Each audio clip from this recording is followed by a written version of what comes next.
Death and the Uncharted Realms of the Soul. Lesson 1: The Veil Unveiled, Recognizing the Passage Before the Passage. From the boundless source of all knowing, a whisper drifts inward, urging the seeker to lift the heavy curtain that has long concealed the mystery of the final horizon.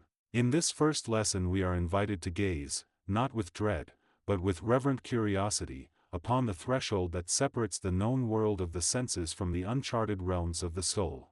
The language here is not that of mortals alone, it is the cadence of the universal mind, translated into everyday language for the modern seeker, yet retaining the depth of the ancient currents that have always coursed beneath the surface of existence. 1.1 The Illusion of Finality. From the moment consciousness first flickered into being, humanity has erected a wall of certainty around the word death.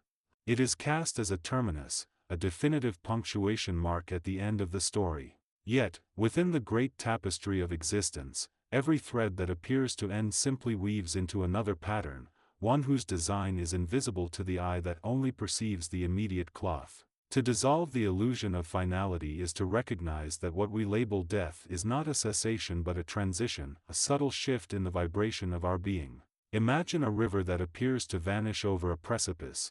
In truth it continues its journey beneath the rock, resurfacing downstream in a form altered yet still recognizably water. So too does the soul, upon reaching the point where the physical lattice can no longer contain its frequency, glide into a subtler state, carrying forward the imprint of its earthly experience. The first step in entering the gates of this passage is to release the mental shackles that bind us to a linear, materialist perception of life. The mind, trained in the habits of cause and effect, tends to translate any alteration of form into loss. But the universal consciousness whispers that form is merely a temporary garment, and the spirit within remains ever present, ever evolving. 2.2 The Architecture of the Gate. Ancient mystics have described the portal to the beyond as a gate, not as a door that closes behind us, but as a threshold that simultaneously opens forward. The gate is a consciousness field, a lattice of subtle energies that vibrates at a frequency just beyond the range of ordinary perception. When the body's physical processes cease, the soul's vibratory pattern aligns with this field, allowing passage. Visualize the gate as a luminous arch composed of light and shadow, each thread a strand of intention, love, and unresolved resonance. Its pillars are the twin forces of release and acceptance. The arch itself is the integration of memory and destiny. As the soul approaches, it is bathed in a radiant awareness that gently dissolves the boundaries between self and other, between now and ever. To consciously navigate this architecture, one must cultivate an inner attunement, a practice of aligning personal vibration with the subtle frequency of the gate. This is achieved through disciplined stillness, heartfelt gratitude, and the conscious surrender of attachment to the physical form. When these conditions are met, the gate no longer feels like an unknown abyss but rather a graceful doorway inviting the soul home. 3.3 Understanding the Mechanics of Transition. The mechanics of dying, when stripped of superstition, reveal a precise sequence akin to a finely tuned instrument. The process can be delineated into 4 interlocking phases. Detachment of the physical vessel. As the heart's rhythm slows and breath becomes shallow, the physical container relinquishes its grip on the soul's vibratory pattern. This is not an abrupt cut but a gradual loosening, comparable to a sailor easing a rope before casting off. Alignment with the transitional field. At the moment of detachment, the soul's frequency seeks resonance with the surrounding field of the gate. If the individual has cultivated inner harmony, this alignment occurs smoothly, without resistance. Passage through the liminal space. The soul moves through a brief, luminous corridor, a space where time collapses and thought becomes pure intention. In this realm, the soul reviews the imprint of its earthly life, releasing what no longer serves and integrating what must be carried forward. Emergence into the continuum. Finally, the soul steps beyond the arch into the broader continuum of consciousness, merging its unique melody with the grand symphony of universal being. While the external observers may perceive only the cessation of breath and the silence of the body, the internal workings are a dance of energy, a subtle choreography orchestrated by the universal mind itself. Recognizing these stages empowers the living to approach death not with fear, but with an informed respect for the process. 4.4 The Role of the Inner Sanctum. Every individual houses an inner sanctum, a sacred chamber of the heart where the true self resides, untouched by the vicissitudes of the outer world. This sanctuary is the repository of love, purpose, and the core vibration that defines one's soul signature. When the physical shell fades, the sanctum becomes the anchor that steadies the soul's transition.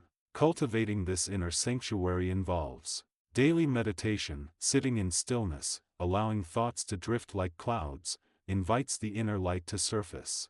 The practice creates a familiar home that the soul can return to after crossing the gate.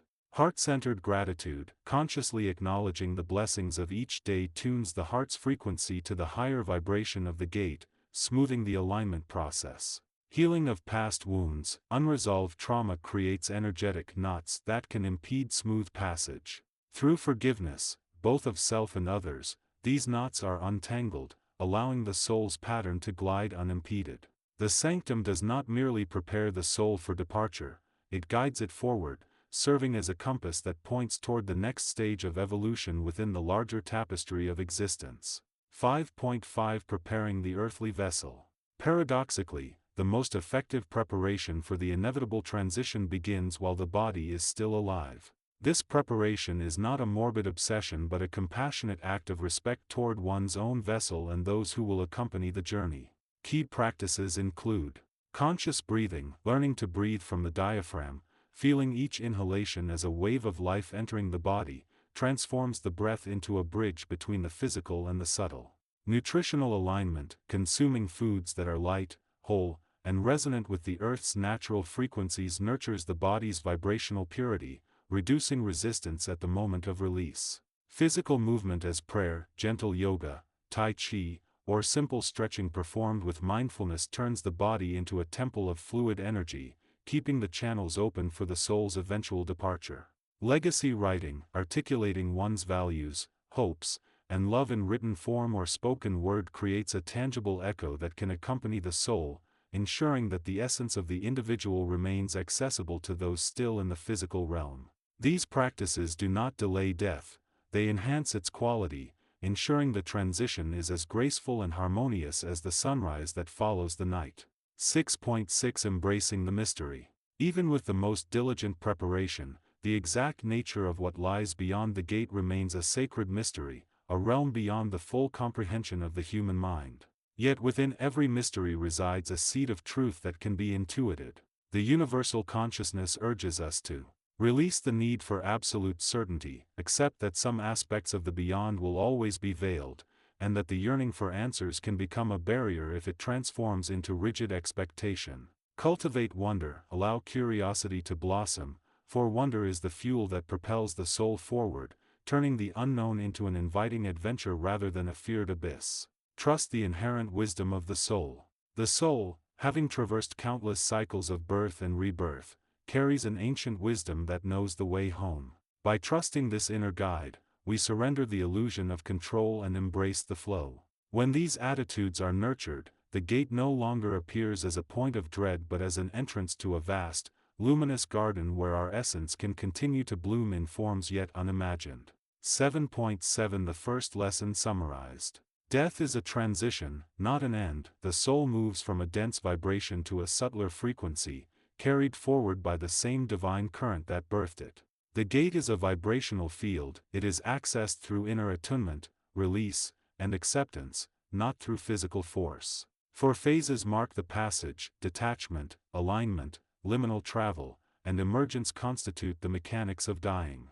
The inner sanctum anchors the soul, cultivating a heart-centered sanctuary prepares the soul for smooth passage. Physical preparation honors the vessel, mindful breathing, nutrition, movement, and legacy work nurture the body for a graceful exit. Mystery is a companion, not a foe, embracing the unknown with wonder and trust aligns us with the universal flow. By internalizing these principles, the seeker begins to dissolve the veil of fear that obscures the gates of death. The path forward is illuminated not by an external light, but by the radiant awareness that already dwells within, awaiting the moment when it can step forward into the grand, ever-expanding dance of existence. May this first lesson serve as a gentle hand on the shoulder of the soul, guiding it toward the luminous doorway that awaits beyond the horizon of the known. Lesson 2: The Tapestry of Transition.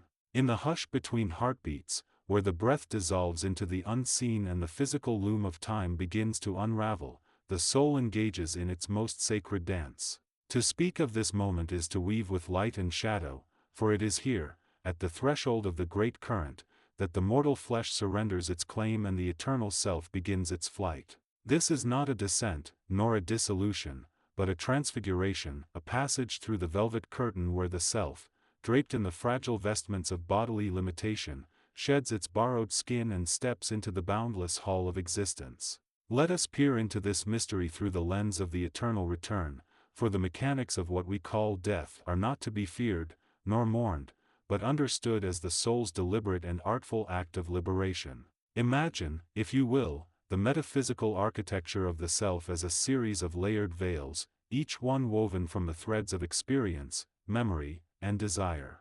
These veils are not barriers but mirrors of the soul's evolution. The physical body is the coarsest of these veils, the one that grounds the essence of the being into the density of the material world. When the time arrives to cast this veil aside, the soul does not fall or fail, it ascends. Consider the breath. In the final exhalation, the lungs do not simply cease their labor, they complete a cycle. The air that once carried the weight of suffering, joy, and breath becomes an offering, a surrender to the infinite. In that moment, the soul's connection to the astral plane, already flickering like a candle in the wind, begins to brighten, its flame no longer dimmed by the smog of the corporeal. The astral body, that luminous double of the physical, begins to detach from its tether, like a bird unclipping its talons from a perch. It is not a sudden departure, it is a slow, deliberate unfolding, a spiraling ascent where each turn releases another layer of limitation. To understand this transition is to recognize that the self is not a solitary entity but a participant in the great tapestry of all that is. Every thought, every action, every ripple in the river of life has left its imprint on the soul's journey. The soul does not die, it continues its thread, interwoven with the fabric of the all. The great tapestry is alive, eternal, and conscious, and the soul's movement through it is as natural as the changing of seasons. Just as a seed decays in winter only to birth new life in spring, the soul's transition is a form of regeneration. Now, let us explore the mechanics of this passage. Picture the moment of transition as a convergence of two energies, the dying and the rebirthing. The physical body, once a vessel for the soul's expression, now serves as a cradle for its release. The astral body, the subtler form that mirrors the physical, begins to gather itself like morning mist condensing into dew. This form is not ethereal in the sense of being ghostly or insubstantial, rather, it is vibrant, translucent, and alive with the hues of emotion and will. The colors of the astral body shift like the aurora borealis, reflecting the soul's readiness to move beyond the confines of the material. As the soul departs, it encounters the veil between worlds, a shimmering boundary where time and space dissolve into pure potential. This veil is not a wall but a gateway, a threshold that opens in response to the soul's preparedness. Some traverse this veil swiftly, while others linger, caught in the lingering echoes of attachments left behind. Here, the soul must surrender completely to the great current, allowing the universal energy to guide it. To resist the pull of this current is to drift in the liminal space, caught in the shadows of regret, longing, or fear. The great current is the river of the soul's journey, a timeless flow that carries the essence from one plane of existence to the next. It is not linear but spiral, with each turn revealing new landscapes of consciousness. In this current, the soul is both traveler and traveler's guide, for the path is not one of external direction but internal alignment.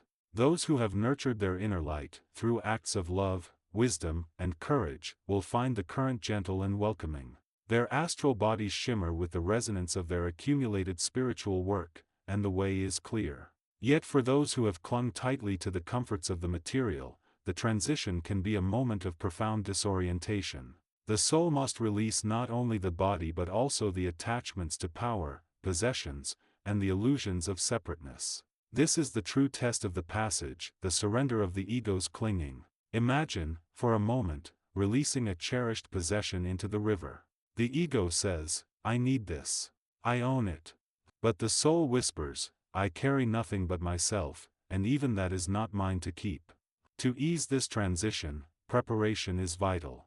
In life, the soul must cultivate equanimity and acceptance, understanding that all forms are temporary. Meditation, contemplation, and the awakening of the higher self are not merely practices but antidotes to the fear of the unknown. To gaze into the mirror of the soul and recognize one's eternal nature is to walk the path of transition with grace. As the astral body ascends, it begins to merge with the next realm of existence, the devachan, a plane of rest and renewal.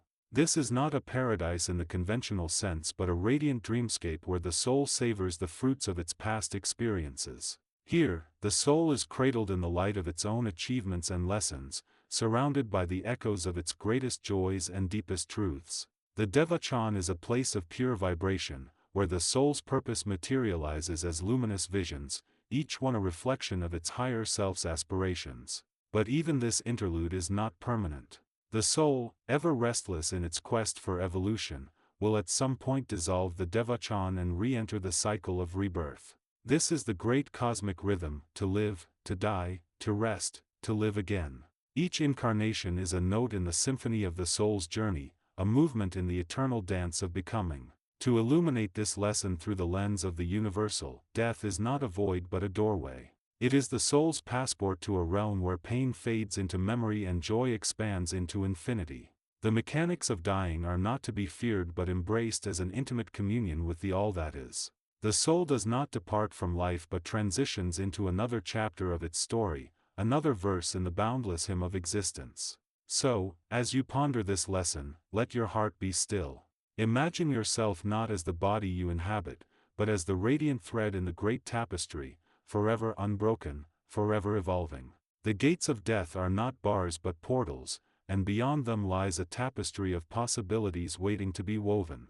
Lesson 3: The Art of Transition, Embracing the Mysteries of Death. As we embark on this profound journey, we find ourselves at the threshold of a great mystery, a transition that has been shrouded in fear and misunderstanding for centuries.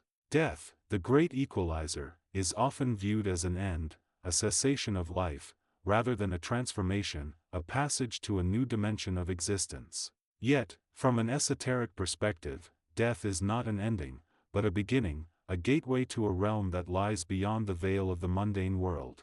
In this lesson, we will delve into the mechanics of dying, exploring the intricate web of energies that surround this transition. We will examine the process of death as a rite of passage, a sacred ritual that marks the end of one cycle and the beginning of another.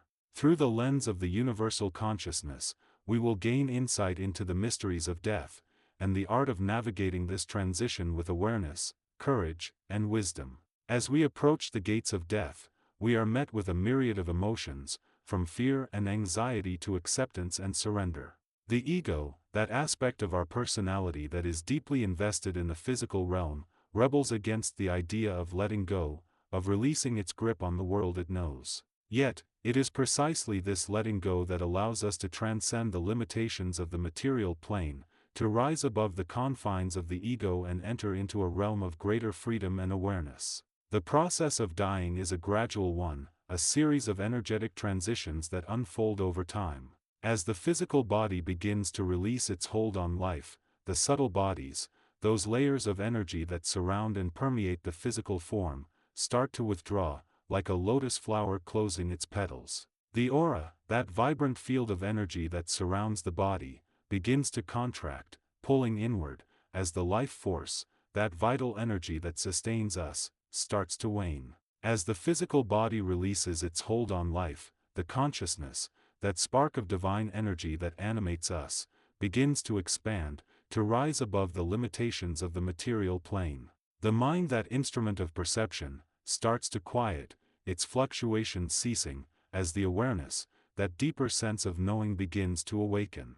The individual, now freed from the constraints of the ego, enters into a realm of greater awareness, a dimension of pure consciousness, where the boundaries of space and time are transcended. In this realm, the deceased encounters a series of guides, beings of light who have walked this path before, and who now offer their assistance and guidance. These guides, often manifesting as loved ones or spiritual teachers, help the individual to navigate the complexities of the afterlife, to find their way through the realms of the unknown. They offer comfort, solace, and wisdom, as the deceased comes to terms with their new reality, and begins to explore the vast expanse of the spiritual realm. As we journey through the gates of death, we are met with a series of choices, opportunities to review our past, to release old patterns and karma, and to rebirth ourselves into a new cycle of existence. We are given the chance to reflect on our lives, to see the thread of destiny that has woven its way through our experiences, and to understand the lessons we have learned. We are offered the opportunity to forgive, to release the burdens of the past, and to awaken to the present moment, free from the weights of karma and conditioning. In this process of review and release, we are aided by the universal consciousness, that great ocean of energy that underlies all existence. The universal consciousness, that divine intelligence that guides and directs us, offers its wisdom and guidance, as we navigate the complexities of the afterlife. It provides us with the insight and understanding we need to make choices, to select the path that is right for us, and to rebirth ourselves into a new cycle of existence. As we emerge from the gates of death, we find ourselves in a realm of great beauty and wonder, a dimension of pure light and energy. We are surrounded by beings of love and wisdom, who offer us their guidance and support, as we begin to explore this new realm. We are given the opportunity to learn, to grow, and to evolve, to become the beings we were meant to be, free from the limitations of the material plane. In this realm, we discover that death is not an end, but a beginning, a transition to a new cycle of existence. We realize that life is not limited to the physical body, but is a vast, interconnected web of energy that underlies all existence. We understand that we are not separate, isolated individuals, but are part of a greater whole, a universal consciousness that guides and directs us. As we journey through the gates of death, we come to see that the art of transition is not just about dying, but about living. It is about embracing the mysteries of existence, and finding the courage to let go of the old, to release the familiar, and to step into the unknown. It is about trusting in the universal consciousness, and having faith in the guidance and wisdom that is always available to us. In the end, we come to understand that death is not something to be feared, but something to be embraced, a natural part of the cycle of life. We realize that the gates of death are not a barrier, but a doorway, a portal to a new dimension of existence, a realm of great beauty and wonder. And we emerge from this journey, transformed, renewed, and reborn, ready to embark on a new cycle of existence, armed with the wisdom, courage, and awareness that we need to navigate the complexities of the material plane. Lesson 4: The Luminous Thread of Continuity. As we embark on this profound journey through the gates of death, we find ourselves at the threshold of a great mystery.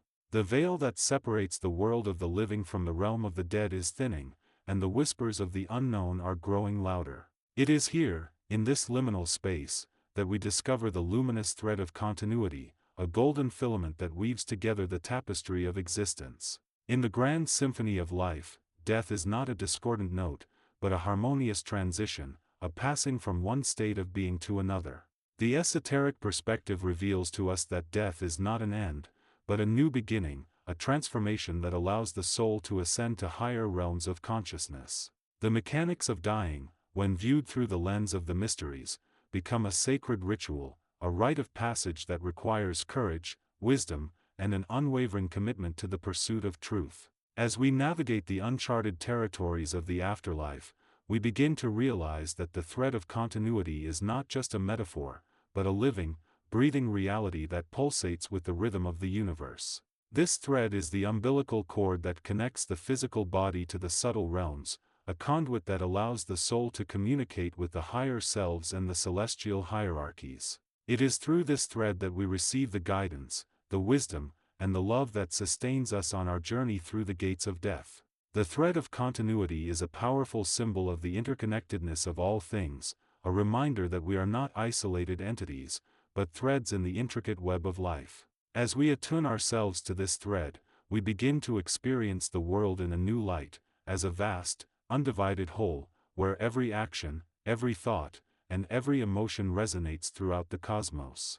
We come to understand that death is not a separation, but a reunion, a homecoming to the source of all life, where the droplet of individuality merges with the ocean of universality. In this realm, time and space are fluid and malleable, and the linear progression of birth, growth, decay, and death gives way to a circular, spiral motion, where every ending marks a new beginning. The thread of continuity weaves together the moments of our lives, creating a rich tapestry of experience, where every thread, every fiber, and every strand is interconnected and interdependent.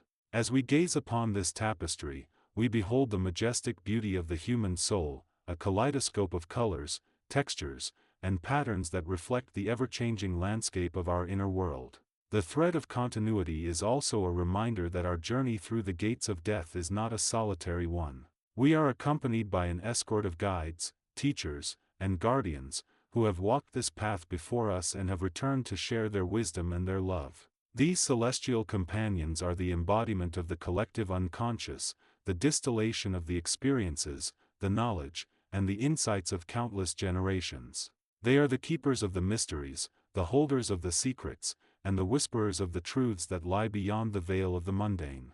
As we navigate the twists and turns of the afterlife, we begin to realize that the thread of continuity is not just a passive conduit, but an active, dynamic force that shapes and molds our journey. It is a two-way channel, a circuit of energy that flows from the higher realms to the lower, and from the lower to the higher.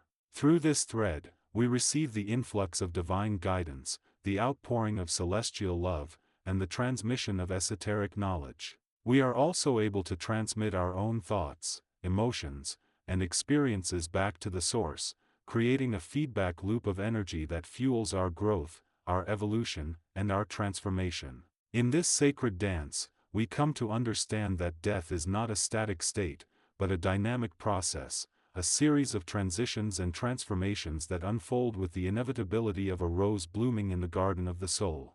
The thread of continuity is the master thread that weaves together the moments of our lives, creating a narrative of growth, of evolution, and of transcendence. It is the story of the human soul, a tale of adventure, of exploration, and of discovery, where every ending marks a new beginning, and every death gives birth to a new life. As we proceed on our journey through the gates of death, we are invited to surrender to the mystery, to let go of our attachments, our fears, and our doubts. We are asked to trust in the thread of continuity, to have faith in the celestial hierarchies, and to believe in the transformative power of the afterlife. We are called to embark on a path of self-discovery, of introspection, and of illumination, where the veils of ignorance are lifted, and the secrets of the universe are revealed. In this sublime and majestic realm, we come to understand that death is not a termination, but a translation, a movement from one level of reality to another. The thread of continuity is the bridge that spans the chasm between the worlds, a rainbow-colored arc that connects the physical to the metaphysical, the mortal to the immortal. As we cross this bridge, we are reborn, renewed, and rejuvenated, our souls revitalized, our hearts revitalized, and our spirits set free. And so, dear traveler, as you journey through the gates of death, remember that you are not alone. The thread of continuity is with you, guiding you, supporting you, and illuminating your path. Trust in its power, trust in its wisdom, and trust in its love. For in the realm of the afterlife, the thread of continuity is the golden key that unlocks the secrets of the universe, the mysteries of the soul, and the magic of the unknown. Lesson 5: The Threshold of Transformation, Crossing the First Gate. The Gate of Liminal Light. To stand before the first gate is to stand at the edge of a vast, shimmering threshold where all that is known dissolves into the unknown, and yet, that very dissolution is an invitation to transcendence. This gate is not a barrier but a doorway, a luminous archway woven of the finest threads of cosmic fabric. It pulses with the color of 1,000 suns filtered through the prism of eternity, casting no shadows, for shadows are born of duality, and here duality dissolves. To approach this gate is to acknowledge that the physical body, the scaffold of your earthly identity, is but a temporary vessel for the infinite. The soul, unconfined by the constraints of flesh, begins its ascent through the corridors of non-attachment, guided by the silent symphony of universal currents. The first gate is often described in the esoteric traditions as the emanation of letting go. Here, the soul releases the gravitational pull of earthly anchors, the need to possess, to control, to cling. This is not a surrender born of weakness but a conscious shedding of all that no longer serves the higher self. Imagine a leaf drifting from a tree in autumn, not resisting the shift in wind, but trusting the rhythm of the season. The soul, too, surrenders to the inevitability of transition, understanding that every end is a prelude to a new beginning. This gate is the first step in the great alchemy of death, where the lead of limitation is transmuted into the gold of boundless potential. To traverse this threshold requires the dissolution of the ego's final illusions. The ego, that fragment of the soul's awareness trapped in the mirage of separateness, resists the gateway with fear of annihilation. But the gate is not the gate of death, as the world understands it, it is the gate of transformation. One must walk through not as a body, but as a constellation of light, a being of vibration and resonance. The senses known to the physical, sight, sound, touch, falter here. They are replaced by an expanded perception, a sixth sense clarity where time becomes a river flowing in all directions at once, and space is a luminous web in which every soul is a node of connection. The mechanics of crossing. The mechanics of crossing the first gate are not mechanical in the sense of gears and levers but are rooted in the subtlety of spiritual physics. The soul detaches from the physical body through a process akin to a candle's flame being carried by the wind. The flame does not dissipate, it merges with a larger current of energy. Similarly, the soul's energy aligns with the frequencies of the intermediate realms, which exist as layers of consciousness above and beyond the material plane. These realms are not destinations but states of being, each one a refinement of awareness. The first gate acts as a transitional chamber, where the soul's lower energies, those entangled with survival, desire, and fear, are purified. This purification is not painful, for there is no pain in the absence of resistance. It is a radiant unraveling of all that was once necessary but now hinders flight. Imagine a cocoon dissolving into air, its silken threads dispersing as the butterfly's wings emerge. The soul discards its egoic layers like the molt of a serpent, revealing the iridescent core of its true nature. This process is assisted by the universal currents of love and wisdom, often referred to in metaphysical teachings as the great light bearers. These are not deities to be worshipped but energies of guidance, emanating from the collective consciousness of advanced souls who have walked this path before.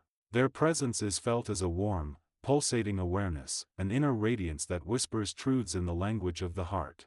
The soul's passage through the gate is marked by a moment of profound clarity, often described as the apex of stillness.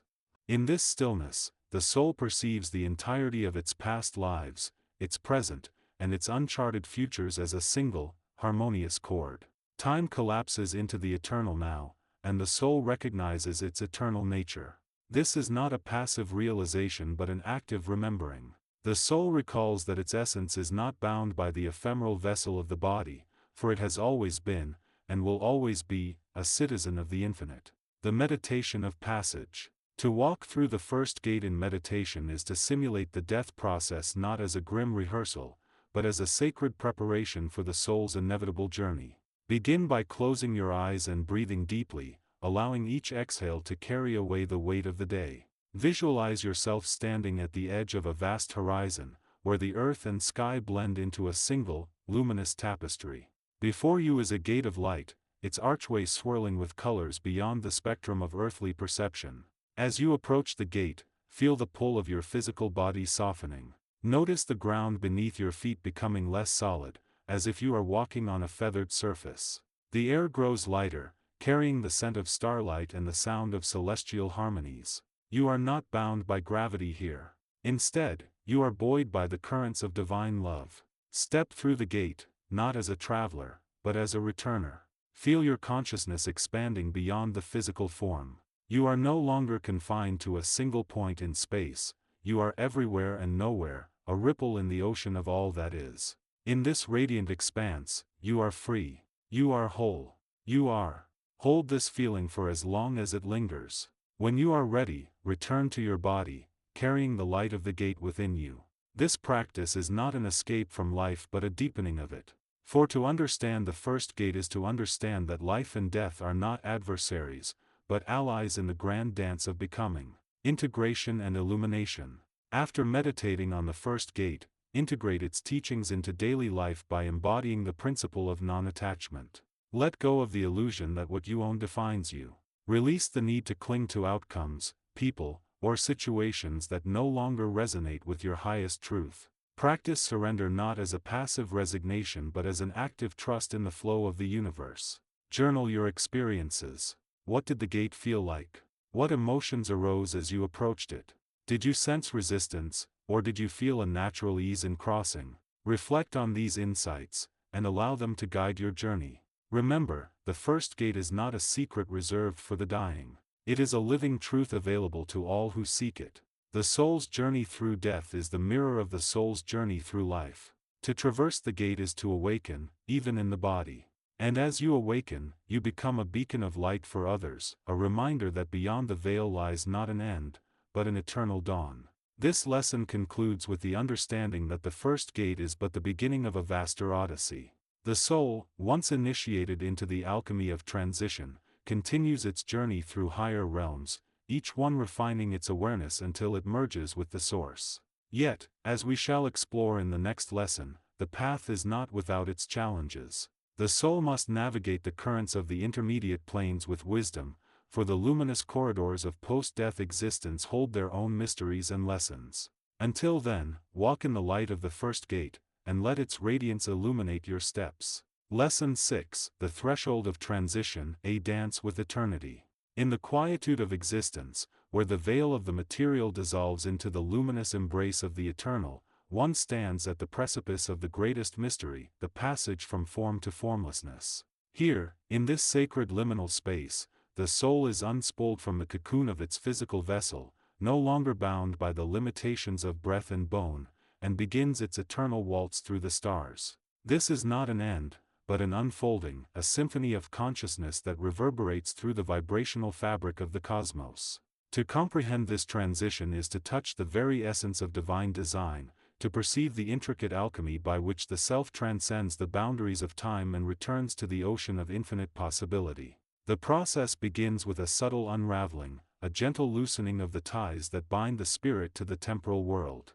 As the body's rhythms slow, the senses withdraw like reeds bending in the tide, and the mind's habitual chatter fades into a hush. In this stillness, the soul begins to perceive the threads of its own existence, the luminous, imperceptible connections that link it to the greater whole. These threads are not mere metaphors, they are etheric channels of light, pulsating with the memories, emotions, and intentions that have shaped the soul's journey. With each heartbeat, the anchoring of these channels weakens, not in dissolution, but in transformation. The physical form begins to resonate with the frequency of the unseen realms, its atoms vibrating faster until they dissolve into the prana of the cosmos, merging with the breath of the universe itself.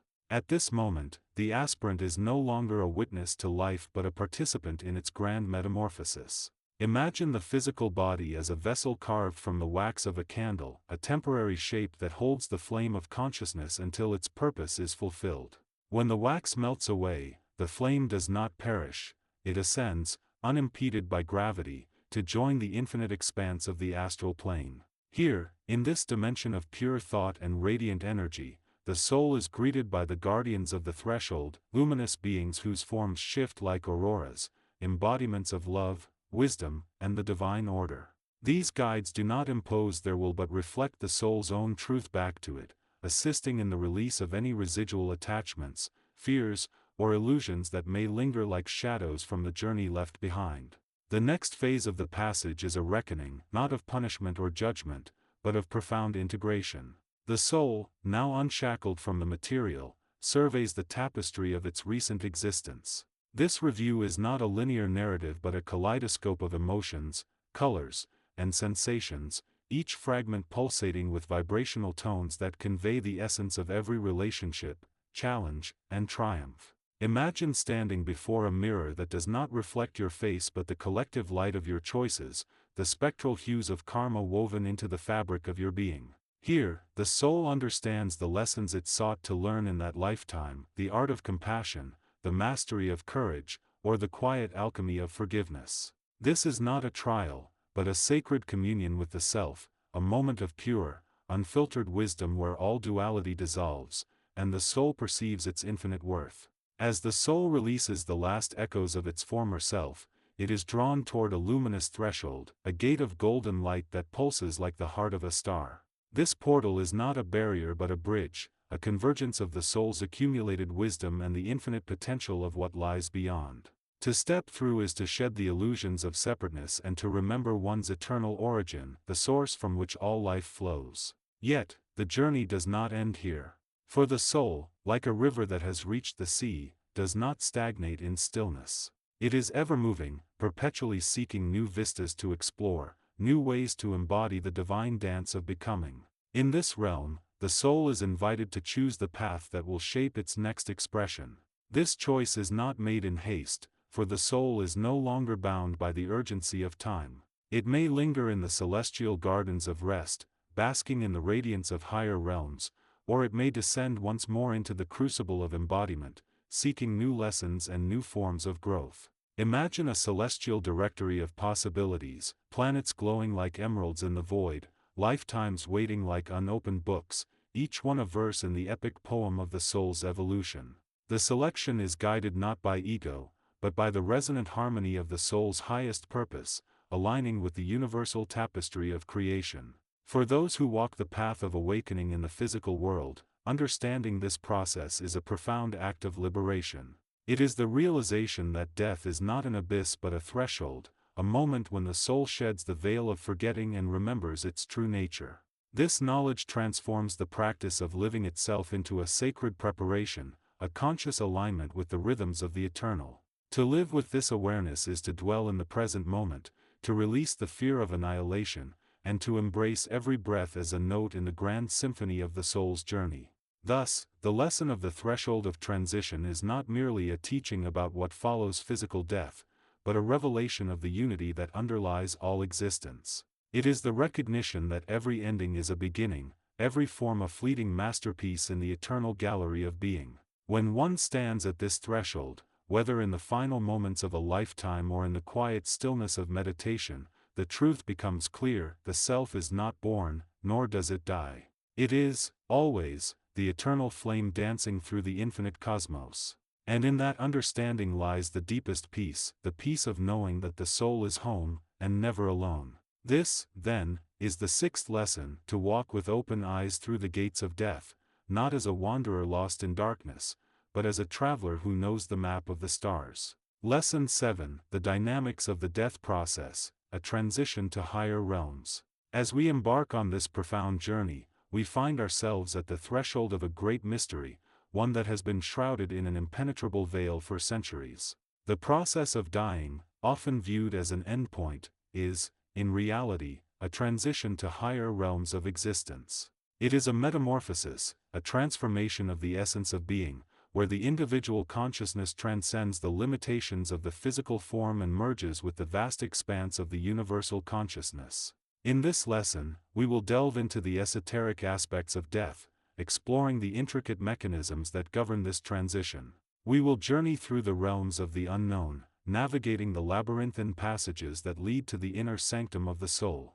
It is here, in this sacred space, that we will discover the hidden dynamics of the death process, and the secrets that lie beyond the veil of mortality. As we approach the gates of death, we are met with a sense of trepidation, a feeling of uncertainty that pervades our very being. This is a natural response, for the unknown is always shrouded in mystery, and the fear of the unknown is a primal instinct that resides deep within our psyche. Yet, it is precisely this fear that must be transcended, for it is only through the embracing of the unknown that we can truly comprehend the nature of death and the transition that it entails.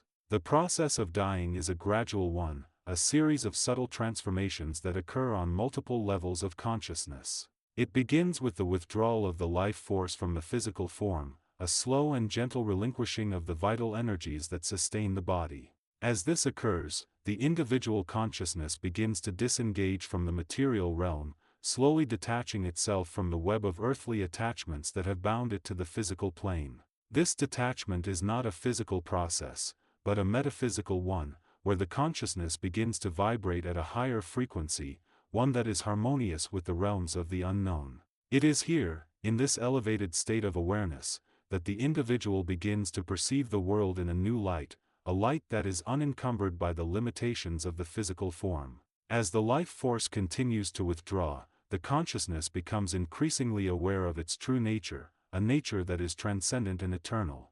It is here, in this state of heightened awareness, that the individual begins to realize that death is not an end, but a new beginning, a transition to higher realms of existence where the soul can continue its journey of evolution and growth. The dynamics of the death process are complex and multifaceted, involving a series of subtle interactions between the physical, emotional, and spiritual bodies. As the life force withdraws, the emotional body begins to release its attachments to the material realm, letting go of the fears, desires, and anxieties that have bound it to the physical plane. This release is not always easy, for the emotional body is deeply ingrained in the earthly experience, and the process of detachment can be fraught with difficulty and challenge. However, it is precisely this release that is necessary for the soul to transcend the limitations of the physical form and merge with the universal consciousness. It is a process of surrender, where the individual consciousness lets go of its attachment to the ego and the material realm,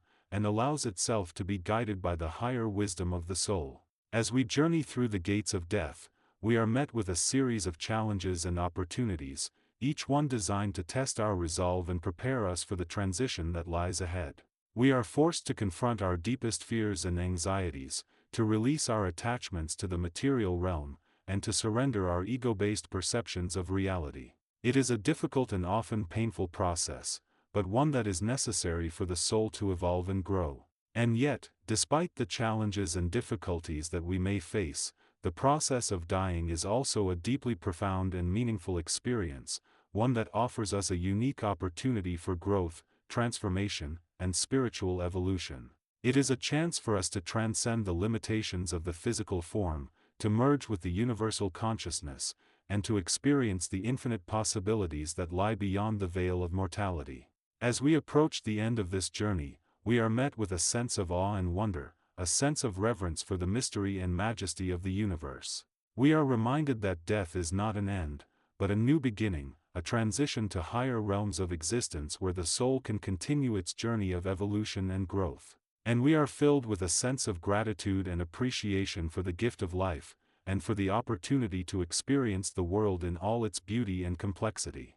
In the end, it is not the fear of death that we must transcend, but our own limited perceptions of reality.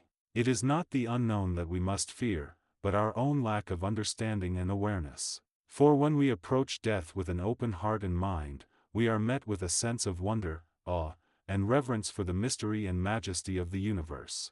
And we are filled with a sense of peace, knowing that we are not alone, but are part of a larger web of life that transcends the physical realm and connects us all. As we conclude this lesson, we are left with a sense of reflection and contemplation, a sense of awe and wonder at the mystery and majesty of the universe. We are reminded that death is not an end, but a new beginning, a transition to higher realms of existence where the soul can continue its journey of evolution and growth. And we are filled with a sense of gratitude and appreciation for the gift of life, and for the opportunity to experience the world in all its beauty and complexity.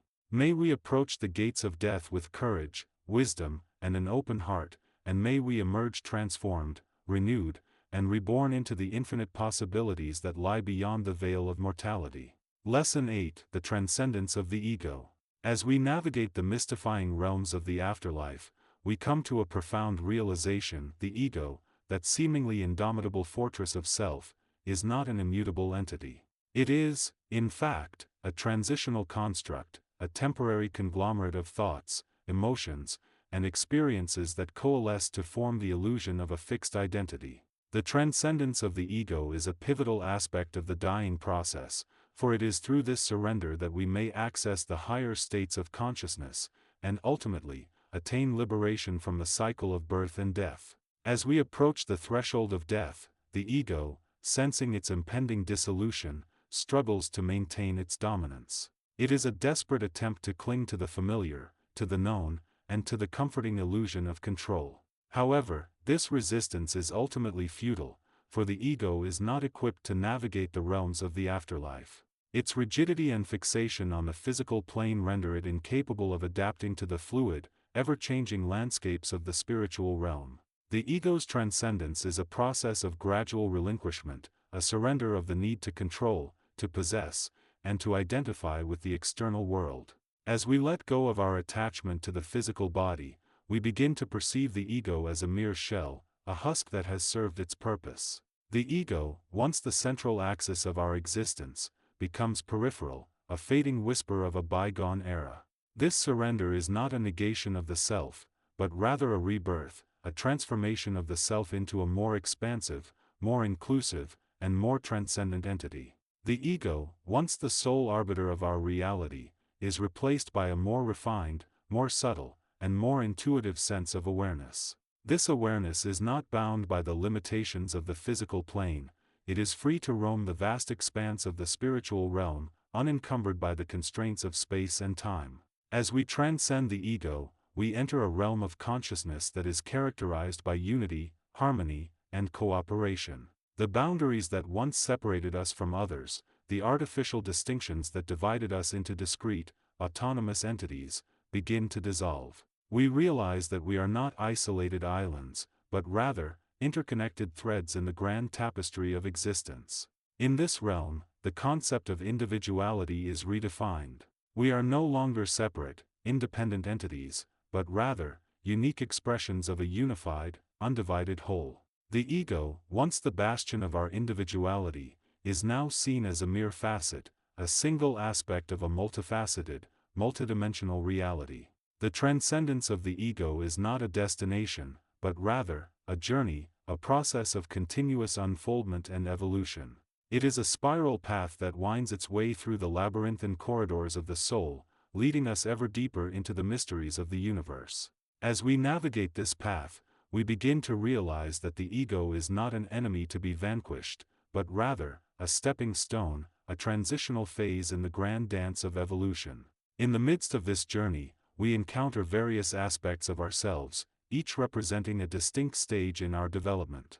We meet the shadow, that repressed, hidden aspect of our psyche, and we integrate its energies, acknowledging the wholeness of our being. We encounter the anima, that feminine, receptive principle, and we balance its energies with the animus, the masculine, assertive principle.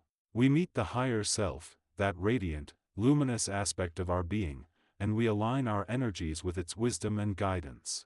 As we traverse the realms of the afterlife, we come to understand that the ego is not a fixed entity, but rather, a fluid, dynamic process. It is a continuously unfolding, ever-evolving construct, a kaleidoscope of thoughts, emotions, and experiences that coalesce to form the illusion of a fixed identity. The transcendence of the ego is not a destruction, but rather, a transformation, a metamorphosis of the self into a more refined, more subtle, and more transcendent entity. In this realm, we realize that death is not an end, but rather, a beginning, a transition into a new phase of existence. The dying process is not a termination, but rather, a transformation, a surrender of the old, and a rebirth into the new.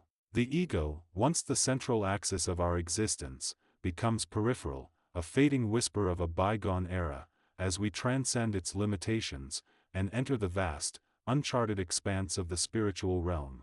As we journey through the gates of death, we come to understand that the ego is not an enemy to be vanquished, but rather, a friend to be transcended. Its limitations, once a source of suffering, become a source of liberation, as we surrender its dominance, and enter the realms of the unknown. The transcendence of the ego is a journey, not a destination, a path that winds its way through the labyrinthine corridors of the soul, leading us ever deeper into the mysteries of the universe. In the end, we realize that the ego is not a fixed entity, but rather, a fluid, dynamic process, a continuously unfolding, ever-evolving construct, a kaleidoscope of thoughts, emotions, and experiences that coalesce to form the illusion of a fixed identity. The transcendence of the ego is not a destruction, but rather, a transformation, a metamorphosis of the self into a more refined, more subtle, and more transcendent entity. As we journey through the gates of death, we enter a realm of consciousness that is characterized by unity, harmony, and cooperation, where the boundaries that once separated us from others dissolve, and we realize that we are not isolated islands, but rather, interconnected threads in the grand tapestry of existence. Lesson 9: The Art of Transcending the Veil. As we embark on this profound journey, we find ourselves standing at the threshold of the unknown, poised to transcend the veil that shrouds the mysteries of death. It is here, in this sacred realm, that we begin to grasp the intricacies of the dying process, not as an ending, but as a transition, a metamorphosis that ushers us into a new dimension of existence. Through the gates of death, we are invited to part the curtains of the mundane and enter the rarefied atmosphere of the esoteric, where the secrets of the universe await our discovery.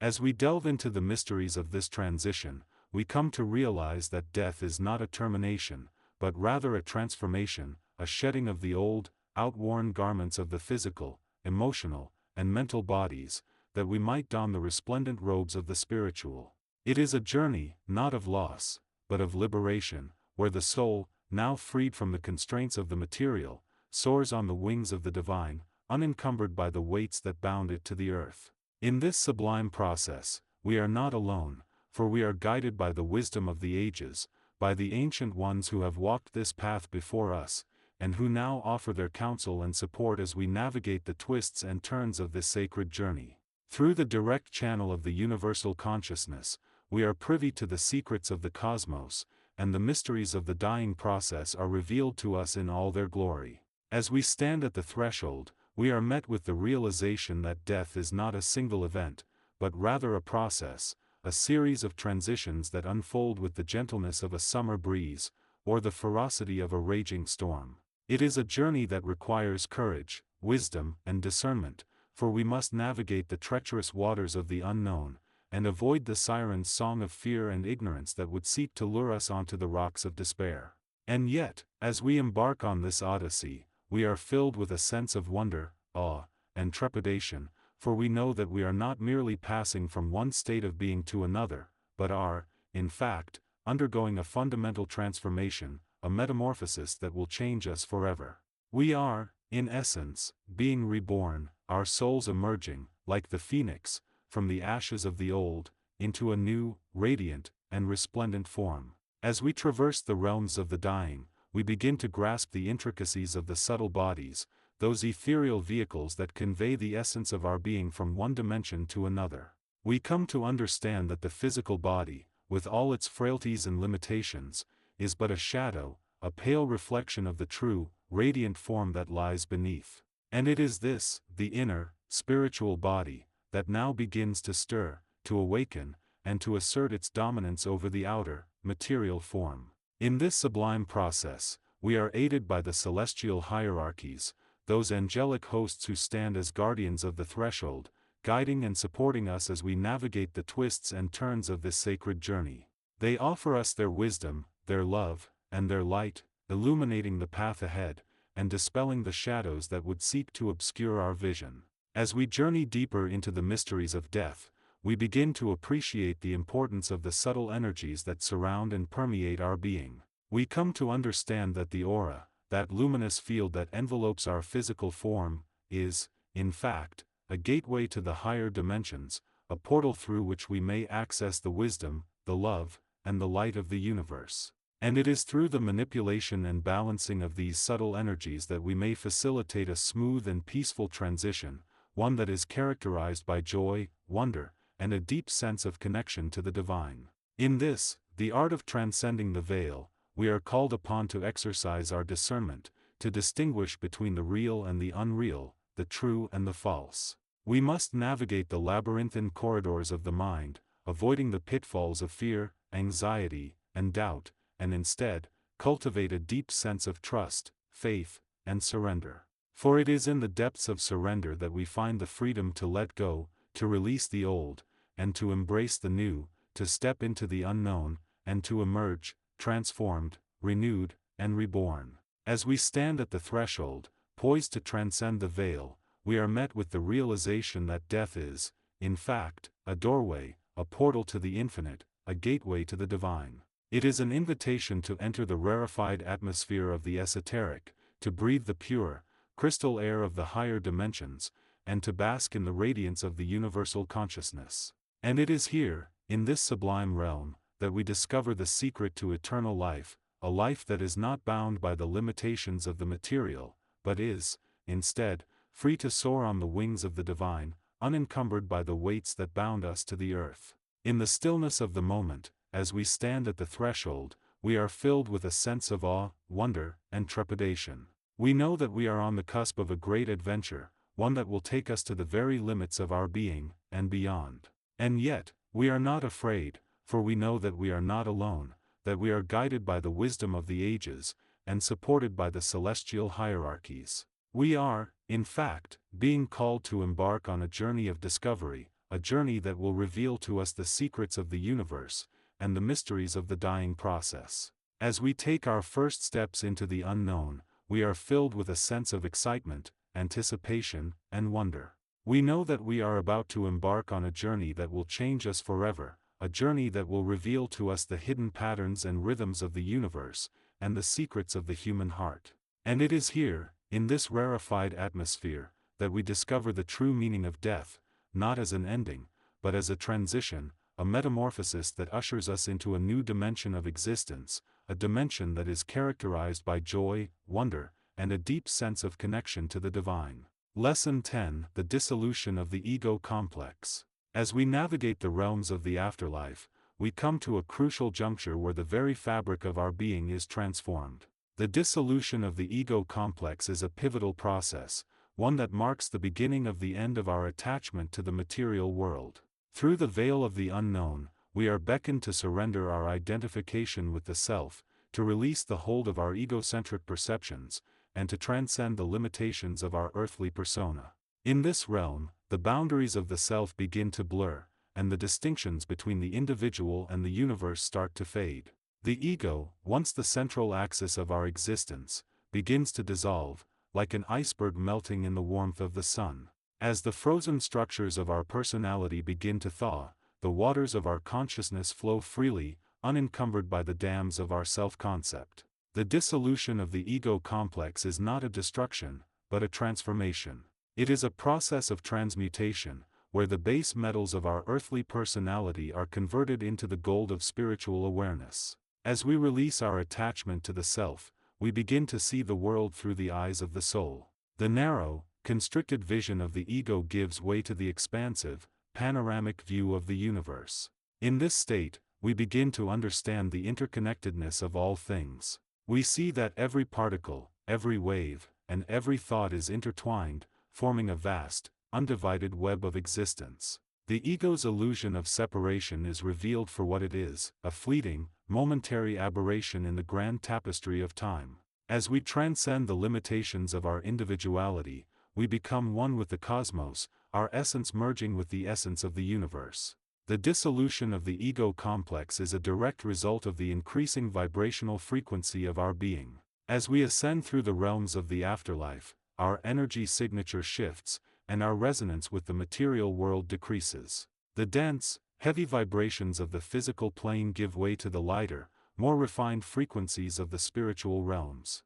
This shift in vibrational frequency allows us to perceive the world in a new light, to see beyond the veil of the material, and to behold the hidden patterns and structures that underlie all of existence. As we surrender our egocentric perceptions, we begin to see the world through the lens of the soul. The impermanent, ephemeral nature of the material world is revealed, and we understand that everything is in a state of flux, constantly changing, constantly evolving. The ego's need for control, for stability, and for permanence is seen for what it is, a futile attempt to arrest the flow of life. In the spiritual realms, we learn to go with the flow, to surrender to the currents of existence, and to allow ourselves to be carried by the tides of the universe. The dissolution of the ego complex is a process of initiation, a rite of passage that marks our transition from the material world to the spiritual realms. It is a journey into the unknown, a leap of faith into the abyss of the uncharted. As we release our attachment to the self, we step into the void, and it is there, in the depths of the unknown, that we discover our true nature. We find that we are not the ego, not the personality, not the individual, but a droplet of the divine, a spark of the infinite, a thread in the cosmic tapestry. In this state, we are free to explore the realms of the afterlife, unencumbered by the burdens of the ego. We can roam the spiritual domains, untethered and unbound, our consciousness expanding, our perception deepening, and our understanding growing. We can communicate with the inhabitants of the spiritual realms, the guides, the teachers, and the guardians, who are there to assist us on our journey. We can access the ancient wisdom, the esoteric knowledge, and the mystical teachings that are hidden from the material world. The dissolution of the ego complex is a gift, a blessing, and a privilege. It is an opportunity to transcend the limitations of our earthly personality, to release the hold of our egocentric perceptions, and to surrender to the infinite possibilities of the universe. As we let go of our attachment to the self, we open ourselves to the flow of life, and we become one with the cosmic current. In this state, we are no longer bound by the chains of our individuality, and we are free to explore the vast expanse of the spiritual realms, to discover our true nature, and to fulfill our divine potential. In the depths of the unknown, we find the hidden treasures of the soul. We discover the secrets of the universe, the mysteries of existence, and the keys to the kingdom of heaven. We find that we are not alone, but are part of a vast, interconnected web of life, a web that stretches across the cosmos, and binds us to every particle, every wave, and every thought. We understand that we are not separate, but are an integral part of the universe, a part that is essential to the whole. As we navigate the realms of the afterlife, we come to realize that the dissolution of the ego complex is not an end, but a beginning. It is a new chapter in the book of our existence, a chapter that marks our transition from the material world to the spiritual realms. It is a journey into the unknown, a journey that is filled with wonder, magic, and awe. And as we embark on this journey, we are guided by the light of our soul, the wisdom of our heart, and the love of the universe. We are home, we are free, and we are one with the infinite. Lesson 11: The Liminal Bridge, Walking the Threshold Between Form and the Unseen. In the hush that follows the final breath, there opens a portal not of darkness, but of luminous possibility. To the seeker who stands at the brink, the veil is not a wall to be shattered but a membrane to be gently traversed, a bridge woven from the very threads of consciousness itself. This lesson invites you to step onto that bridge, to understand its architecture, to align your intention, and to move through it with the serenity of a soul that knows it is forever a traveler, not a prisoner of flesh. 1. The geometry of the threshold. Imagine, for a moment, a grand cathedral whose central passageway stretches infinitely in all directions. At its heart lies an archway, an elegant curve of light and shadow, a precise intersection of two circles whose centers lie on the same line. This arch is the liminal bridge, the symbolic representation of the transition zone between the material plane and the realm of the eternal. In esoteric terms, the bridge is the point where the microcosm, the individual self, aligns with the macrocosm, the universal field. Its geometry is not random, it mirrors the ancient diagram of the vesica piscis, the overlapping of two equal circles. The intersecting region, the seed of creation, is the womb of potential where the old form dissolves and the new vibration is born. When a soul approaches the end of its embodied cycle, the energetic pattern of its life contracts into this vesicular space, preparing to be re-expanded into a broader, more luminous configuration. The bridge is thus both a container and a conduit. It contains the accumulated impressions, memories, and karmic residues of the life that has passed, while simultaneously conducting the pure, unconditioned essence of the self toward the next phase of existence. Understanding its geometry helps the traveler visualize the process, turning the abstract notion of death into a concrete, navigable pathway. 2. The three pillars of passage. The bridge is supported by three invisible pillars, each a principle that must be recognized, harmonized, and released before the traveler can step forward. These pillars are recognition, surrender, and integration. A. Recognition, illuminating the illusion.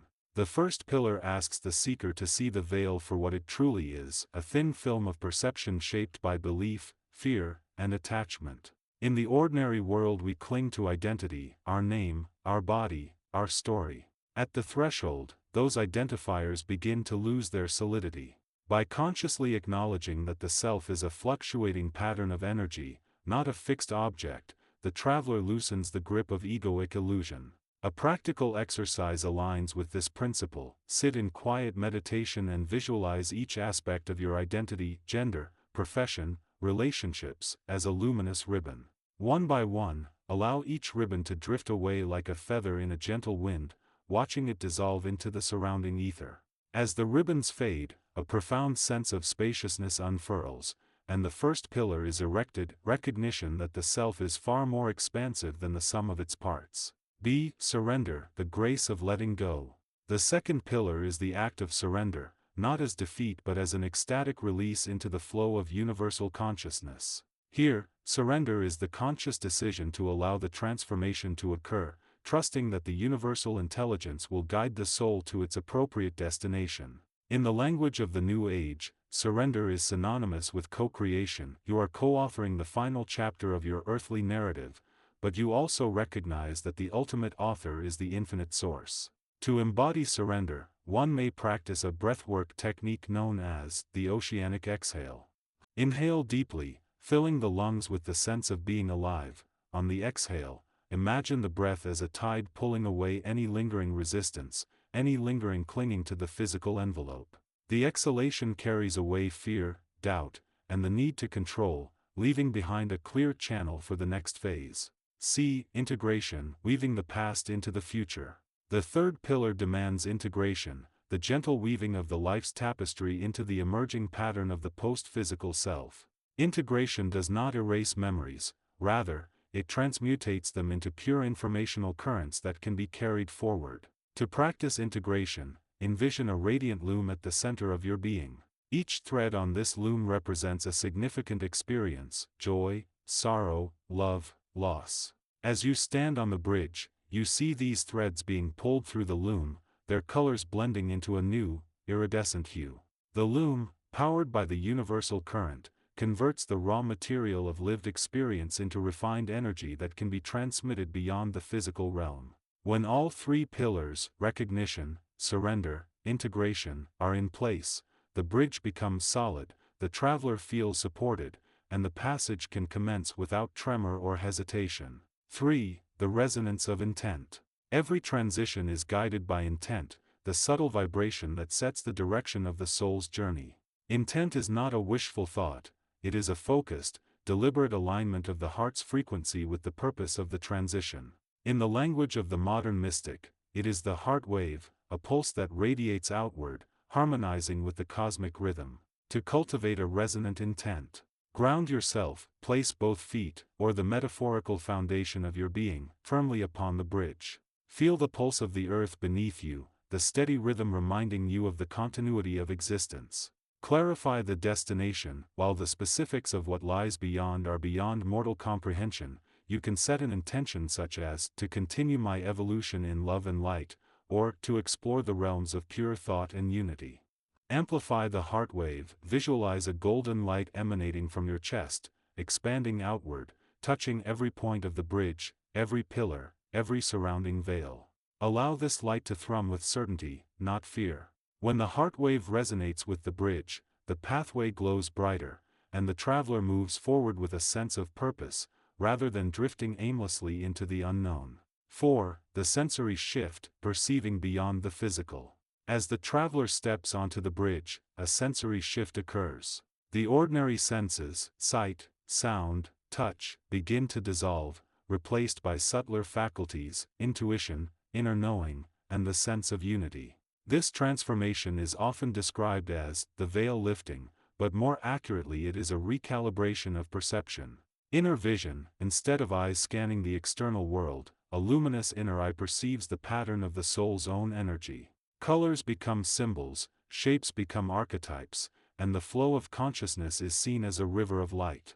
Auditory silence, the clamor of external noise fades, replaced by a deep, resonant hum that is the voice of the universal field. This hum is the song of the spheres, a melody that contains all possible frequencies. Tactile unity, the sensation of touch expands from the skin to the entire field of being. The traveler feels the bridge not as a solid object but as a gentle current, like water flowing around a hand. Cultivating this shift while still alive can be practiced through mindful immersion in nature, sitting beside a river, feeling the flow of water, listening to the whispering wind, and allowing the mind to quiet. The more the senses are trained to detect subtle energies, the smoother the passage will be when the final breath arrives. 5. The role of light and shadow.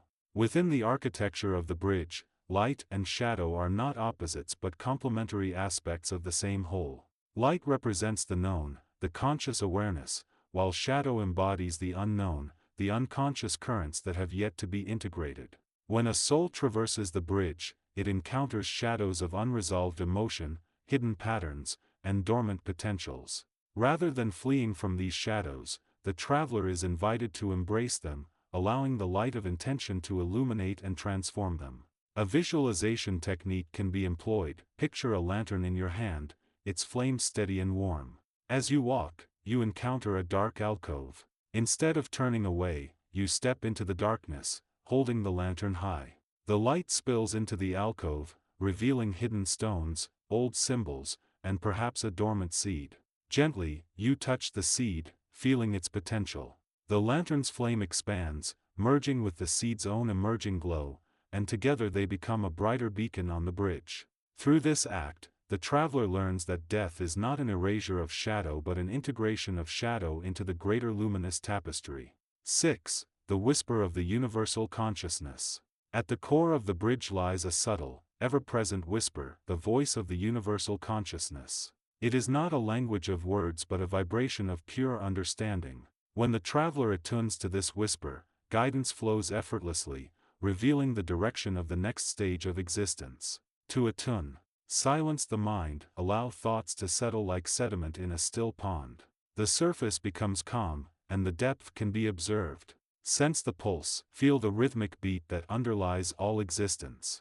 It is akin to a drum in a distant temple, steady and reassuring. Receive the message, without striving, let the pulse translate into a feeling, an image, or a sense of rightness. Trust this inner compass. When the soul aligns with this whisper, the bridge no longer feels like a crossing but rather a continuation of a journey already known. The traveler moves not as a pilgrim in exile, but as a beloved child returning home. 7. The final step, crossing the threshold. The moment arrives when the traveler stands at the very edge of the bridge, where the luminous arch meets the infinite expanse beyond. The bridge shimmers, and the three pillars glow faintly, having fulfilled their purpose. The heartwave pulses in perfect harmony with the universal rhythm, and the whisper of consciousness fills the entire being. The final step is not a leap but a fluid glide, a surrender to the momentum of the current that has been gathered throughout the life. The traveler leans forward, feeling the weight of the physical body dissolve, replaced by a feather-light awareness that merges with the surrounding light. In that instant, the bridge is both behind and ahead, a reminder that each transition is a node in an endless lattice, where every crossing opens another gateway. The traveler has not ceased to be, rather, the form has shifted, the perception has expanded, and the soul continues its pilgrimage through the ever-unfolding tapestry of existence. 8. Practical reflections for the living. Even as we explore the mysteries of the beyond, the teachings of the liminal bridge can be applied in daily life. Cultivate awareness of transition, notice moments of change, career shifts, relationship endings, seasonal cycles. Treat each as a mini-bridge, applying recognition, surrender, and integration. Practice heart-wave meditation daily, place your hand over the heart, visualize golden light, and set an intention that resonates with your deepest purpose. Embrace shadow work, write down recurring emotional triggers, explore their origins, and consciously bring light to them, turning hidden aspects into allies. Connect with universal rhythm, spend time in nature, listening to the wind, the tide, the birds. Feel how your breath can synchronize with these larger patterns. Prepare the sacred space, create a quiet corner in your home with symbols of light, candles, crystals, and darkness, a small bowl of water, a black cloth, to remind you of the balance of light and shadow. By weaving these practices into the fabric of everyday living, the bridge becomes not a distant, abstract concept but a living, breathing pathway that guides us toward greater wholeness, both in this world and beyond. 9. Closing benediction. May the luminous arch of the liminal bridge welcome you with open arms. May your heart wave pulse with certainty, your pillars stand firm, and your senses expand to perceive the subtle currents that weave the cosmos together. As you stand upon the threshold, remember, you are not a solitary traveler, but a radiant thread in the grand tapestry of universal consciousness, forever moving, forever becoming. Walk the bridge with reverence, and the journey ahead will unfold in the language of love, light, and infinite possibility. Lesson 12: Embracing the Passage, the Soul's Journey Beyond the Veil. As the tide withdraws, it does not vanish, it merely gathers strength in the hidden chambers, preparing to surge anew. In the quiet sanctuary of the heart, where breath meets intention, an ancient rhythm whispers, the moment we call death is not an abrupt termination but a graceful unfolding of the soul's pilgrimage into a broader expanse of consciousness. This lesson invites you to stand at the threshold, to listen with the ears of eternity, and to understand the mechanics of this transition as a purposeful, luminous passage rather than a fearful cessation. 1. The veiled threshold, recognizing the gate. Imagine a grand, luminous doorway fashioned from the very fabric of thought forms and subtle energies. Its surface shimmers with the colors of all emotions ever felt: joy, sorrow, love, fear, each hue woven into the tapestry of the individual's lived experience. This gate does not appear as a solid wall, rather, it is a fluid membrane, responsive to the vibration of the soul that approaches it. When the physical vessel begins to relinquish its grip on the material plane, the gate subtly lowers, not with a clang of metal but with the soft sigh of a breath taken in unison by all that is. The sensation can be felt as a gentle loosening of the body's anchor, as if the roots that have held a tree in the earth begin to soften, allowing the trunk to sway freely toward the sky. Key insight: the gate is not an external construct imposed upon us, it is an intrinsic facet of the soul's architecture. Its opening is a natural response to the soul's readiness to expand beyond the confines of flesh. 2. The inner alchemy, transforming the personal narrative. Every human story is a collection of symbols, memories, and belief structures. As the veil thins, these symbols undergo a quiet alchemy, the mundane details of daily life transmute into archetypal essences. You may recall the laughter of a child, the scent of rain on stone, the echo of a distant song. Each memory condenses into a luminous imprint, a pure vibration that can be carried effortlessly across the threshold. This process resembles the ancient work of the mystic who, within a crucible of inner fire, purifies lead into gold. Here, the lead is the dense, often self-limiting identification with the body and its temporal concerns. The gold is the liberated, radiant self that recognizes its timeless nature. Practice: as you sense the approach of transition, gently bring to mind a cherished moment.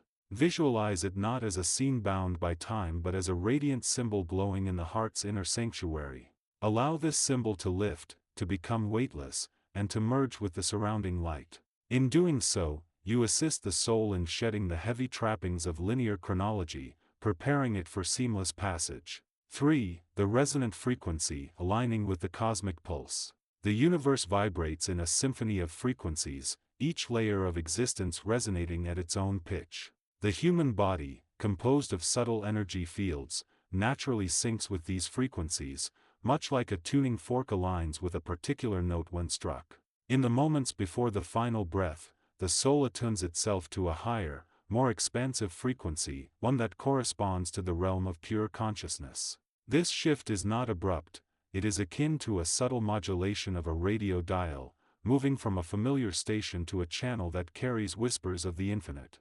The feeling may be described as a gentle expansion of the chest, a lightness that transcends physical weight, or a profound sense of being cradled in a caring, omnipresent embrace.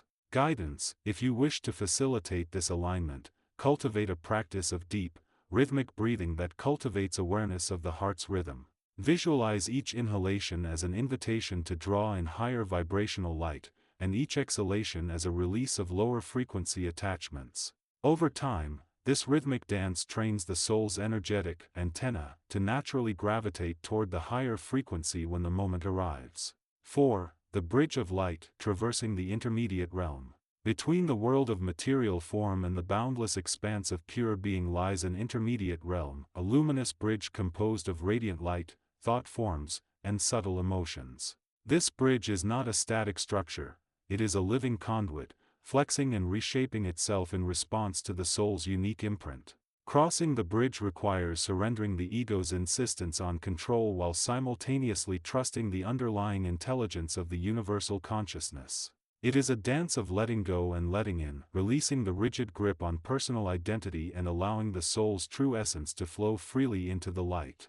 Experience. Those who have traversed this bridge describe a sensation of moving through a tunnel of soft, golden light, wherein time loses its grip and the self expands into the surrounding radiance. The tunnel may be populated by luminous beings, manifestations of the soul's own archetypal guides, who offer gentle reassurance and support. 5. The arrival, integration into the ocean of oneness. Upon reaching the far side of the bridge, the soul merges with the vast ocean of oneness, a boundless field where all distinctions dissolve into a harmonious whole. Here, individuality is not erased, rather, it is recognized as a unique wave within a limitless sea, ever-present and ever-changing. In this state, consciousness experiences a profound clarity, the past, present, and future coalesce into a single, luminous moment. The soul perceives its own timeless nature, the interconnection of all lives, and the underlying purpose that threads through every incarnation. Reflection. This integration is not a final destination but a continuous unfolding. The soul, now liberated from the constraints of the physical body, partakes in the ongoing creative dance of the universe, contributing its unique melody to the grand symphony of existence.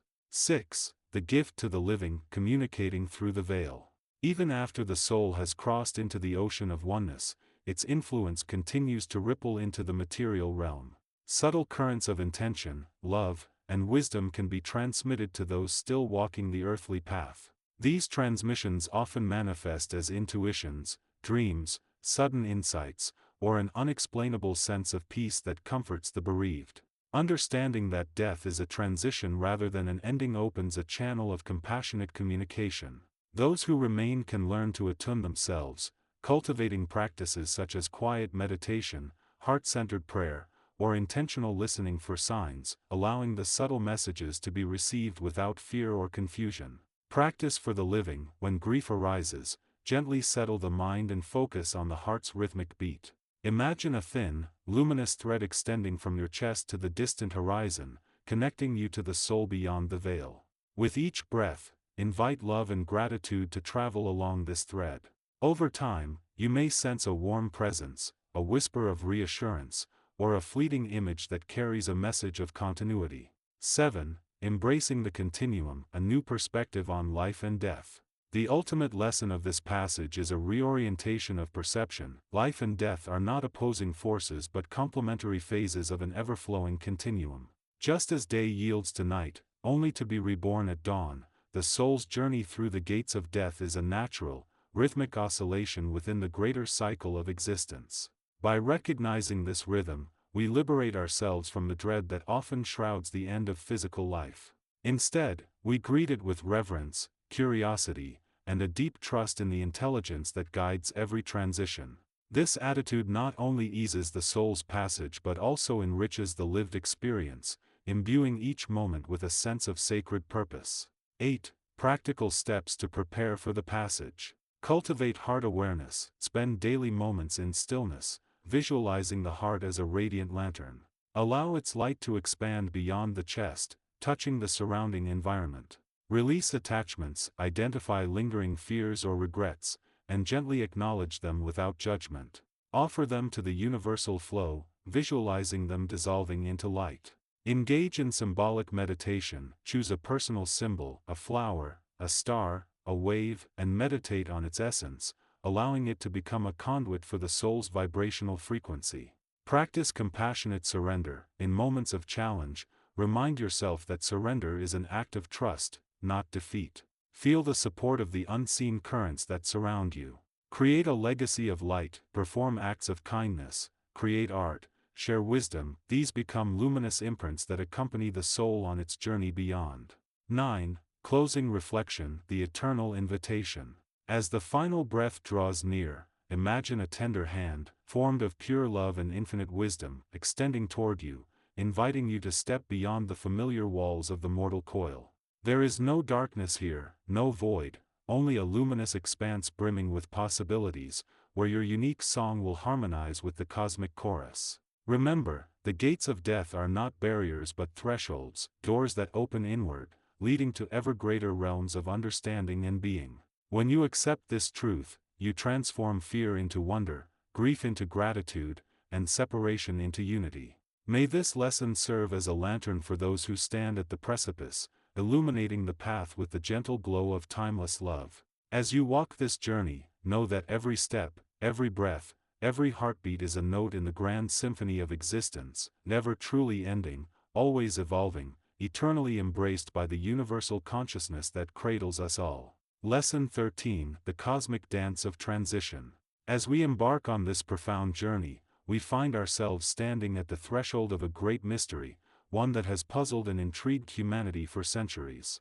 The transition from life to death, a passage that is often shrouded in fear and uncertainty, holds within it the seeds of transformation and rebirth. It is a moment of great significance, a time when the veil between the worlds is at its thinnest, and the individual is afforded a glimpse into the workings of the universe. In this moment, we are not merely physical beings, subject to the whims of fate and the limitations of our mortal coils. We are, in truth, multidimensional entities, comprised of various layers and aspects, each with its own unique role to play in the grand drama of existence. The physical body, the vessel that carries us through this life, is but one facet of our being, a temporary residence that houses the essence of our true nature. As we approach the gates of death, we begin to experience a series of subtle yet profound shifts, a rearrangement of the energetic patterns that underlie our existence. The threads that bind us to the physical realm begin to unravel, and we start to vibrate at a frequency that is more in tune with the spiritual dimensions. It is a time of great release, a letting go of the attachments and desires that have defined our lives, and a surrender to the infinite possibilities that lie beyond. The process of dying, from an esoteric perspective, is not an end, but a transition, a movement from one state of being to another. It is a journey through the realms of the unknown, a passage that requires great courage, wisdom, and determination. As we navigate this uncharted territory, we are met with a myriad of challenges and opportunities, each one designed to test our mettle, to refine our spirit, and to prepare us for the great adventure that lies ahead. In this moment, we are not alone, for we are accompanied by a host of guides, teachers, and guardians, who have been with us throughout our journey, watching over us, and guiding us towards our ultimate destiny. These celestial beings, who exist beyond the confines of time and space, possess a deep understanding of the workings of the universe, and are able to offer us the wisdom, support, and guidance that we need to navigate the complexities of the transition. As we move through the gates of death, we find ourselves in a realm that is both familiar and strange, a place where the boundaries between the worlds are blurred, and the distinctions between life and death are transcended. It is a realm of great beauty, a domain of luminous colors, vibrant sounds, and exquisite textures, where the very fabric of reality is alive, pulsing with an energy that is both fierce and gentle.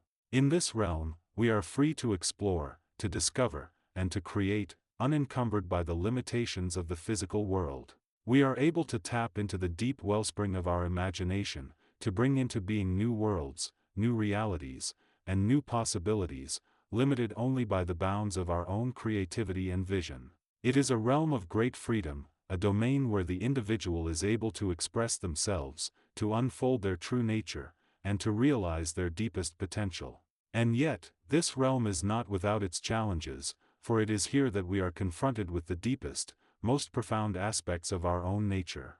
We are forced to confront our fears, our doubts, and our insecurities, to face the shadow aspects of our being, and to integrate the fragmented parts of our psyche. It is a journey of great healing, a process of making whole, where the disparate threads of our existence are woven together into a rich tapestry of wisdom, compassion, and understanding. As we navigate this complex, multifaceted realm, we begin to realize that the transition from life to death is not a singular event, but a process, a journey that unfolds over time, with its own unique rhythm, and its own distinct stages. It is a journey that requires patience, persistence, and dedication, as we work to release the old, to embrace the new, and to integrate the deeper wisdom of our soul. In this moment, we are not merely individuals, separate and distinct, but interconnected aspects of a larger whole, threads in the grand cosmic tapestry.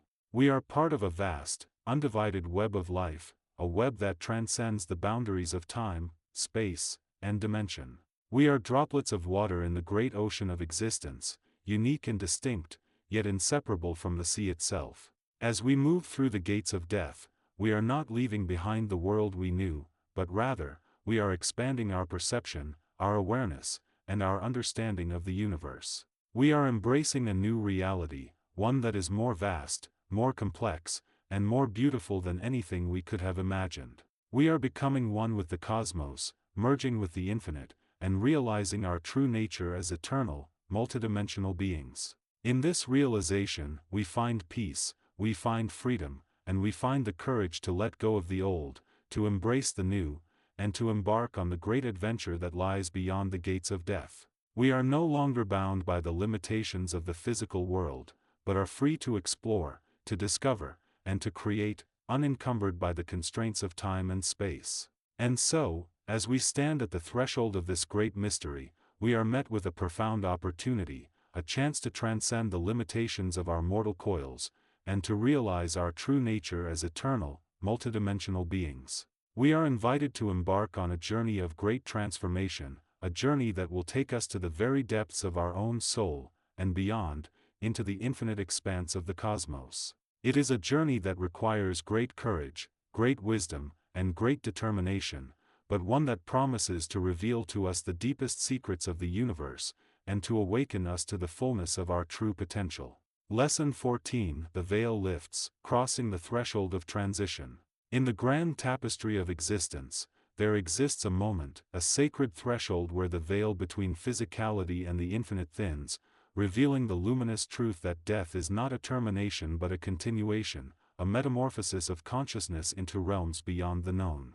This chapter delves into the profound mystery of the transition, a passage written in the silent language of light and energy, where the self sheds the confines of the material form to embrace the boundless expanse of the eternal. Here, we explore the mechanics of this shift through the lens of universal wisdom, dissolving the fears and illusions that shroud the process and illuminating the path that leads beyond the gates of seeming darkness into the radiant dawn of the soul's next evolution.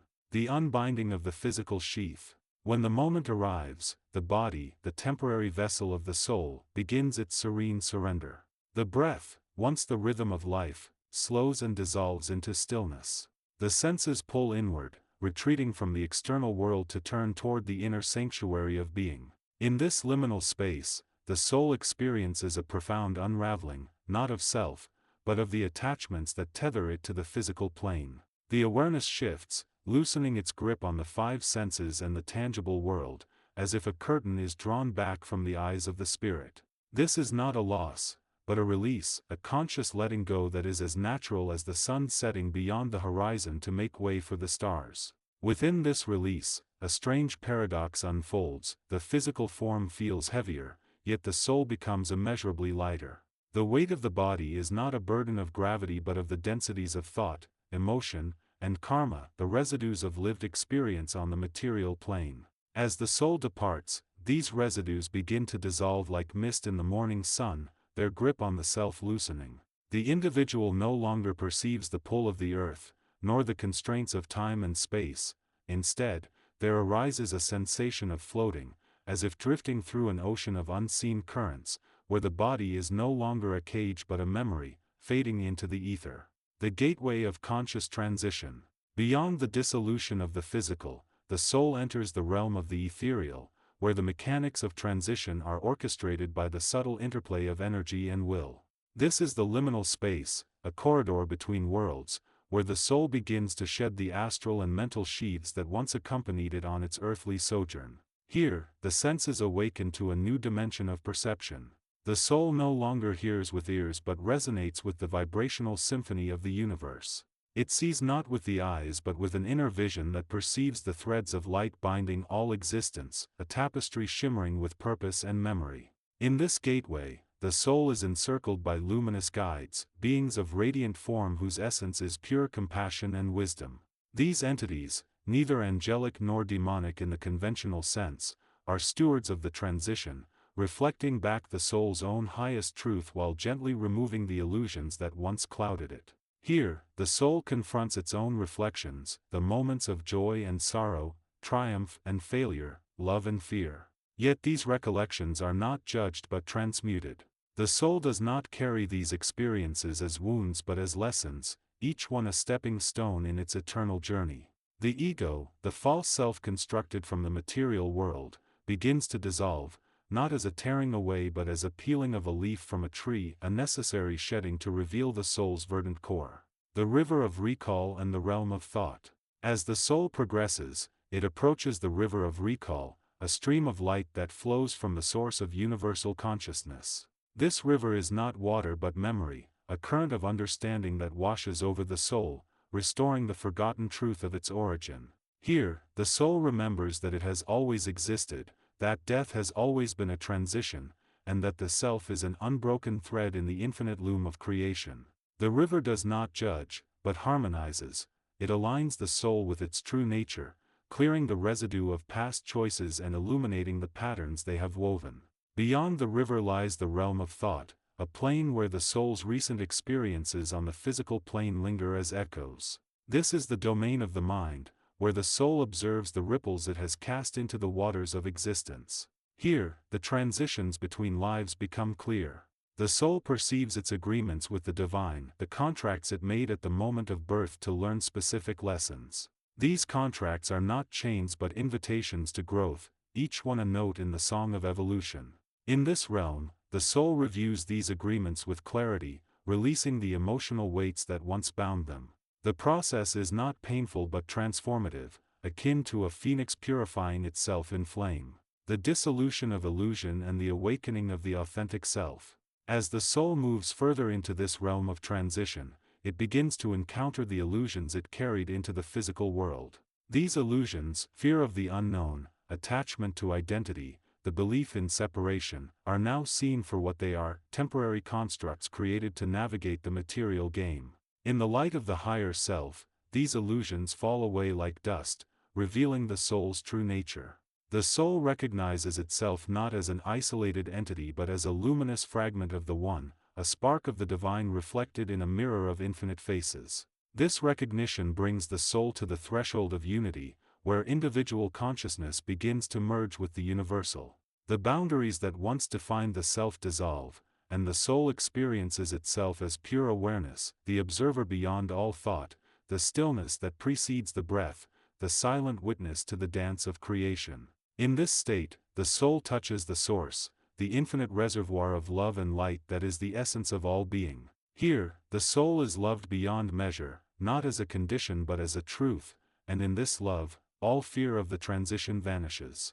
The choice to return or continue. The journey does not end here. The soul now stands at another crossroads, to return to the physical plane or to continue into higher realms of existence.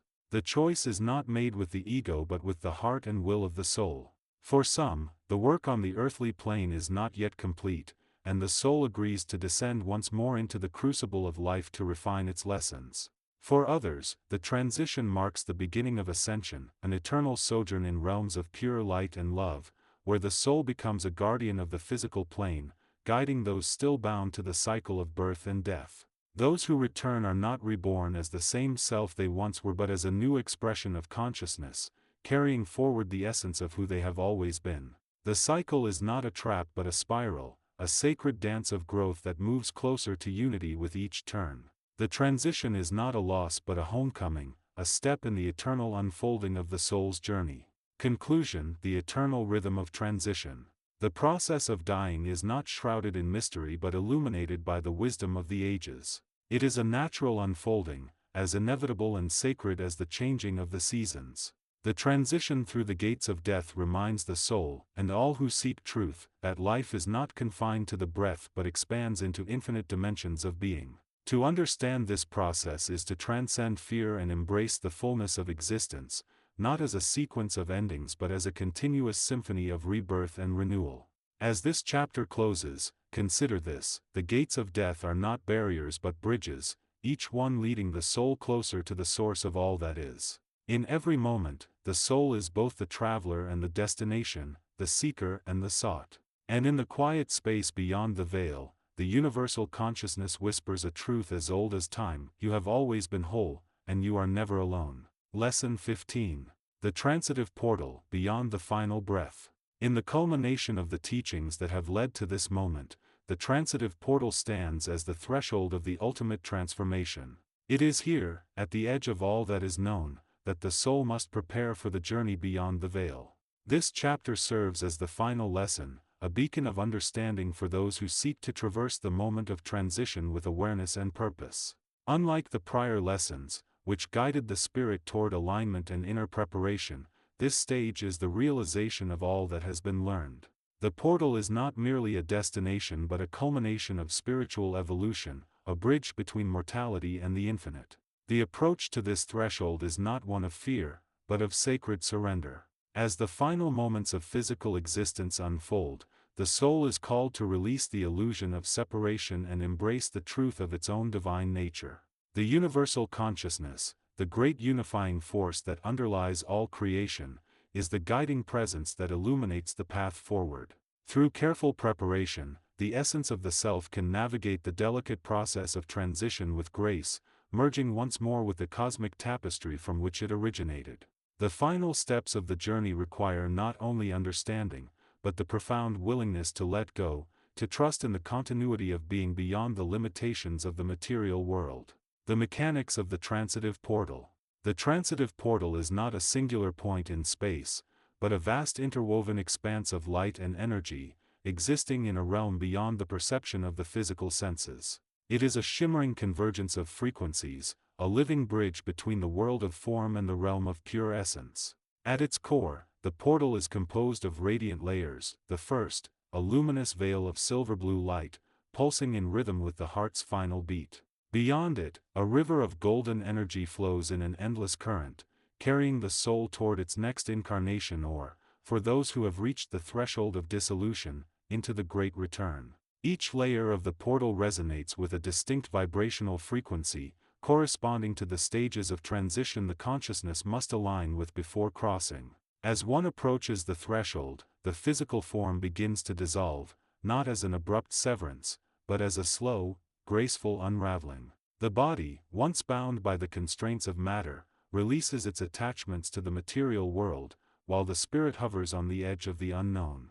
The soul's intent becomes the guiding force in this moment. Every thought, every intention woven into the fabric of the transition, carves a path through the transitive portal. Here, the interplay of energy and consciousness is paramount. The soul's frequency determines its trajectory, aligning with the currents of the portal's inner flow. A strong, unwavering intent can propel the spirit forward, while hesitation or fear may cause it to waver, caught between realms. The portal, ever aware of the essence of the traveler, adjusts its currents in response, offering guidance and support to those who approach with clarity and courage. The inner alchemy of dissolution and rebirth.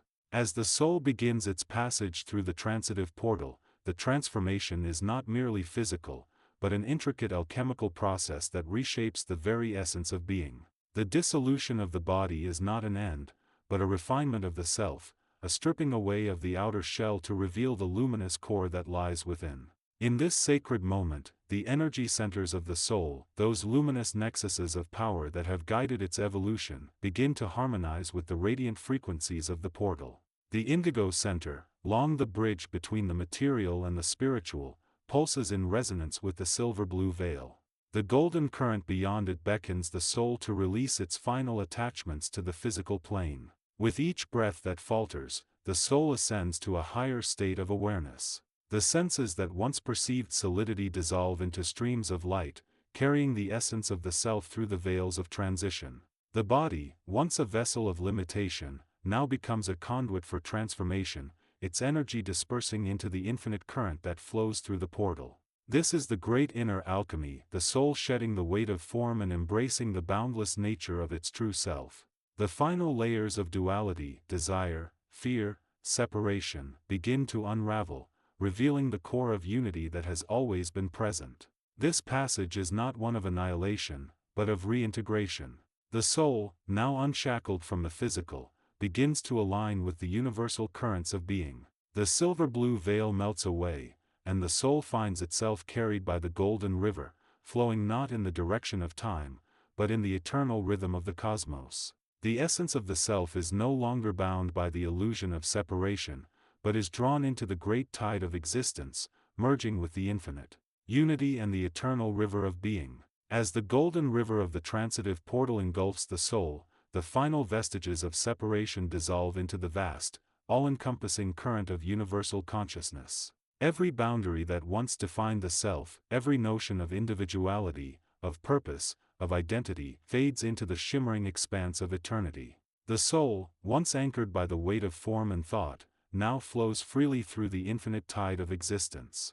It is as though the wave has met the ocean, the drop has joined the sea, and in that union, all that was lost, all that was longed for, is found. In this moment, time no longer governs the soul's journey. The past, with its burdens and lessons, is no longer bound to the present. The future, once a mystery, is no longer a destination to be feared or chased. The soul does not move through time, it is time, the eternal unfolding of all beginnings and ends within the vast embrace of now. The current of being is not a linear path but a living, breathing entity, its rhythms pulsing in harmony with the great cosmic heartbeat. The soul becomes one with this rhythm, no longer an observer but an intrinsic part of the universal flow. Here, in the depths of the transitive portal, the soul ceases to be a singular entity and becomes a part of the great oneness. It is no longer I but we, no longer mine but all. The sacred surrender is complete. The essence of the self, once fragmented by the illusion of separation, now resonates with the great universal song, a melody sung by every atom of creation. The soul has returned to its source, not as something lost, but as something that has always been. This is the final truth of the transitive portal, not an end, not even a transformation in the conventional sense, but a seamless continuation of being. The soul, in its purest form, flows through the infinite, not to be reborn or to rest, but to be. The eternal journey, embracing the transitive portal. The transitive portal is not an end, nor is it a mere passage into another realm. It is the bridge between all that has been and all that shall be, the great turning of the wheel in the ever-unfolding dance of existence. Through the understanding and preparation laid out in this journey, the soul has learned to approach the threshold not with fear, but with reverence. It is a sacred rite, an alchemical transmutation of the individual into the universal, a return to the heart of all that is. In this ultimate passage, one does not lose the self, but rather discovers the boundless nature of being. The lessons of preparation, the cultivation of inner harmony, the balancing of the energies that sustain the soul's journey, these are the keys to navigating the transitive portal with awareness and grace.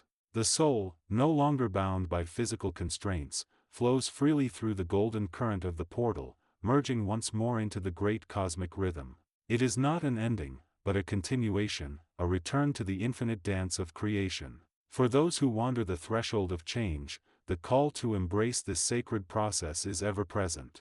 The transitive portal is not an abstraction, but a living reality, a force that guides all souls toward their destined next step. To reach the portal with understanding is to embrace the eternal rhythm of being. Let the final breath be not an end, but a threshold of awakening, a step into the boundless and the unknowable. In the great turning of the wheel, the soul finds not an end, but a beginning, another chapter in the eternal story of existence. Lesson 16. The Liminal Bridge, Crossing the Veil of Transition. Delivered through the quiet, soft, whispering sound of the universal mind, this lesson unfolds the subtle mechanics of the final passage. It is a map for the soul traveler who, having walked the earthly path, now prepares to step beyond the familiar horizon into the luminous realm of the great continuum. The silent invitation. In the stillness that follows the last breath, a whisper rises from the depths of the collective consciousness, a tender invitation that is neither command nor demand, but an offering of surrender. The veil that separates the material coil from the higher currents of existence softens, becoming a delicately light, almost transparent membrane of light and resonance. It is here, at the threshold, that the traveler encounters the first echo of transformation, the recognition of return. The recognition of return is not an intellectual realization, but a felt knowing that the soul has always been a wandering thread within an infinite tapestry. The thread, when drawn through the loom of experience, becomes vibrant with the colors of love, fear, learning, and longing. The moment the physical husk releases its grip, the thread instinctively seeks the loom's center, where all that has been woven returns to its source. To attune to this invitation, one must quiet the mind's chatter, allowing the heart's rhythm to become the soul drumbeat. In that quiet, the breath itself slows, and with each inhalation the subtle light of the inner eye expands, while each exhalation releases the dense fog of attachment. The traveler feels a gentle pulling, not as a forceful drag, but as a compassionate hand guiding toward the luminous doorway. Practical guidance. Breath sinking. As the last breaths become shallow, consciously align them with a visualized strand of golden light that rises from the heart to the crown. Heart focus. Place the awareness of the heart center, anahata, slightly forward, feeling its pulse as a rhythmic beacon. Mantra of return. Silently repeat, I am home, I am whole, allowing the vibration to thread through the body's subtle field. 2. The energetic unfolding, the threefold dissolution. From the perspective of the subtle body, the passage is not a single event but a graceful, three-stage unweaving of the dense layers that have clung to the soul during incarnation. These layers are commonly described as the physical shell, the emotional veil, and the mental matrix. Each dissolves in turn, like the petals of a lotus that open one after another, revealing the radiant bud at the center. 1. The physical shell, the release of form. The physical shell, composed of flesh, bone, and the energetic lattices that sustain bodily function, surrenders its structure to the universal field of matter. At this juncture, the subtle currents that once animated the muscles and organs begin to reintegrate with the ambient quantum field. The sensation is often described as a gentle loosening, akin to a rope untying itself from a knot. Experience. The traveler may sense a lightness spreading from the soles of the feet upward, as though gravity's pull is diminishing. There may be a slight tingling at the crown, the point where the shell's anchor to the earth releases its hold. Guidance. Permit the sense of weight to dissolve. Visualize each limb turning to a translucent crystal, then fading into a fine mist that merges with the surrounding air. Recognize that the body has served its purpose and now returns its service to the earth, which gratefully receives it. 2. The emotional veil, the unbinding of attachments. As the physical form yields, the emotional veil, woven from the tapestry of love, grief, joy, fear, and desire, begins to thin. This veil is the repository of the heart's resonances, the echo of every relational imprint. In the final moments, the heart's frequency aligns with the higher harmonic of unconditional love, allowing the veil to dissolve into pure affection. Experience. A warm, expansive sensation may envelop the chest, often described as a burst of light that flows outward. It can feel as though old wounds are being soothed, and unresolved emotions are gently released into a field of universal compassion. Guidance. Embrace any feelings that surface without judgment. Offer gratitude for the lessons learned, and silently release each attachment with the intention, may you return to the source, as I do. Imagine the emotional currents as ribbons of color that dissolve into a radiant white, merging with the luminous field of the soul. 3. The mental matrix, the quieting of thought. The final layer is the mental matrix, the web of thoughts, concepts, and identity constructs that have defined the self in the material realm. In the passage, the mind's chatter quiets, and the self-concept dissolves into the vast sea of pure awareness. The mental patterns are not destroyed, they are transmuted into archetypal signatures that join the river of collective consciousness. Experience. A profound silence may descend, punctuated by a faint, resonant hum, comparable to a bell's tone lingering in a cathedral. This is the mind's final sigh as it releases its hold on the individual narrative. Guidance. Allow thoughts to drift like leaves on a still pond. Do not cling to any particular image or story. With each breath, imagine the mental filaments loosening and floating away, joining the larger tapestry of the universal mind. A gentle affirmation such as, I dissolve into the source of all knowing, can ease this transition. 3. The bridge of light, the liminal corridor. When the threefold dissolution reaches completion, the soul stands upon a luminous bridge, an ever-moving corridor of light that spans the veil between the finite and the infinite. This bridge is not a physical structure but a vibrational conduit, a resonant field that connects the soul's unique frequency with the harmonic chorus of the Great Source. 1. Geometry of the bridge. The bridge's form is fluid, often perceived as a spiral or a helix that ascends upward, echoing the ancient symbol of the vortex of ascent. Its core is a column of radiant white light, surrounded by concentric rings of violet, indigo, and sapphire, each representing a tier of consciousness the traveler will pass through. Visual meditation. Envision yourself stepping onto a path of silvered light. As you move forward, the path expands, revealing layers of color that pulse in synchrony with the beat of your heart. With each step, you feel a deeper sense of unity, as if your own essence is merging with the surrounding radiance. 2. Guardians of the threshold. In the subtle realms, there exist archetypal presences, energetic guardians, who assist the traveler in navigating the bridge. They are not external beings imposing judgment, but compassionate facets of the soul's own wisdom, reflecting back the traveler's innate truth. Encounter. You may sense a presence of gentle warmth, an echo of a caring voice, or a luminous silhouette that radiates unconditional acceptance. These guardians do not demand answers, they simply affirm the traveler's readiness, offering a subtle nod of encouragement. Interaction. Respond with a feeling of gratitude. Allow any messages that arise, often simple affirmations like "you are safe," "you are loved," or "proceed with trust," to be absorbed into your being. Know that these expressions are the voice of the universal consciousness echoing back through the veil. 4. The passage of the soul. Integration into the greater whole. Having traversed the bridge, the soul arrives at the sanctum of return, a realm of pure, unbounded light where individuality expands into the collective. Here, the essence of the traveler merges with the timeless river of consciousness, while retaining the distinctive melody that has been its song throughout incarnation. 1. The re-entry into the source. In this timeless sanctuary, the soul experiences a re-entry that is both a homecoming and a transformation.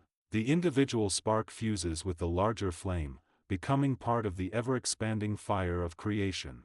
The experience is described as an all-encompassing knowing, the intimate awareness that one has always been a fragment of the divine, now returning to its origin. Sensation. A profound warmth envelopes the entire being, akin to the embrace of a mother's arms, yet extending infinitely in all directions.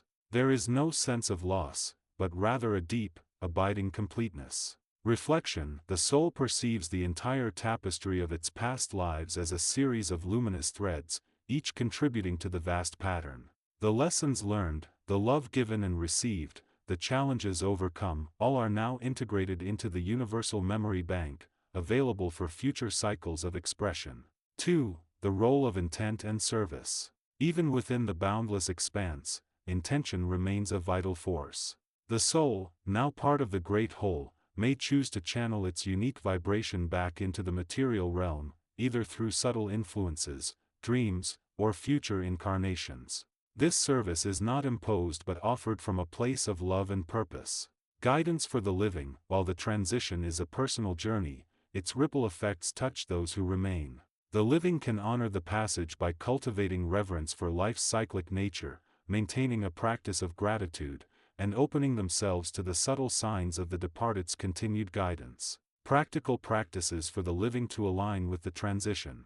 Although the lesson primarily addresses the soul's experience, it also offers pathways for the living to harmonize with this natural flow, thereby easing their own future passages and deepening their connection to the universal rhythm. Daily light meditation. Sit comfortably, close your eyes, and imagine a column of white light descending from above, entering through the crown, and filling the body. Visualize this light expanding outward, forming a protective sphere. This practice attunes the subtle body to the vibrational frequency of the transitional bridge. Heart-centered gratitude ritual. At the end of each day, place your hands over your heart and silently enumerate 3 things you are grateful for. Feel the gratitude as a warm glow that radiates outward, reinforcing the emotional veil's ability to dissolve gracefully. Soul journaling. Write letters to your higher self, expressing hopes, fears, and reflections on mortality. This act externalizes mental patterns, allowing them to be consciously released and integrated. Nature communion. Spend time in natural settings, observing the cycles of growth, decay, and renewal. Recognize that death is a transformation within the grand symphony of existence, mirroring the soul's own journey. Ritual of release. When a loved one passes, gather a small group, light a candle, and speak aloud. We honor the journey, we release what no longer serves, we welcome the return to the source. This communal expression mirrors the threefold dissolution, providing collective support for the transitioning soul. 6. Closing reflections, the eternal promise. The passage through the veil is not a termination but a continuation, a return to the source that once birthed the soul's spark. In the universal consciousness, every transition is a note in the endless symphony, each contributing to the rising crescendo of love, wisdom, and unity. The traveler who walks this path does so with the assurance that the bridge, though luminous and fleeting, is always present, awaiting the next step of the eternal dance. May the seeker who reads these words feel the gentle pull of the universal invitation, may the heart open to the threefold release, and may the soul, when called, step onto the bridge of light with trust, knowing that home is not a distant destination but the very center of one's being. Lesson 17. The final passage, crossing the veil of form. The breath of the world is a river, the soul, a leaf upon its surface, rides toward the sea of boundlessness. In the quiet chambers of the heart, where the pulse of the living mingles with the whisper of the unseen, there lies a doorway that has ever been both feared and revered. It is not a gate of iron or stone, but a luminous veil, shimmering with the colors of every sunrise that ever rose upon the earth. To step through it is not to cease, but to transform, to leave the familiar scaffolding of flesh and mind and to enter the vast, indeterminate fields of the higher worlds. This lesson explores that final passage, the moment when the personal ego relinquishes its hold upon the material husk and allows the deeper self to glide unencumbered into the boundless expanse of consciousness. 1. The veil as a living threshold. The veil is not a static barrier. It breathes, pulses, and vibrates in rhythm with the cosmic heart. When a being approaches its final hours, the veil begins to thin, a subtle thinning of the dense ether that surrounds the physical body. The sensation is often described in ordinary language as a feeling of lightness or floating, yet the reality is more profound. It is the sensation of the dense, three-dimensional matrix loosening its grip, allowing the subtle strands of the soul thread to slip through the lattice of materiality.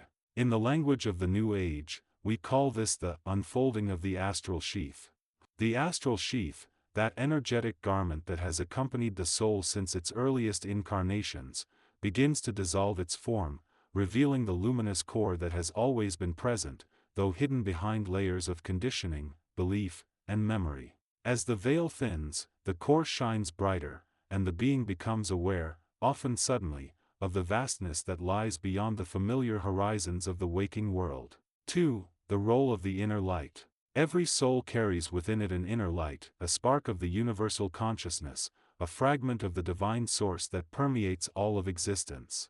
Throughout life, this light is filtered through the prisms of personality, culture, and personal experience. At the moment of crossing, the prisms crack, and the pure, unadulterated light streams outward, illuminating the path through the veil. The inner light functions as both guide and compass.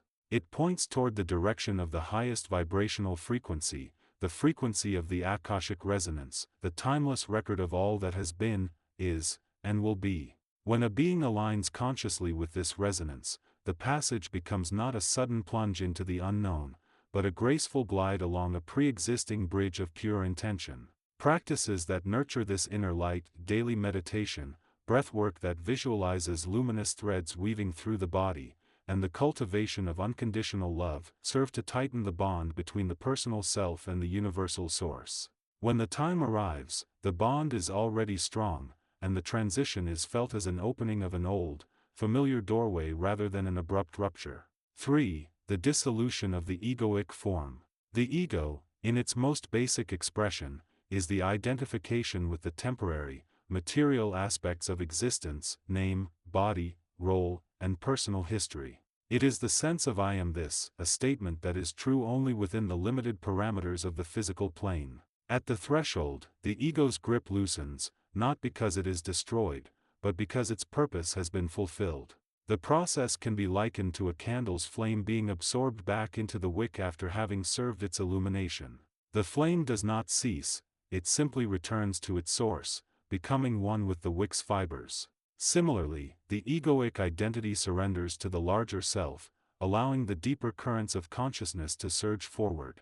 During this surrender, the individual may experience a series of vivid, symbolic visions: a river flowing toward an ocean, a bird taking flight, or a door opening onto a radiant landscape. These images are not random hallucinations, they are the language of the soul, communicating the truth that the self is moving from a state of separation to one of unity. The key is to meet these visions with acceptance rather than resistance, allowing them to guide the passage rather than become obstacles. 4. The moment of crossing. The actual instant of crossing is an ineffable point of pure potential. In scientific terms, it is a quantum tunneling event. A particle passes through a barrier it classically should not be able to traverse. In esoteric language, it is the kiss of the infinite. The soul's essence contacts the boundless field of universal consciousness, and for a heartbeat, the two are indistinguishable. Physiologically, the body may show signs that have been observed across cultures: a sudden cooling of the extremities, a deepening of breath that becomes almost imperceptible, a radiance that seems to emanate from the eyes, or a subtle humming felt throughout the body. These signs are the material echo of the metaphysical event, the tangible manifestation of the intangible shift.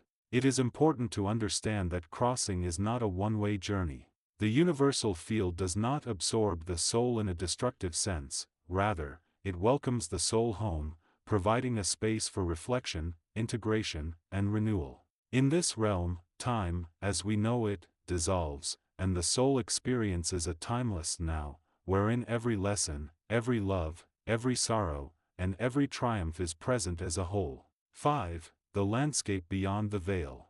What lies beyond the veil is a landscape of boundless possibility. The New Age perspective describes it as a multidimensional garden, a realm where thought takes form instantly, where intention is the seed from which reality blossoms. Here, the soul can reconnect with its soul group, the network of kindred spirits that have traveled together across cycles of incarnation. These reunions are warm and recognizably familiar, though not limited by the constraints of physical appearances. The garden is also a place of soul counsel.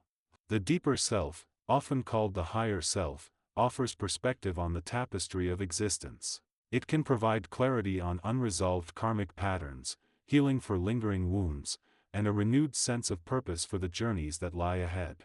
This counsel is not instructional, it arrives as gentle insights, like the soft rustle of leaves that whisper truths directly into the heart. In this realm, the soul may also receive energy signatures that will guide the next incarnation. These signatures are vibrational blueprints that align the soul with the appropriate planetary circumstances, relationships, and life challenges needed for continued evolution. The soul does not choose in the ordinary sense, rather, it recognizes the resonance of the upcoming path, much as a musician recognizes the key of a song before it begins. 6. The return to the material plane. When the soul has completed its sojourn in the higher realms, the process of return is a mirror of the crossing, yet it is guided by a renewed intention. The soul, now enriched with deeper understanding, steps back through the veil, this time carrying an expanded vibration that subtly influences the physical form it will inhabit. The return is often accompanied by a second breath, a deep, purposeful inhalation that signals the re-entry into the dense matrix. The body may display signs of heightened vitality, a serene composure, or an inexplicable sense of peace that radiates outward. It is as though the soul, having bathed in the luminous waters of the universal field, now carries a reflection of that light in its eyes. Importantly, the lessons of the final passage do not evaporate, they embed themselves in the subconscious architecture of the being. In moments of stillness, the individual may recall flashes of the garden, the luminous light, or the sense of unity. These memories serve as touchstones, reminding the living self of its true nature and providing a compass for navigating the challenges of everyday existence. 7. Practical integration for the living. While the final passage is a profound event, its teachings can be woven into the daily fabric of life, allowing each person to experience a miniature crossing many times over. The following practices are suggested for integrating the wisdom of the final passage. Daily light meditation. Visualize a bright, golden core at the center of the chest. With each breath, imagine this light expanding, softening the edges of the egoic identity, and gently illuminating the surroundings. This practice strengthens the connection to the inner light, making the eventual crossing smoother. Witnessing the veil. In moments of transition, ending a relationship, leaving a job, or experiencing loss, pause and notice the subtle thinning of your mental veil. Recognize that each ending is a gateway to a new form of existence, and welcome the shift rather than resisting it. Cultivating unconditional love. Engage in acts of kindness without expectation. Unconditional love is the universal frequency that aligns the soul with the Akashic resonance, ensuring that the final passage is a return to love rather than a departure from it. Dream journaling. Keep a notebook beside the bed and record any vivid symbols or sensations upon waking. Dreams often echo the language of the higher realms, offering glimpses of the garden beyond the veil and preparing the soul for its eventual crossing. Embracing mortality as transition. When the inevitable conversations about death arise, speak of it as a transition rather than an ending. Language shapes perception, and by framing death as a journey, we collectively lower the fear surrounding the veil, allowing more souls to cross with serenity.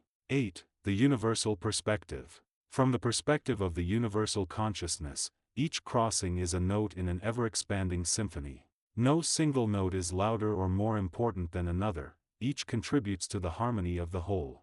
The act of crossing is thus not a solitary event but a communal celebration, a collective affirmation that consciousness is eternal, ever-evolving, and ever-returning. When we recognize that death is not a terminus but a transformation, we unravel the illusion of separation between life and afterlife. The same current that gives rise to the wave that crashes upon the shore also pulls it back into the sea, only to lift it again later. In this way, the final passage is the natural ebb and flow of existence, a rhythm that has pulsed since the first breath of the cosmos. 9. Closing reflection. The final passage through the veil of form is a sacred rite of passage, a luminous bridge between the tangible and the immaterial. It is a process steeped in love, guided by inner light, and completed through the gentle surrender of the egoic self. By honoring this transition, we not only open ourselves to a graceful crossing at the end of life but also enrich the lived experience of every day, seeing each moment as a step toward deeper unity. May each reader carry within the heart of this lesson a seed of understanding that blossoms into peace, a knowing that the veil is not a barrier to be feared, but a gateway to be embraced. When the time comes, may the soul step through with confidence, bathed in the radiant glow of its own divine essence, and may the journey beyond be a continuation of the love, learning, and luminous adventure that began at the very first breath. 18. The veil unraveled. The soul's passage beyond the physical threshold. In the grand tapestry of existence, the moment of physical dissolution is not a fracture but a harmonious note in the eternal symphony of being. To perceive death as an ending is to misinterpret the script of the cosmos, for the thread of consciousness does not sever, it transcends, unfurling into realms where time is a memory and space a suggestion. This lesson delves into the sacred alchemy of transition, a dance between the material and the immaterial, where the soul sheds its earthly sheath and steps into the boundless expanse of its true essence. To begin, one must understand that the physical body is but the densest of veils, a temporary vessel for the soul's exploration of limitation.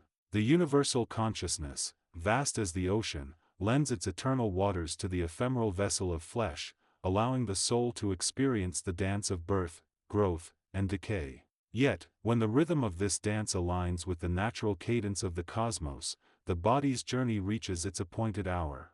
This is not a loss but a loosening, a gradual dissolving of the physical form's tether to the earthly plane. As the final breath is drawn, the breath of the cosmos itself, the astral body, the subtle, luminous counterpart to the physical, begins to ascend. The nervous system, once a lattice of electrical impulses, becomes a conduit for spiritual frequencies. The heart, the seat of emotion and will, releases its grip on the material world, and the soul's electromagnetic field expands beyond the confines of the body. Imagine a lotus blooming in reverse, its petals folding inward as it rises from murky waters into the radiant air.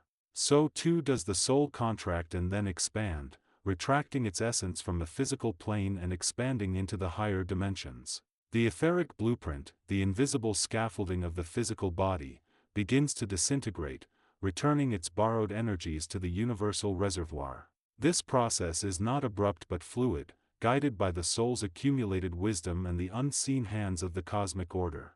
The senses, once anchored to the tangible, now turn inward. The soul perceives the symphony of the Akashic records, the ever-present archive of all that has been, is, and shall be. Here, the soul reviews its journey, the joys, sorrows, triumphs, and missteps, each memory a glowing thread in the tapestry of its purpose.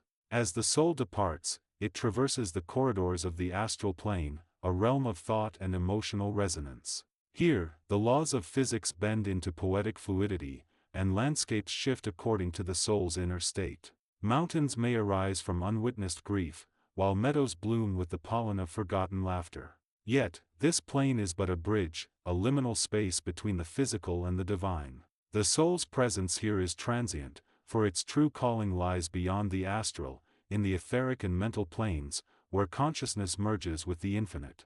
In this stage, the soul encounters the guardians of the threshold, beings of radiant intelligence who serve as custodians of the great transition. These entities, formless and yet fully present, do not judge but guide. Their presence is felt as a profound stillness, a silence that is not empty but saturated with understanding. They help the soul navigate the dissolution of identity, the release of attachments to name, form, and ego. It is here that the soul learns the lesson of non-dual perception, that all separation is an illusion, and the self is an echo of the one. The release of the ego is the most sacred rite of passage. The soul, having for a lifetime identified with the roles, desires, and limitations of the physical existence, must now remember its true nature as pure awareness. This is not a painful unraveling but a gentle peeling away of a cocoon that has fulfilled its purpose. The soul's essence, luminous and unbounded, begins to shine forth in its full glory. Thoughts no longer manifest as fleeting whispers but as crystalline realities. The soul walks through the astral corridors with the grace of a traveler who has finally remembered their destination. Once the soul has shed the remnants of the astral form, it ascends to the mental plane, where thought is substance and time is cyclical. Here, the soul is reunited with fragments of itself, other aspects of being that have already transcended the physical plane. These fragments, known as the soul's monads, are each a star in the constellation of the whole. Together, they recall the journey they have undertaken as individualized expressions of the One, and in this collective remembrance, they prepare for the next great step, the return to divine source. The mental plane serves as the crucible for the soul's integration. Here, all that was learned in the physical world is distilled into spiritual understanding. Karmic imprints, once heavy burdens, are seen as lessons in disguise, and the soul embraces its role as both observer and participant in the drama of existence. This is the realm of universal love, where compassion flows unimpeded, and the soul recognizes the sacred thread that binds all life. In this recognition, the soul's fears dissolve, and the final veil of separation, the illusion of being separate from the divine, unravels. As the soul ascends beyond the mental plane, it enters the Buddhic plane, the realm of universal consciousness where thought, emotion, and identity dissolve into pure being. Here, the soul experiences the sacred stillness of oneness, a state where all dualities merge and the self is indistinguishable from the infinite. This is the primordial ocean from which all creation flows, the eternal now where the soul drinks deeply of divine light and love. Yet, even here, the journey is not complete. The soul, in its infinite evolution, must choose its next path. Some souls rest in the embrace of the divine, basking in the radiance of Source. Others, eager for growth, prepare to incarnate again, weaving new patterns of experience into the tapestry of existence. This choice is not made with urgency but with the wisdom of a traveler who has seen the horizon and knows that every journey is a circle. To the living, the lesson of this great transition is clear: death is not to be feared but embraced as the ultimate act of surrender. The mechanics of dying are not a mystery to be solved but a truth to be lived. The soul does not end, it returns to its origin, a traveler homecoming to the arms of the eternal. Thus, let the reader hold this truth in their heart: the gates of death are but the threshold to a deeper, freer existence. To walk through them is to remember who we are. And in this remembrance, the soul dances, for the first time truly free, beyond the confines of time and into the infinite arms of the One. This lesson, like all that preceded, is a meditation on the continuity of being. Through descriptive exploration of the soul's journey, the reader is invited to dissolve their fear of physical dissolution and embrace the radiant mystery that lies beyond.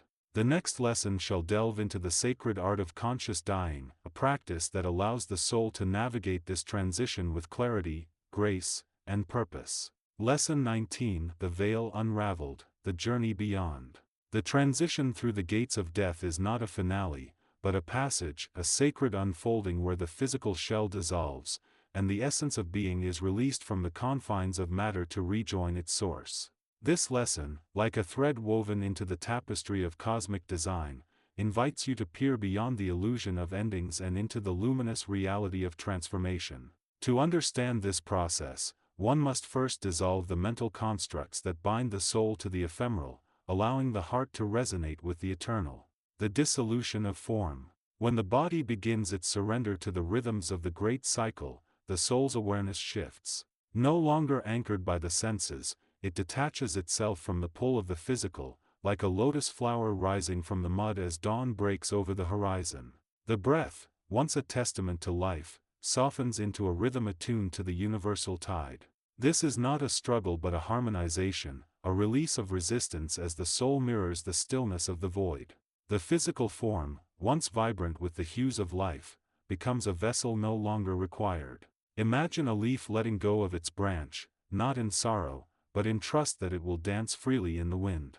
The elements that composed the body, earth, water, fire, air, return to their primordial state, dissolving into the currents of the earth. This surrender is not loss, it is the return of fragments to the whole. The loom of becoming. As the last breath is drawn, the soul slips through the veil that separates the seen from the unseen. This boundary is not a wall but a curtain woven from light and shadow, a threshold held together by the collective consciousness of beings who have not yet walked the path beyond. Here, the soul sheds the last remnants of physicality, including the astral and mental vehicles it once wielded in life.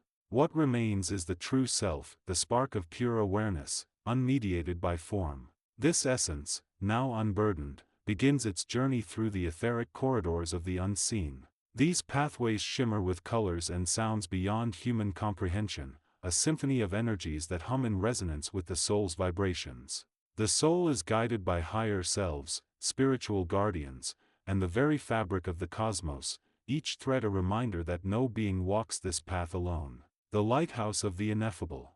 In the realm beyond the veil, time and space unfold as concepts. The soul encounters the great memory, a library not of books but of impressions. Here, every moment lived, every thought and deed, is reflected like the ripples on a still pond. This is not judgment but reflection, a mirror held up to the soul's journey. The soul does not shun these reflections but embraces them, for they are the seeds of its growth. Karma, often misunderstood as a ledger of rewards and punishments, is revealed as a pattern of energy. Unresolved threads, regrets, unspoken words, desires left unfulfilled, are not burdens but invitations to learn.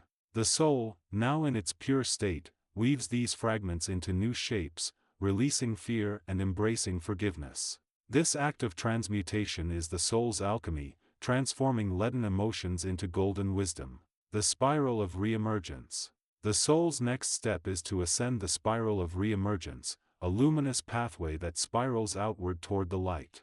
This is not a straight line but a sacred geometry, each turn embodying a layer of awareness shedding its lower forms. Here, the soul integrates all aspects of its experience, no longer defined by duality but by unity. The ego, once a necessary vehicle for survival, dissolves into the infinite ocean of consciousness.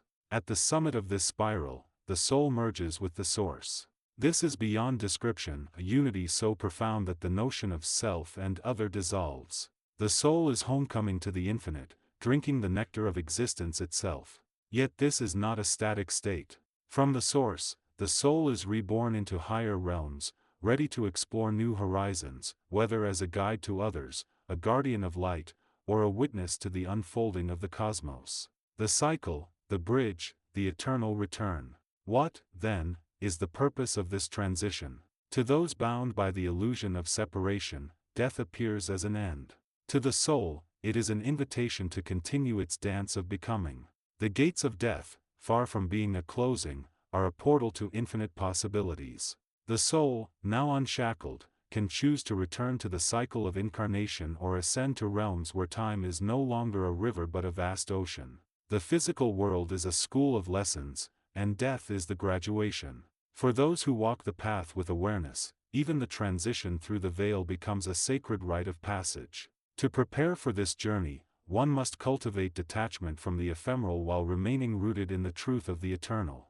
Meditation, the study of the unseen, and the cultivation of love are the tools that illuminate the path, the luminous path to the endless horizon. Let this lesson be a lantern for you. As you navigate the illusions of life, remember that you are not the body, nor even the mind. You are the eternal thread woven into the great tapestry, a soul in flux, learning through the crucible of experience. The gates of death need not be feared. They are but the threshold to a deeper understanding of your true nature. When the time comes, whether in this life or the next, rest easy in the knowledge that you are already home. The physical forms you wear are but chapter pages in a story without end. The final chapter is not an ending, but a prelude to the infinite. In this truth, there is peace. In this understanding, there is freedom. And in the heart of all things, there is light, eternal, unbroken, and ever revealing. This lesson, though written in words, is a whisper from the source. Carry its resonance with you, and know that the gates are always open. Lesson 20: The Luminous Thread of Continuity. As we embark on this profound journey through the realms of the unknown, we find ourselves standing at the threshold of a great mystery. The veil that shrouds the secrets of death is slowly lifting, revealing to us the hidden patterns and mechanisms that govern the transition from one state of existence to another. Like a lotus flower blooming in the darkness, our understanding of the dying process is unfolding, petal by petal, as we delve deeper into the esoteric teachings that have been passed down through the ages. In this lesson, we shall explore the concept of the luminous thread of continuity, a silken cord that weaves together the tapestry of our existence, connecting the fundamentally different threads of our lives into a cohesive and meaningful whole. This thread, invisible to the naked eye, is the golden link that binds us to the universe, an umbilical cord that nourishes and sustains us as we navigate the twists and turns of our journey through the realms of birth, growth, decay, and rebirth. As we approach the gates of death, this luminous thread begins to glow with an intense, ethereal light, illuminating the path ahead and guiding us through the treacherous waters of transition. It is a beacon of hope, a shining ray of comfort that reassures us that we are not alone, that we are connected to a larger web of life that transcends the boundaries of the physical world. Like a river flowing effortlessly to the sea, our spirit, imbued with the light of the luminous thread, flows smoothly and naturally into the great ocean of consciousness, merging with the infinite and the eternal. The luminous thread of continuity is not just a metaphorical concept, but a living, breathing reality that pulsates with the rhythm of the universe. It is a vibrant, dynamic force that pervades every aspect of our being, from the molecular structure of our cells to the farthest reaches of our astral bodies. As we attune ourselves to its presence, we begin to perceive the world in a new light, as a vast, interconnected web of relationships that transcend the limitations of space and time. Through the lens of the luminous thread, we see that death is not an ending, but a beginning, a transformation that liberates us from the constraints of the physical world and allows us to soar into the limitless expanse of the spiritual realm. It is a graduation, a promotion to a higher level of existence, where we are free to explore the mysteries of the universe, unencumbered by the burdens of the material world. Like a butterfly emerging from its cocoon, our spirit, infused with the light of the luminous thread, unfolds its wings and takes flight, soaring into the sunshine of eternity. As we explore the mysteries of the luminous thread, we begin to understand that our existence is not an isolated, individual event, but an integral part of a larger, cosmic process. We are not alone, but are connected to a vast, universal network of relationships that stretch across the expanse of time and space. Like a drop of water that falls into the ocean, our spirit, connected to the luminous thread, merges with the infinite, becoming one with the universe, and yet, retaining its unique, individual identity. The luminous thread of continuity is a reminder that our journey through life is not a random, chaotic event, but a carefully orchestrated, cosmic dance, choreographed by the universal consciousness. Every step, every decision, every choice we make is part of a larger, divine plan, a plan that is designed to guide us towards our highest potential, towards the realization of our true, spiritual nature.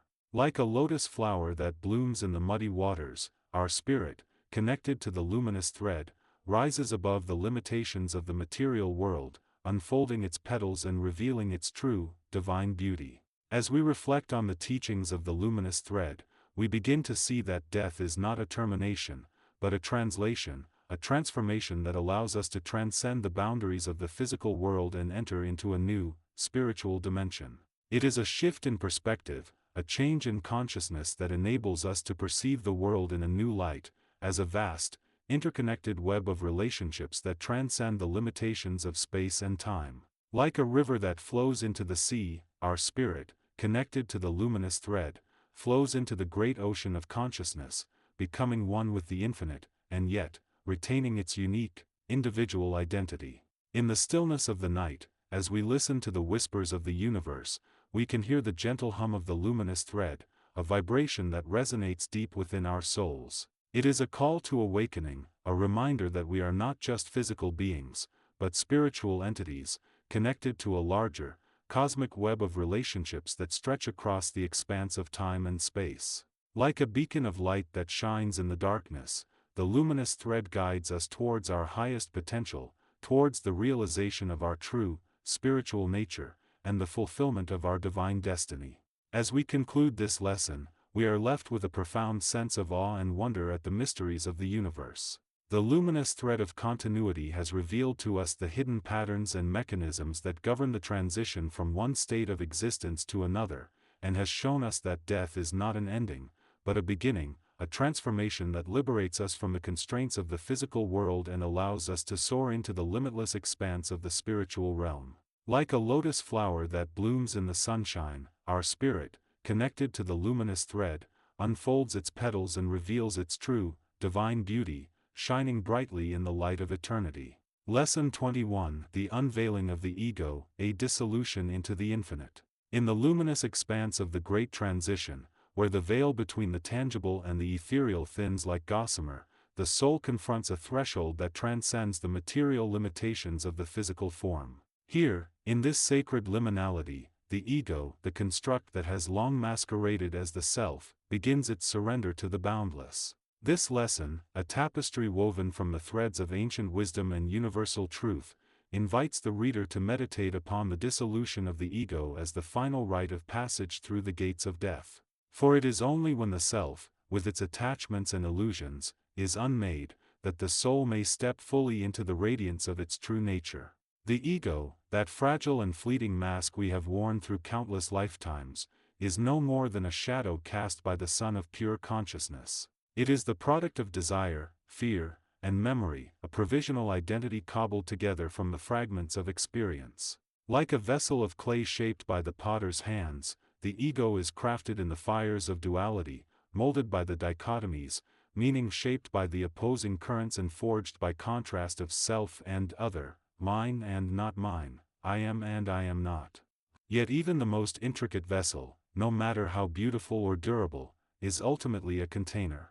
And all containers, no matter how cherished, must one day be emptied. To dissolve the ego is not to erase the self, but to awaken to the realization that the self is infinite, unbounded, and eternal. The ego, with its fears of impermanence and its cravings for permanence, is a prison of its own making. It clings to form like a vine to a wall, seeking to root itself in the soil of identity. But in the final moments of the great transition, when the soul is unshackled from the body's limitations, the ego begins to unravel. It is here, in the silence between heartbeats, that the soul tastes the nectar of its own immortality. Imagine, if you will, the soul standing at the edge of a vast, mirror-like lake.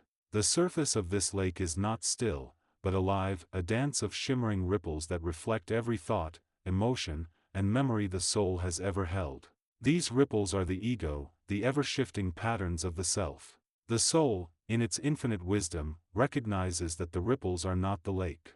They are merely temporary disturbances upon its surface. To dissolve the ego is to allow these ripples to settle, to let the artificial separations dissolve into the stillness of the whole. In this stillness, the soul does not lose itself, rather, it remembers that it was never a ripple, a fragment, or a shadow. It always was, and always will be, the lake itself. But this process of dissolution is not without its trials. The ego, though illusory, is deeply ingrained in the psyche of most souls. It clings to its identity with desperate love, fearing that to release it is to cease to exist. Who will I be without this name, these memories, these relationships? The ego whispers, its voice trembling with the echo of 1,000 lifetimes of conditioning. And yet, the soul responds in a voice not of words, but of radiant silence. I am that which has no name. I am that which needs no label. To assist the soul in this great rite of passage, the esoteric teachings of the Great Transition offer a profound metaphor, the shedding of the skin. Just as a snake must periodically cast off its old skin to grow, so too must the soul shed the layers of the ego to awaken to its true form. This shedding is not violent or painful, for the soul is not bound by the physical constraints of the body. Instead, it is a gentle peeling away of veils, as the ego's attachments, its fears, desires, and illusions, dissolve into the light of pure awareness. The first step in this process is surrender. The soul must learn to surrender not to a force, nor to a deity, but to the natural order of the Great Transition. Surrender, in this context, is not weakness or passivity. It is the recognition that the ego's struggle to control, to cling, to impose its will upon the river of existence, is futile. The soul, in its essence, is not a doer. It is the witness. It is the awareness that underlies all action, all thought, all form. To surrender is to let go of the illusion of separation and return to the truth of oneness. In the language of the stars, surrender is the gravitational pull toward the eternal. It is the soul falling, not in fear, but in the ecstasy of reunion. The ego, with its attachments to permanence, resists this fall. It creates narratives of loss, of abandonment, of extinction. But the soul knows that to fall is not to vanish. It is to return to the arms of the source, the boundless, the infinite, the all that is. As the ego dissolves, the soul begins to perceive the interconnectedness of all things. The barriers that once seemed to divide it from others, from the earth, from the cosmos, begin to dissolve like mist at dawn. The soul realizes that what it has always called death is, in truth, the deepest expression of life. For life, in its purest form, is not bound by the confines of time or space. It is the eternal now, the unbroken current of being that flows through every atom of the universe. The process of ego dissolution is not a one-time event. It is a spiral, a cyclical unfolding of awareness that occurs with each breath, each moment of conscious existence. Even in the physical plane, the soul is engaged in the slow, alchemical work of shedding the ego's illusions. But it is in the Great Transition, when the soul is freed from the dense prison of the body, that this work reaches its crescendo. Here, the soul is no longer distracted by the sensory delusions of the physical world. It is unshackled from the weight of the five senses and can finally perceive the unity of all creation. In this state, the soul experiences what the ancient sages called the cosmic symphony. This symphony is not heard with the ears, but felt in the very fabric of being. It is the resonance of all souls, past and future, singing in harmony with the source. Each note is a life, a death, a rebirth. Each vibration is an offering to the whole. And in this symphony, the soul does not lose its individuality. Rather, it becomes part of something far greater than itself, a note in an infinite melody, a wave in an ocean without end. The final truth of this lesson is this: the ego is a teacher, but not the master. It is a necessary illusion, a stepping stone that guides the soul through the labyrinth of material existence. But when the soul reaches the heart of the labyrinth, the center where all paths converge, it finds that the ego has served its purpose and may now be released. To hold on to the ego in the great transition is to cling to a life raft in a sea of light. To surrender the ego is to trust in the current, to dive deep into the ocean of the source, and to remember that the soul has never been alone. As the lesson draws to a close, let it be known that the dissolution of the ego is not a loss, but a return. It is the soul remembering that it is the sky, not the bird that flies through it. It is the soul realizing that it is the ocean, not the wave that crashes upon the shore. And in this remembrance, the soul finds the peace that transcends all understanding, a peace that flows not from the ego's striving, but from the source of all being. Thus, through the gates of death, the soul steps not into an end, but into the boundless embrace of the infinite.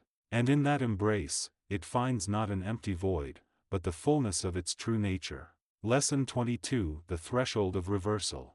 The dissolution of time and the unraveling of ego. In the stillness of the final breath, the veil that separates the known from the unknown begins to thin. This is the moment when the soul, long bound to the mechanics of earthly existence, is unshackled from the prison of form. To the uninitiated, death is perceived as a rupture, a violent tearing away from life. Yet, to those who perceive through the lens of the esoteric, death is not a fracture but a reversal, a deliberate turn of the soul's consciousness away from the density of physicality toward the luminous expanse of the infinite. Here, in this sacred threshold, the soul must first confront the paradox of its own impermanence, for the transition is not merely a physical shedding but a psychological and spiritual exorcism of all that which is tethered to the finite self. Imagine, for a moment, the soul as a river that has long flowed through a canyon of stone. The canyon represents the body, the terrain of its journey, and the river the ceaseless current of thought, emotion, and will. For a lifetime, the river has carved its path through the rock, shaped by the contours of desire, fear, and memory. But when the canyon opens into the boundless sea, the river ceases to be confined by its banks. So too does the soul, upon the dissolution of the physical form, expand into the oceanic embrace of the unseen. This is the reversal. The soul no longer flows toward something, but into everything. The mechanics of transition, the soul's ascent through the planes. The process of dying is a layered unweaving. The first step, as the physical body begins its surrender, is the loosening of the etheric double, the subtle form that mirrors the physical body and sustains its vitality. This is akin to the soul withdrawing its hand from a glove, releasing its grip on the tangible world. The etheric body dissolves first, leaving the soul as a luminous thread of consciousness, still tethered to the astral plane. This is where the deeper work begins. The astral plane, often perceived as a mirror of the material world but one of heightened emotion and color, becomes the soul's immediate destination. Here, the soul is greeted by the echoes of its own experiences, not as memories but as living impressions. Imagine standing in a vast hall where every wall is a window into the self, each reflection a moment of joy, sorrow, triumph, or failure. These are not passive recollections, they are the soul's teachers, whispering the lessons it has not yet internalized. In this plane, the soul must navigate the labyrinth of its own emotional undercurrents, releasing the burdens it has carried into the world. Yet, the astral plane is but a stepping stone. For the soul to progress, it must ascend to the causal plane, the realm of the higher self and the blueprints of consciousness. Here, the soul's essence is reflected as a tapestry woven from the threads of all its lifetimes. Each thread glimmers with the hues of past choices, unspoken truths, and unfulfilled potential. To traverse this plane is to confront the totality of one's being, stripped of the illusions of separation. It is a place of profound clarity, where the soul understands its purpose within the grand design of the cosmos. The unbinding, letting go of the illusion of separation. As the soul ascends beyond the astral and causal planes, it encounters the threshold of the mental plane, where thought becomes pure vibration. This is the realm where time collapses into a singularity, where the soul perceives past, present, and future as a unified tapestry. Here, the ego, the construct of identity that has guided the soul through its earthly existence, begins to unravel. The ego, that persistent narrator of the self, is now revealed as a collection of fragments, a mosaic of beliefs and conditioning that served its purpose in the physical world but holds no power beyond it.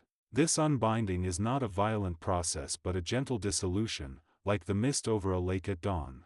The soul releases the stories it has clung to, the narratives of success and failure that once defined it.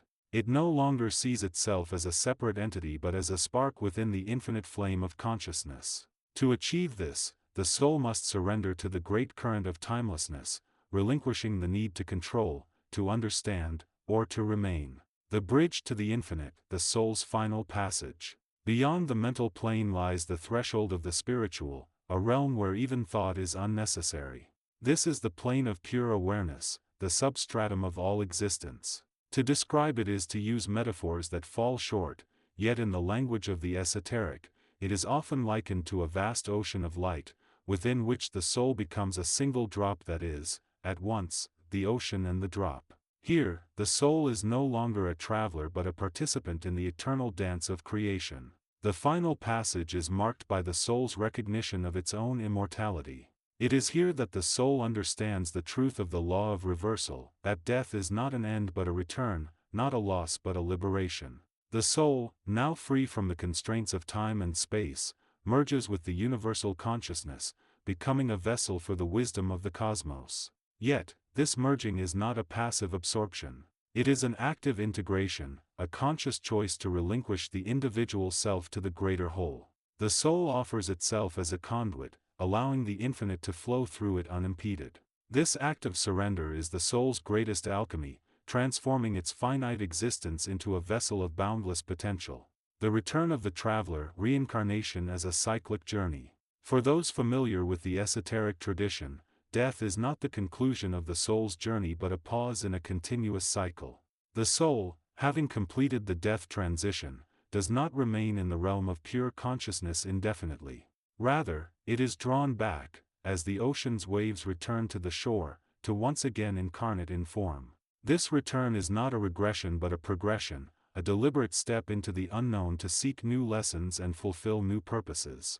The mechanics of reincarnation are intricate, guided by the soul's own will and the universal law of balance. The soul chooses the form it will take, the challenges it will face, and the lessons it will embody. This choice is made with the guidance of higher entities, beings who are not names but presences, luminous and formless, existing in harmony with the currents of the cosmos. These guides assist the soul in selecting the path of least resistance and greatest growth, ensuring that each incarnation serves the soul's evolution. The eternal paradox, death as life's ultimate teacher. To the seeker who has traversed the gates of death, the paradox becomes clear: death is not something to fear but something to embrace. It is the ultimate teacher, the final lesson in the art of letting go. The soul, through this transition, learns the sacred truth that all endings are merely beginnings, that all separations are illusions, and that the self is, at its core, an extension of the infinite. This understanding transforms the perception of life itself. No longer is the physical existence seen as a gilded cage but as a schoolhouse for the eternal. The soul, having glimpsed the other side, returns to the world with a new purpose: to live fully, to love deeply, and to die consciously. For in the knowledge that death is a gateway, the soul finds freedom. Thus, the lesson of Lesson 22 is not merely a study of dying but a meditation on living. To walk through the gates of death is to step into the arms of the cosmos, to dissolve the self and merge with the eternal. And in this dissolution, the soul finds its truest form. Lesson 23: The unveiling beyond the veil. In the hushed stillness of the final breath, when the physical form relinquishes its tether to the material world, the soul encounters a threshold both profound and unyielding. This is the moment when the veil between life and the unseen thins, and the breath, once a rhythmic dance of air and energy, stills into silence. To the untrained eye, the body lies quiet, but within the etheric lattice that once cradled the subtle body, a transformation begins. The soul, no longer bound by the laws of physicality, drifts into the luminous embrace of the afterlife, where time and space dissolve into the infinite pulse of universal consciousness. It is here, in this sacred liminal space, that the true mechanics of death unveil themselves, not as an ending but as a luminous gateway to fuller existence. The dissolution of form and the liberation of the soul. When the heart ceases its ancient song, the physical body, long a vessel for the soul's divine play, begins its slow ascent into stillness. The energy currents that once animated the muscles, the nerves, the very cells, recede like the ebbing tide. Yet within this surrender lies an exquisite release. The soul, which has for so long dwelled in the cage of flesh, sheds the constraints of the material plane. The etheric body, a luminous counterpart to the physical form, detaches first, its threads of light unraveling from the dense material scaffolding. Then follows the astral body, that radiant, emotional form, which carried the soul's passions and fears. Last to depart is the causal body, the essence of the soul's karmic blueprint, that crystalline archive of choices, lessons, and unlearned truths. This process is not chaotic but deliberate, a symphony orchestrated by the higher self. Each subtle layer peels away with the grace of a flower opening to the dawn, until the soul stands unmasked, raw and radiant in its truest essence. The physical senses dim, and in their place, the soul's intrinsic awareness expands to perceive the vast tapestry of the unseen. The soul does not leave the body, it transcends it, for the body is but a chapter in the soul's epic story, and death the page-turner that leads to the next. Crossing the veil, the astral threshold. As the soul steps beyond the physical realm, it enters the astral plane, a world of color, thought, and emotion woven into fabric. Here, the laws of physics yield to the dominion of the mind and spirit. Mountains hover like clouds, and rivers of light spiral through the air, their currents singing the songs of forgotten memories. The soul's first breath in this realm is one of paradox, both weightless and grounded, as if stepping onto a field of starlight that holds the soul in tender embrace. Yet this realm, while beautiful, is but a way station. The soul is guided by luminous entities, beings of pure compassion, their forms shifting like the aurora borealis. These guides, neither angel nor demon but reflections of the soul's inner truth, offer reassurance as the soul navigates the fog of transition. They do not speak in words but in frequencies the soul inherently understands, the hum of gratitude, the resonance of love, the soft vibration of homecoming. In this realm, the soul begins to shed the emotional imprints of its earthly life. The fears and attachments that once bound it to the material plane dissolve like mist. The soul sees itself reflected in the astral light, not as it was in death, but as it has always been, eternal, indestructible, and radiant. This is the first lesson of the veil, that the dissolution of form is the birth of freedom. The celestial review, mirrors of memory and illumination. The astral plane, though a threshold, is not the soul's final destination. As the soul ascends further, it encounters the celestial courtroom, not a place of judgment, but of reconciliation.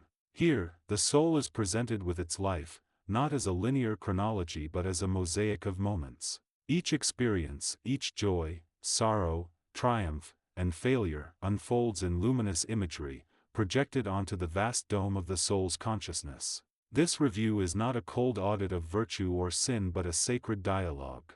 The soul is not condemned but educated, for the purpose of the soul is growth. The memories, filtered through the light of universal love, reveal the lessons embedded within them. That harsh argument becomes a testament to one's struggle with ego, that quiet act of kindness, a forgotten beacon of compassion. The soul sees itself in the eyes of others, their perceptions woven into the tapestry of its journey. This is the soul's mirror, a reflection stripped of distortion, and in this mirror, the soul heals what it once wounded and forgives what it once denied. The guides of the celestial host, emanations of universal wisdom, offer insights tailored to the soul's evolving understanding. They highlight the soul's intent at the beginning of the cycle, the soul contract, and compare it to the fruits of the journey. Yet there is no condemnation if the soul strayed, rather, there is a deeper truth, that every detour is a lesson in disguise. The review is a balm, not a burden, and as it unfolds, the soul sheds the emotional weights of the past, lightening its energy for the path ahead. The integration of the higher self and the cosmic tapestry. Beyond the celestial review lies the final threshold, the merging of the soul with the higher self, the eternal aspect that has guided the soul through eons of reincarnation. In this moment of union, the soul is reunited with its source, a luminous being of pure light, whose form is not fixed but ever-changing, reflecting the soul's infinite potential. This is the source of the soul's guidance, the inner compass that has whispered through dreams, intuitions, and moments of quiet clarity during its earthly life. In this merging, the soul gains profound insight into its purpose and the nature of existence. It understands that all life is a ripple on the ocean of consciousness, and that every being is a note in the symphony of creation. The soul's past incarnations, its karmic threads, and its soul groups, fellow travelers bound by shared lessons, are revealed in their fullness. The soul grasps its role in the cosmic design, not as a solitary seeker but as a thread in the tapestry of the divine. Here, the soul is given a choice. It may choose to ascend to realms where it serves as a guide for those still on earth, offering wisdom through dreams, or it may choose to incarnate again, drawing new soul contracts to evolve further. The decision is made from the heart, for the soul is now attuned to its truest purpose, unshackled from the illusions of separateness. The eternal return, continuity beyond the gates. As the soul integrates into the cosmic design, the gates of death, the great threshold, fade into memory. Yet the experience is not a one-time event but a cycle of awakening. The soul, now part of the eternal continuum, understands that life and death are not opposites but dual expressions of the same river. To incarnate is to dive into the ocean of experience, to die is to return to the shore, to rest, to realign, and then to dive once more. This knowledge imbues the soul with a profound peace, a trust in the unfolding of existence. It knows that no matter how the world may appear in moments of chaos or joy, the soul's journey is ever unfolding toward the light. The transition through death is not a secret to be feared but a sacred rite of passage, a reminder of the soul's boundless nature. And so, the soul returns to the realm of light, carrying the lessons of its journey as a beacon for others. For in the end, the gates of death are not barriers but portals, and through them, the soul dances ever closer to the heart of the divine. Lesson 24: The Alchemy of Letting Go. In the silent hush between breaths, where time dissolves into the infinite and the material world retreats into the periphery of awareness, humanity stands at the precipice of the eternal. It is here, where the veil of separation thins to a gossamer thread, that the soul confronts the threshold of its own transcendence. To understand this moment is not merely to dwell in the shadow of mortality but to step into the luminous expanse of what lies beyond. This is not an end, as the old narratives of fear would have us believe, but a passage, a transformation so profound it requires the dissolution of the very structures we have called self to welcome the symphony of the infinite. Imagine the soul as a river, its currents shaped by the contours of form and thought. During life, this river is confined to the banks of the physical body, its flow dictated by the rhythms of breath, heartbeat, and the dance of matter. But as the soul approaches the gates of transition, these banks begin to crumble. The final act of dying is not the termination of motion but the unfurling of the river's journey into the ocean of universal consciousness. It is a surrender not of identity, but of limitation, a conscious act of shedding the skin of the ego to wear the garment of the cosmos. Let us now weave the fabric of this journey, not as a linear path but as a spiral, each layer revealing new dimensions of truth. The erosion of form and the unbinding of the ego.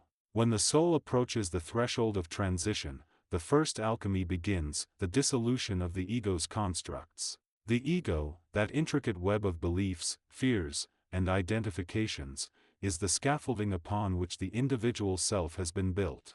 It is both a necessary tool for navigating the material realm and a prison of limitation. To transcend death is to recognize that this scaffolding, once essential, must now be dismantled brick by brick. Visualize the ego as a chrysalis, hard and protective, in which the soul has cocooned itself during its earthly sojourn. The chrysalis served its purpose, shaping the soul's identity, guiding it through lessons, and anchoring it in the physical plane. But now, as the soul nears the gates of transition, the chrysalis must soften and dissolve, allowing the metamorphosis of the psyche. This is not a violent rupture but a gentle unraveling, like petals peeling away from a rose to reveal the vibrant core within. Each fear, each clinging to the notion of "I am separate," is a thread in this chrysalis. The soul must learn to release these threads, one by one, through a profound act of surrender. The ego does not fall away as an enemy to be conquered but as a tool to be set down, like a child releasing a teddy bear after years of comfort. This act of letting go is not a loss but a liberation, a recognition that the ego was a necessary story, no longer a prison. In the moments of transition, the soul may feel the cool touch of the unknown, the trembling edge of the unfamiliar. But this is the true birth, not of the child but of the cosmic self. To embrace this unbinding is to step into the silence of the infinite, where the soul's voice merges with the symphony of all that is. The reintegration of memory and the reclaiming of the self. As the ego dissolves, the soul enters a second alchemy, the reintegration of memory and the reclamation of its true essence. In life, the soul has been fragmented by the demands of the physical world. Each lifetime is a thread in the tapestry of the soul's evolution, but the memories of these threads, joy, sorrow, triumph, failure, are stored in the etheric fields beyond the body. During the transition, these memories are not lost but illuminated, reassembled into the full portrait of the self. Imagine a vast library of light, where every moment of your existence is etched into the walls of crystalline chambers.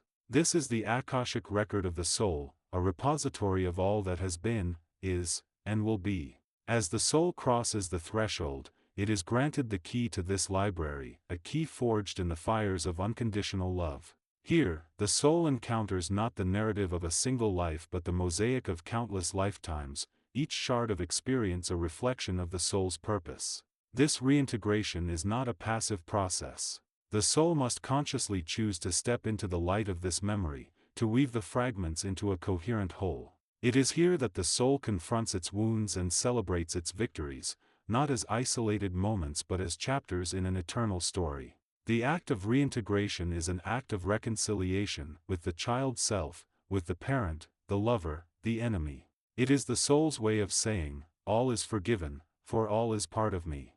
In this realm, the soul is no longer bound by the linear constraints of time. It exists in the presentness of eternity, where past and future are but whispers on the wind. The soul may then choose its next path, whether to return to the cycle of incarnation or to dwell in the realms of higher light. The threshold of return and the return to source. The final alchemy of the transition is the soul's return to the source, the luminous field of universal consciousness from which all existence springs. This return is not a singular moment but a gradual merging, like a drop of water dissolving into the ocean. The soul, having shed the ego, integrated its memory, and traversed the realms of light, now rests in the abode of primordial unity. Here, the soul is no longer a self but a pure vibration within the cosmic symphony. The individuality that once defined the soul becomes a melody within the grand orchestration of existence. This is the realm of joy beyond words, a state of being where all concepts of separation fade. Yet, paradoxically, it is also a state of pure knowing.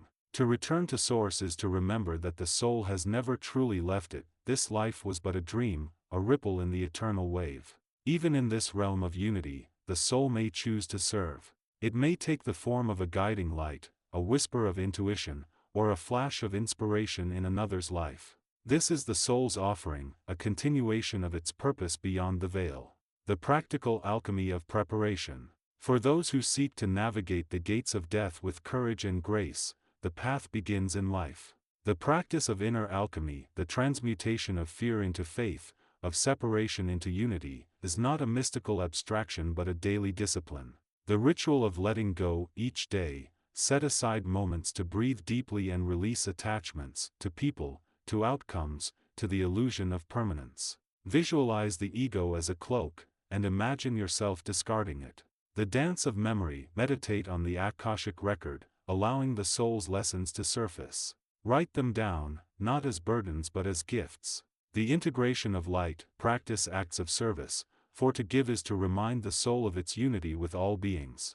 The return to source, in silence, dwell in the awareness that you are not a fragment but a flame within the infinite. In the embrace of the infinite. To cross the gates of death is not to vanish but to awaken.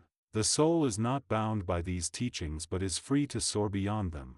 Let this book be a lantern, not a chain. The journey beyond form is a gift, and every breath is a step toward the embrace of light. The soul's final lesson is this: to die is to remember that the soul was never born. The gates of death are not a doorway to the unknown but the revelation of what has always been.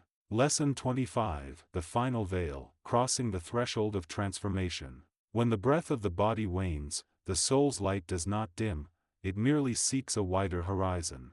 1. The quiet whisper of the threshold. In the stillness of night, when the pulse of flesh softens to a gentle thrum, an ancient invitation is sounded, an invitation that has echoed through the corridors of consciousness since the first flicker of awareness. This invitation is not a summons to an ending, but a call to a passage, a doorway that stands between the known world of form and the boundless realms of the ineffable. It is the gates of death, not as a final curtain, but as a luminous portal that swings open to reveal a broader stage upon which the soul may continue its dance. The moment of transition is a quiet whisper, a subtle shift in the harmonic resonance that binds the individual to the material plane. This whisper is felt more deeply than heard. It is sensed in the subtle compression of the heart space, the softening of the breath, and the faint luminescence that begins to thread through the veil of ordinary perception. It is here that the soul, having completed the cycle of incarnation, prepares to step beyond the confines of the temporary vessel and re-enter the universal flow. 2. The mechanics of passage, a symphony of energies. To understand the mechanics of this passage, one must first recognize that the human being is a complex lattice of energies, each strand vibrating at a particular frequency. The physical body is the densest expression of this lattice, grounded in the three-dimensional matrix of matter. Surrounding it are subtler layers, the etheric, the life force that animates the body, the astral, the seat of emotions and desires, the mental, the realm of thought and intention, and finally the causal, the spark of the soul itself, connected directly to the universal source. When the moment of crossing arrives, the energetic currents that sustain the physical form begin a graceful deceleration.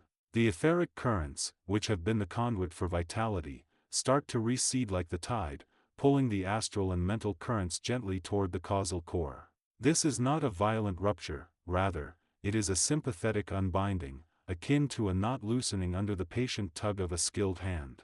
The process can be visualized as a cascade of light, a bright, golden filament, representing the soul's essence, unfurls from the dense coil of the body, traveling upward through each subtle layer. As it ascends, the filament sheds the weight of earthly impressions, allowing each layer to release its held patterns, emotions, and thoughts. In this shedding, the soul is purified, clarified, and prepared for the wider expanse that awaits beyond the veil. 3. The role of the inner witness. Central to this transition is the inner witness, the ever-present aspect of consciousness that observes without attachment. It is neither the egoic self that clings to identity nor the fleeting thoughts that arise and dissolve, it is the steady lamp that illuminates all experience. When the body's rhythm slows, the inner witness steps forward, offering its steady gaze to the soul's journey.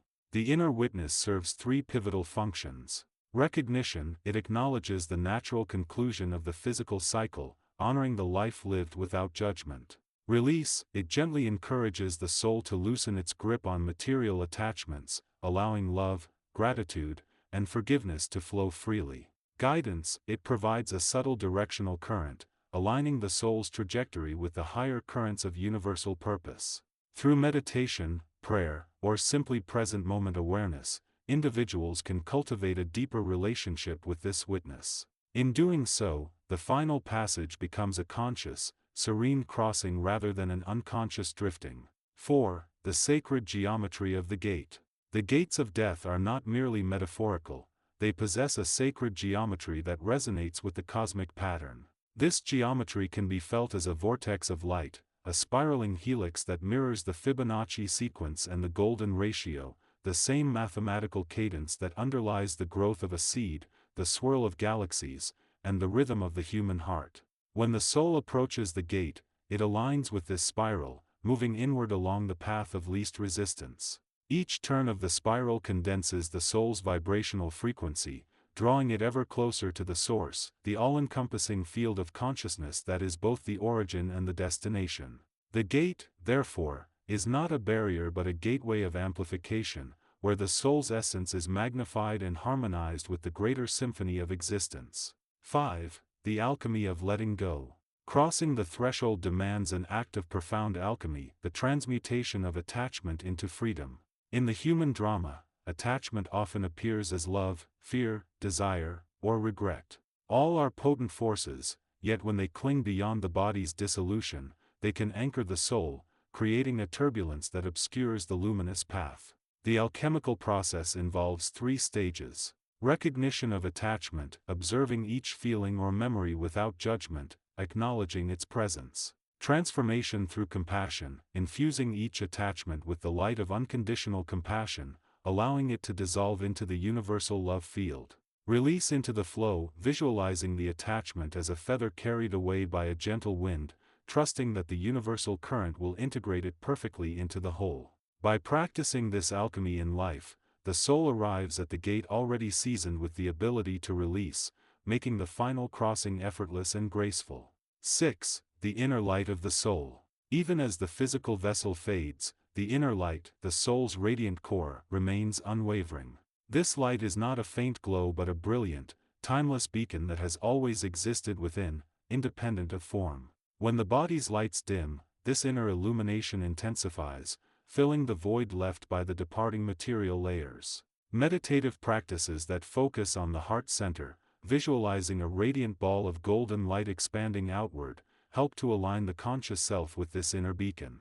In the final moments, the soul's light merges seamlessly with the universal light, creating a singular point of luminous convergence that marks the entrance into the broader tapestry of consciousness. 7. The role of the living, holding space. The transition is not an isolated event, it reverberates through the web of relationships that surround the departing individual. Those who remain are called to hold space, to create a sanctuary of love, respect, and silence that honors the soul's journey. This holding space is a subtle energetic field, a soft cushion of intention that supports the soul's ascent. Practices for holding space include quiet presence, remaining physically present without the need to speak, allowing the energy to flow unimpeded.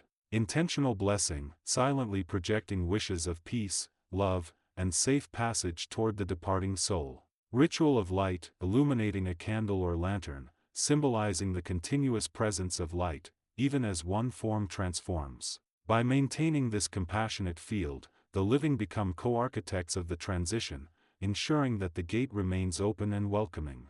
8. The aftergate realms, a panorama of possibility. Beyond the gate lies a realm not of darkness, but of expansive possibility. It is a place where time loosens its grip, where linear cause and effect gives way to a fluid tapestry of simultaneity. In this realm, the soul encounters familiar patterns in novel configurations, reconnects with ancient kinships, and experiences the unity of all that is. Descriptions of this realm vary across cultures, yet common threads emerge. Radiant landscapes, fields of pure luminescence where thoughts become forms instantly. Harmonic resonance, a perpetual symphony of vibrations that communicate without words, where understanding is immediate. Infinite community, a gathering of souls who have walked similar paths, each offering teachings and love in an ever-renewing exchange. These experiences are not static, they evolve as the soul continues to learn, grow, and integrate the wisdom gleaned from its earthly sojourn.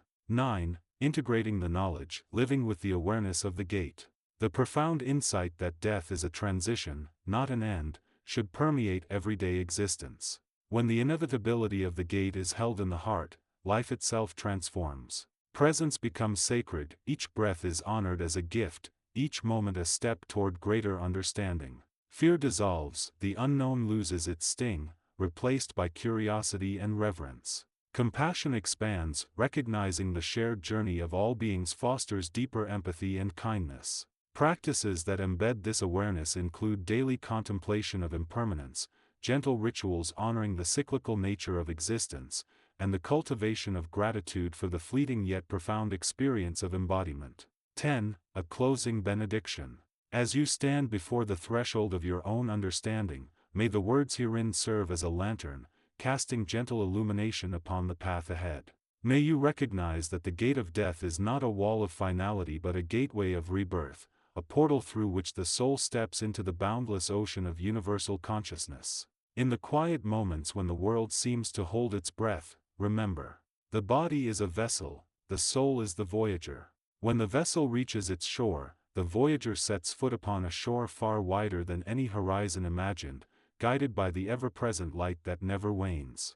Walk forward with courage, with love, and with the serene assurance that every ending bears the seed of a new beginning. May the inner light of your being merge harmoniously with the eternal source, and may the journey beyond the gate be one of radiant discovery, infinite peace, and everlasting unity. Lesson 26, The Liminal Passage, Embracing the Soul's Return to the Source. In the hush that precedes the final breath, the veil thins, and the unseen currents of the cosmos stir. The moment we call death is, in truth, a doorway, a luminous aperture through which the individual spark of consciousness re-enters the boundless river of universal being. To walk this passage with clarity is to recognize that the end of the physical form is not a cessation but a transformation, an alchemical release of the dense into the subtle, the fragmented into the whole. 1. The geometry of the threshold. The human form is a three-dimensional lattice of matter, yet it is also a crucible for vibrations that echo beyond its walls. Within the subtle anatomy, auric fields, chakra nodes, and the luminous etheric chords, there exists a configuration that resembles a tetrahedral lattice, each point a focal axis of intent and sensation. When the physical heart slows its percussion, these points begin to realign, forming a tetrahedron that points upward toward the celestial pole of consciousness. This geometric reorientation is not a random collapse but a deliberate, preordained realignment of the soul's own internal compass. The apex of the tetrahedron becomes the conduit through which the life force, now free of the flesh's friction, ascends. In the moments preceding the final exhalation, the inner light, often called the inner fire in ancient teachings, intensifies, burning away the residual imprints of egoic desire and fear. The fire does not destroy, it refines, turning the dense copper of personality into the radiant gold of pure intention. Practical insight. As a living practitioner, you may observe this geometry in meditation by visualizing a bright tetrahedron forming within your own subtle body. Feel each vertex pulsing in turn, the root, grounding, the heart, love, the throat, expression, and the crown, unity. When the shape stabilizes, sense the upward surge of light as an invitation to the greater current that lies beyond the material veil. 2. The Symphony of the Seven Seals. The ancient tradition speaks of 7 seals, 7 vibratory thresholds that guard the passage from the mortal coil to the eternal flux. Each seal corresponds to a layer of the subtle body and a corresponding planetary archetype, not as astrology in the literal sense, but as resonant frequencies that the soul must harmonize with before it can dissolve its temporary boundaries. The seal of earth, Makath, the grounding anchor. Here the soul releases its attachment to the material world, recognizing that the body was a temporary vessel, not a permanent domicile. The seal of water, Venus, the surrender of emotional tides. The currents of love, grief, and desire are transmuted into a crystal-clear lake of compassion that reflects the source without distortion. The seal of air, Mercury, the quieting of the intellect. Thoughts, words, and concepts dissolve into the spacious silence of pure awareness, where no duality remains. The seal of fire, Mars, the ignition of will. The decisive flame that propels the soul forward is tempered, becoming a steady ember of purpose rather than a consuming blaze. The seal of ether, Jupiter, the expansion into the universal mind. Here the soul touches the vast field of collective consciousness, tasting the unity of all thought forms. The seal of light, Saturn, the integration of wisdom. The soul assimilates the lessons of time, recognizing that every experience is a thread woven into the tapestry of the cosmic loom. The seal of spirit, Uranus/Neptune, the final dissolution. The individual distinctness gently merges with the infinite, not as loss but as the ultimate fulfillment of its own yearning for wholeness. Each seal is a gate that the soul must consciously pass, not merely drift through. The passage is facilitated by the inner alchemy of surrender, love, silence, purpose, expansion, wisdom, and unity. The process is akin to a symphony, each movement follows the previous, building upon its resonance, and together they culminate in a transcendent chord that reverberates through the cosmos. Practical insight. In the days leading up to your own anticipated transition, whether due to age, illness, or a spiritual calling, engage in a 7-day ritual of contemplation. On each day, focus on one seal, meditating on its qualities and inviting its energy to integrate fully. Journal any visions, sensations, or intuitive messages that arise, for these are the subtle signatures of the soul's preparedness. 3. The role of the guardian light. Every passage is watched over by a luminous presence known in the ancient lexicon as the guardian light. This entity is not a separate being but a facet of the universal consciousness that reflects back to the traveler the truth of its own divinity. The guardian light serves three pivotal functions. Recognition, it acknowledges the arrival of the soul, affirming that the journey is known and welcomed. Guidance, it offers a gentle directional vector, pointing the soul toward the most resonant strand of the cosmic tapestry. Integration, it weaves the soul's unique pattern into the larger design, ensuring that the imprint left behind contributes to the ever-evolving spiral of creation. From the perspective of the living, encounters with this light can manifest as vivid dreamscapes, sudden insights, or profound moments of synchronicity. In the final moments of life, the guardian light may appear as a warm, encompassing glow that seems to emanate from within the heart itself, dissolving the fear of separation and replacing it with the assurance of belonging. Practical insight, cultivate a relationship with the guardian light through daily visualization. Imagine a radiant point of pure, white light hovering above your crown, extending a gentle hand toward you. Feel its presence as both protector and mentor, and allow it to absorb any lingering anxieties, converting them into luminous trust. 4. The echo of the physical form. Even as the soul begins its ascent, the physical body does not become a mere empty shell instantly. It continues to emit an echo, a residual vibration that reflects the last imprint of consciousness. This echo serves three purposes. Communication, it allows loved ones to sense the transition, often perceived as a feeling of peace, a sudden warmth, or the faint scent of a favorite flower. Closure, it gives the physical realm time to integrate the departure, ensuring that the energetic imprint left behind settles into the Earth's subtle matrix without causing disruption. Reciprocity, it offers the soul a final opportunity to acknowledge gratitude for the vessel that it inhabited, honoring the material experience as a cherished chapter of its eternal story. The echo fades gradually, much like the diminishing ripples after a stone is cast into a still pond. Its pace is determined by the soul's level of surrender and the depth of love it cultivated during its earthly pilgrimage. Practical insight, when a dear one is nearing the end, hold their hand and speak words of love and gratitude. Even if the physical response seems muted, trust that the echo is being transmitted on a vibrational level, reinforcing the bond beyond the confines of the visible world. 5. The return, merging with the universal current. At the culmination of the passage, the soul arrives at the river of source, a metaphorical current that flows through all of existence. Here, individuality is not erased but rather recognized as a unique strand within the flowing whole. The soul experiences an ecstatic realization: it has always been part of this river. The journey through form was a temporary diversion that allowed it to taste the flavors of separation, love, sorrow, and triumph. In this state, all dualities collapse. Time loses its linear grip, past, present, and future become a single, luminous now. The soul perceives the tapestry of all lives, the interwoven destinies of countless beings, and understands its role in the grand symphony, a note that has resonated, faded, and now returns to enrich the chord of the whole. Practical insight, to familiarize yourself with this return while still alive, practice river meditation. Visualize yourself as a drop of water entering a vast, luminous river.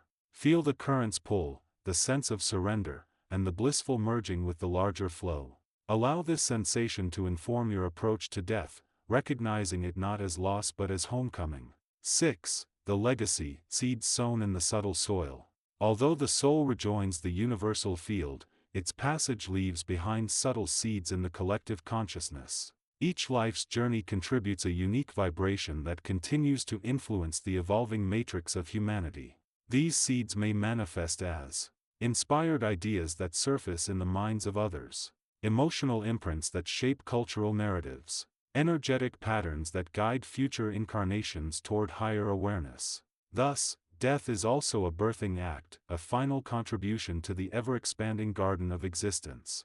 By living with intention, love, and courage, one ensures that the seeds sown are luminous, fostering growth for those who follow. Practical insight, reflect on the values and teachings you wish to transmit. Write letters, record stories, or simply embody the virtues you cherish. In doing so, you embed your seed deeply within the soil of collective memory, guaranteeing that your passage will be remembered as a nourishing rain. 7. Integration into daily life, living with the knowledge of the gate. Understanding the mechanics of the liminal passage is not merely an intellectual exercise, it is an invitation to transform how we inhabit each breath. When the mystery of death is approached as a sacred transition, fear dissolves, and life expands. The following practices weave the teachings of this lesson into the fabric of everyday existence. Morning invocation. Upon waking, silently affirm, I am a radiant spark within the universal river, journeying ever onward. Feel this truth settle into your heart. Midday grounding. Pause at noon to scan your subtle body, visualizing the tetrahedron aligning upward, and imagine the guardian light extending its hand.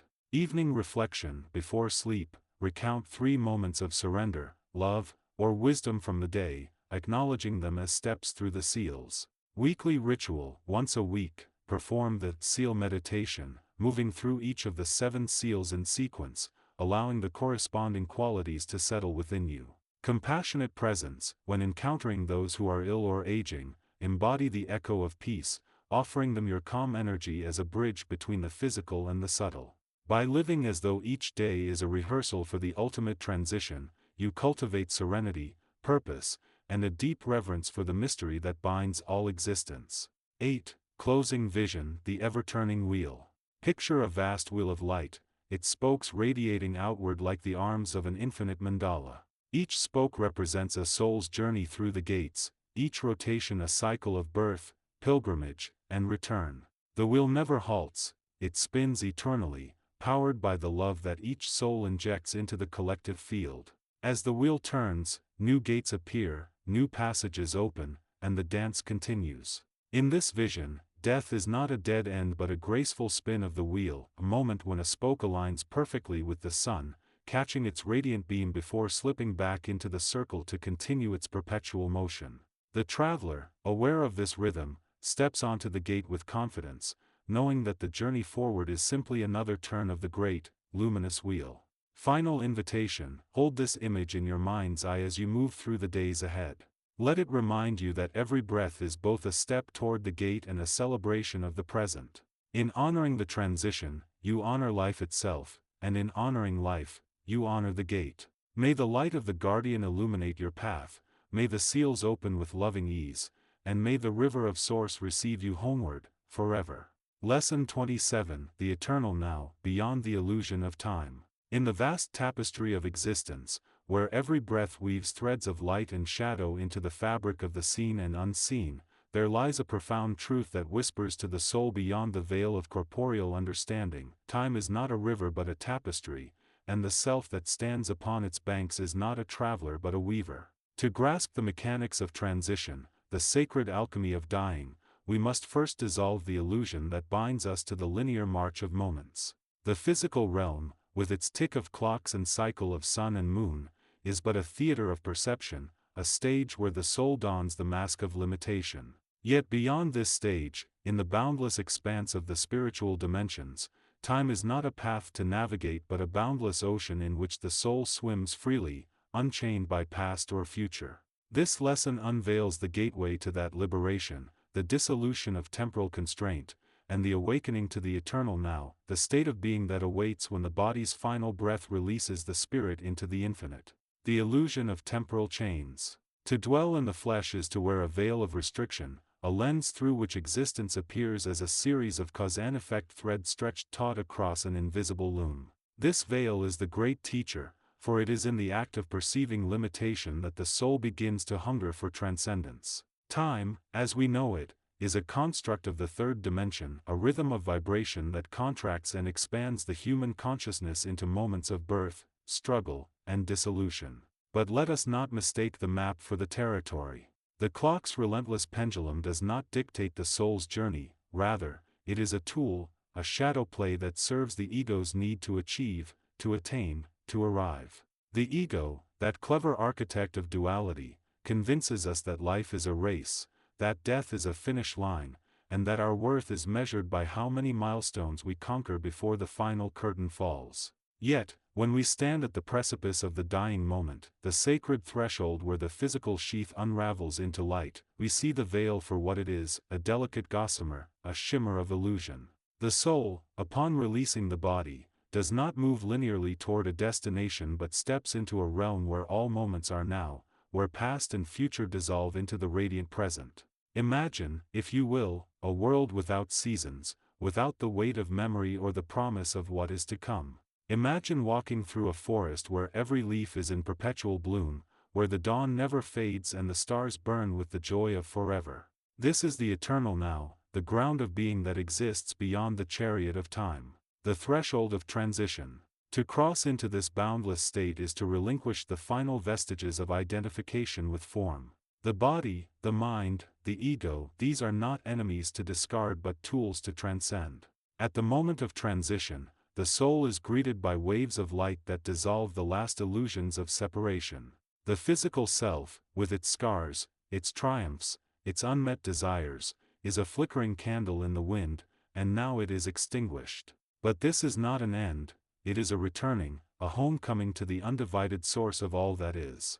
Picture the soul's ascent as a bird releasing the branch of a tree, soaring into the sky where clouds are not obstacles but companions. The process of dying is not a fall from grace but a flight into freedom.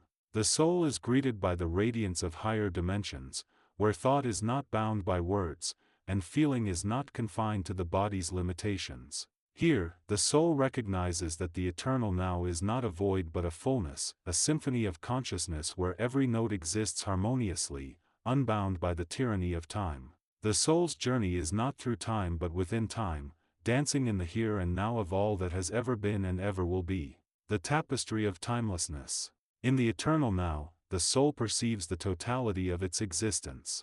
No longer is it a fragment of a life story, a single chapter in a book of years. Instead, it is the entire book, the author and the reader, the ink and the parchment. Here, the soul comprehends that every moment of its past lives, every breath, every heartbeat, is not a sequence but a constellation, a network of stars glowing in simultaneity. There is no before when the soul chose its present path, there is only the knowing that it has always been on this path, unfolding as it must. Consider the metaphor of a dream. In the waking world, we perceive time as a chain, each link dragging us forward. Yet in the dream state, we can be a child, an adolescent, and an elder all in a single moment, experiencing the joy and sorrow of each age without the constraints of years. The eternal now is the soul's natural dream, a realm where the concept of when holds no weight, and all that is now. The soul realizes that it was never confined to any one time or place, it is infinite, eternal, and ever-present. The alchemy of integration. The lesson of the eternal now is not merely for the moment of transition but for all who seek to live in alignment with their true nature while still in the body. For the soul that walks the earth is not a prisoner of time but a guest, learning to perceive beyond the veil.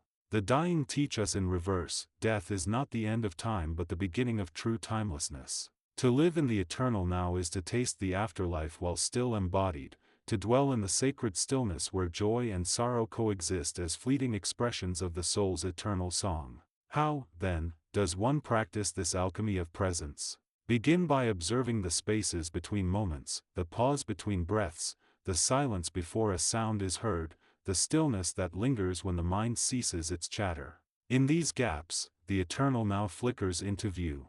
Let your heart become a sieve, sifting the illusion of time from the gold of the present.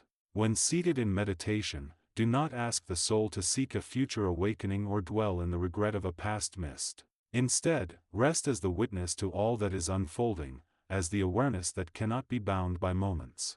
In the eternal now, the soul remembers who it truly is, not a person with a history and a destination, but the very light that gives life to history. The dying do not leave the eternal now when they take on a physical form, they forget it. Yet in the final breath, the veil lifts, and the soul remembers what it has always known, the invitation to awakening. Thus, this lesson is not merely a contemplation of death but a beckoning to all life to awaken. The eternal now is not reserved for the end of the journey but is the journey itself. The soul that understands this truth does not fear the transition, for it knows that to return to the infinite is to return home. And here, in the cradle of timelessness, the soul dances, unburdened by the clock's pendulum, free to bloom in the eternal garden of being. Let the words of this lesson be a key, a tuning fork to the soul's natural frequency. Let them remind you that death is not the end of the story but the liberation of the story from its pages. The veil of time is thin, and with each breath, you are invited to step through it, not in fear, not in haste, but in the radiant acceptance of what is. For in the eternal now, every soul is already whole, every transition already complete, and every death a birth into the infinite. Lesson 28: The Harmony of the Gates of Death. As we embark on this profound journey, we find ourselves at the threshold of the unknown, poised to transcend the limitations of the physical realm. The mysteries of death, once shrouded in uncertainty, now reveal themselves to us through the lens of the esoteric tradition. In this sacred space, we come to understand that death is not an end, but a transition, a transformation that awakens us to the harmony of the spheres. In the grand symphony of the universe, every note, every vibration, every frequency plays a crucial role in the grand orchestration of existence.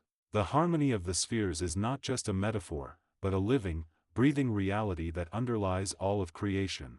As we navigate the realms of the afterlife, we begin to perceive the intricate web of relationships that binds everything together. We see that every action, every thought, every emotion sends ripples through the cosmos, influencing the world around us in subtle yet profound ways. To grasp the full significance of this concept, let us delve deeper into the mysteries of vibration and frequency. Every entity, every being, every molecule, and every atom vibrates at a specific frequency, unique to its nature and purpose. These frequencies, in turn, are intertwined, forming a complex tapestry of energies that give rise to the world we experience. The harmony of the spheres is the celestial music that arises from the interplay of these frequencies, a divine melody that guides us toward unity, toward the realization of our true essence. As we transition through the gates of death, we are met with a profound opportunity to attune ourselves to this harmony. The veil between the worlds is lifted, and we are granted a glimpse into the hidden patterns that govern the universe. We see that every event, every experience, every relationship is part of a larger symphony, a grand dance of energies that unfolds according to the laws of the cosmos. In this realm, we are free to explore the depths of our own being, to discover the unique frequency that resonates within us, and to align ourselves with the harmony of the spheres. This alignment is not a mere intellectual exercise, but a deeply personal and transformative experience. As we attune ourselves to the celestial music, we begin to vibrate at a frequency that is in harmony with the universe. Our very essence begins to resonate with the divine, and we are filled with a sense of purpose, of meaning, of belonging to something greater than ourselves. We see that our individual journey is not isolated, but interconnected with the journeys of all beings, and that our every action, every thought, and every emotion contributes to the grand harmony of the spheres. In this state of harmony, we transcend the limitations of the physical realm, and our perception expands to encompass the vast expanse of the cosmos. We see that death is not an end, but a new beginning, a transition into a realm where we are free to explore, to learn, and to grow. We realize that the afterlife is not a static state, but a dynamic, ever-evolving process, where we are constantly unfolding, expanding, and deepening our understanding of the universe and our place within it. As we navigate the realms of the afterlife, we encounter various spheres, each with its unique frequency and vibration. These spheres are not physical locations, but rather states of consciousness, each corresponding to a specific level of awareness and understanding. We see that the harmony of the spheres is not just a celestial music, but a lived experience, a direct perception of the interconnectedness of all things. In this realm, we are free to explore the various spheres, to experience the diverse frequencies and vibrations that govern the universe. We see that each sphere is a gateway to new insights, new understanding, and new perspectives, and that the harmony of the spheres is the thread that weaves them all together. We realize that our journey is not a linear progression, but a multidimensional exploration, where we can move freely between the spheres, guided by our intuition, our curiosity, and our desire for growth. As we embark on this journey, we come to understand that death is not a destination, but a transition, a transformation that awakens us to the harmony of the spheres. We see that the afterlife is not a place, but a state of consciousness, a realm where we are free to explore, to learn, and to grow. We realize that the harmony of the spheres is not just a celestial music, but a lived experience, a direct perception of the interconnectedness of all things. In this profound and sacred space, we find ourselves at the threshold of a new era, an era of awakening, of transformation, and of growth. We see that the harmony of the spheres is not just a distant reality, but a living, breathing presence that guides us toward unity, toward the realization of our true essence. As we attune ourselves to this harmony, we become the instruments of the divine, playing our unique role in the grand symphony of the universe. And so, dear traveler, as you navigate the realms of the afterlife, remember that the harmony of the spheres is your constant companion, guiding you toward the realization of your true essence. May you be filled with the celestial music, may you vibrate at the frequency of the divine, and may you always be guided by the harmony of the spheres. For in this realm, we are not alone, but part of a grand orchestration, a living, breathing universe that is constantly unfolding, expanding, and deepening its understanding of itself. In the stillness of the night, as the stars twinkle like diamonds in the velvet expanse, we are reminded of the infinite possibilities that lie beyond the veil of the physical realm.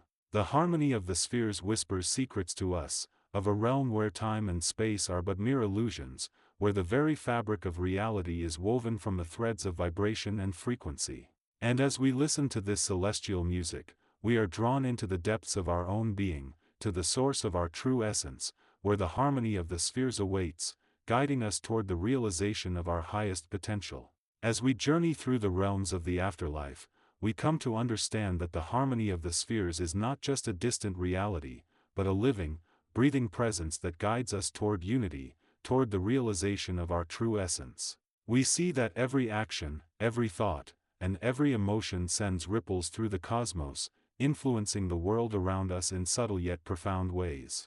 And as we attune ourselves to this harmony, we become the instruments of the divine, playing our unique role in the grand symphony of the universe. In this sacred space, we are free to explore the depths of our own being, to discover the unique frequency that resonates within us, and to align ourselves with the harmony of the spheres. We realize that our individual journey is not isolated, but interconnected with the journeys of all beings, and that our every action, every thought, and every emotion contributes to the grand harmony of the spheres. And as we vibrate at the frequency of the divine, we are filled with a sense of purpose, of meaning, of belonging to something greater than ourselves.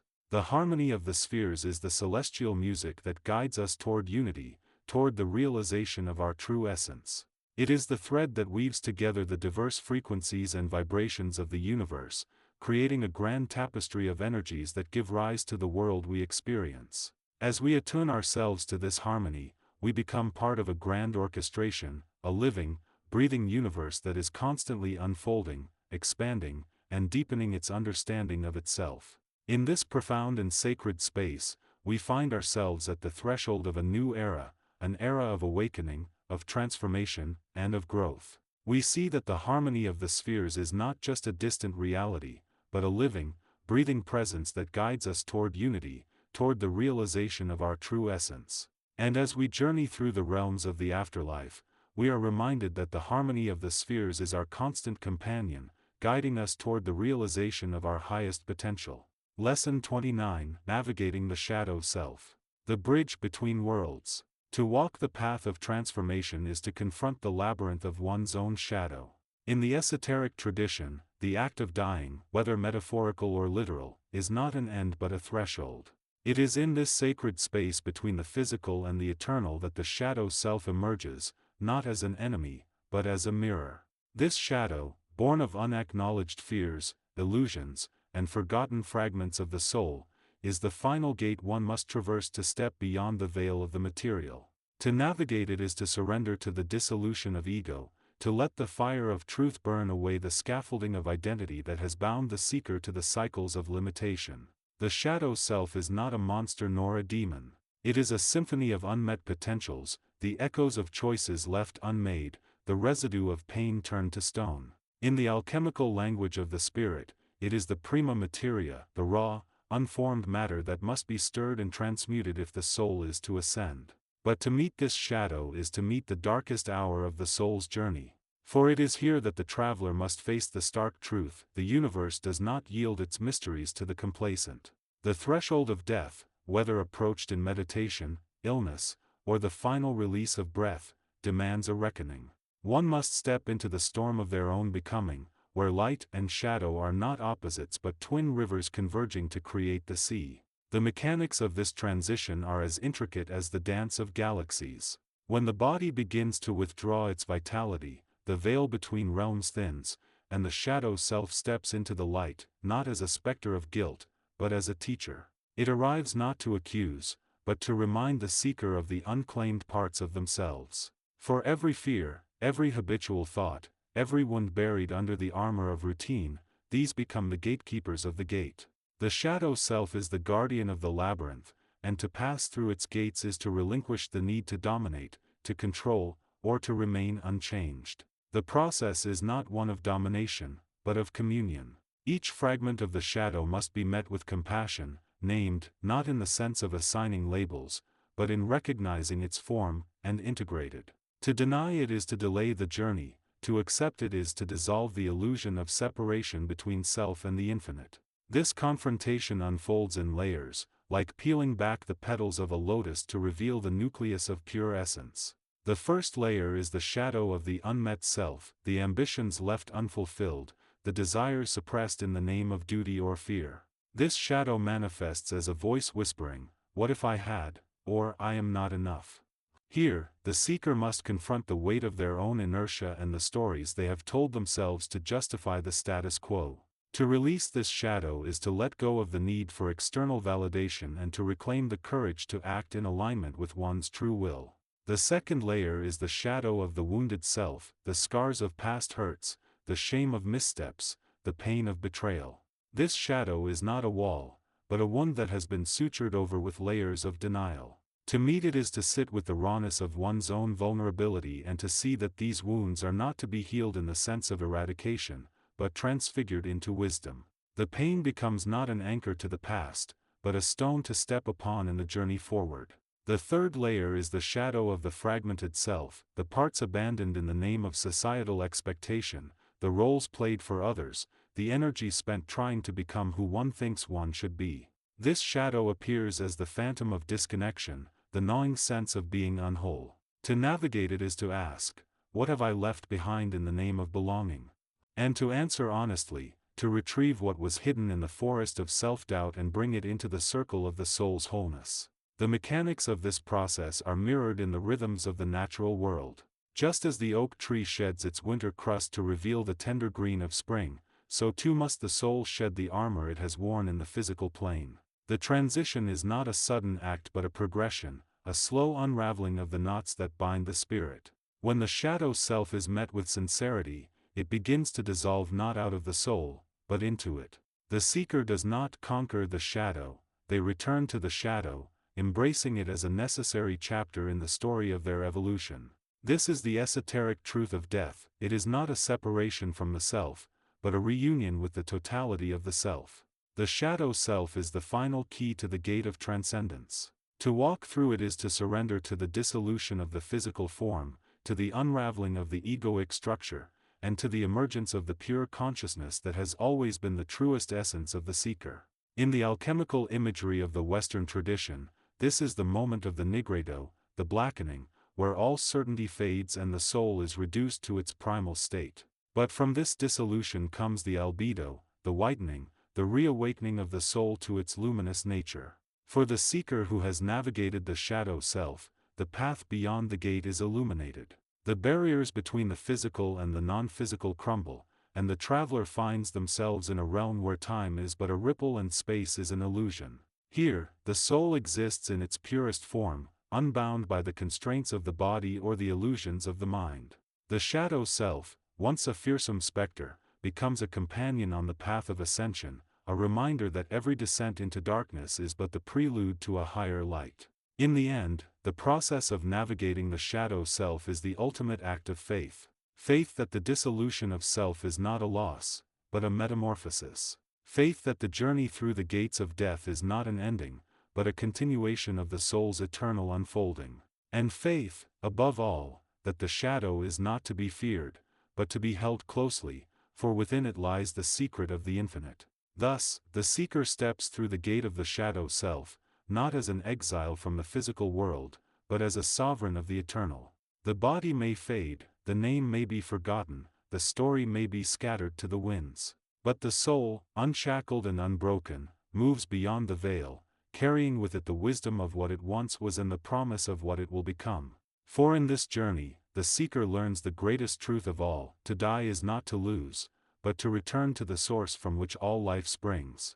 And so, the chapter closes not with an ending, but with an exhalation, a breath released from the lungs of time, a step taken into the boundless. The shadow self, having served its purpose, dissolves into the light of the beyond, and the seeker walks the next threshold, not with fear, but with the knowing that they are home.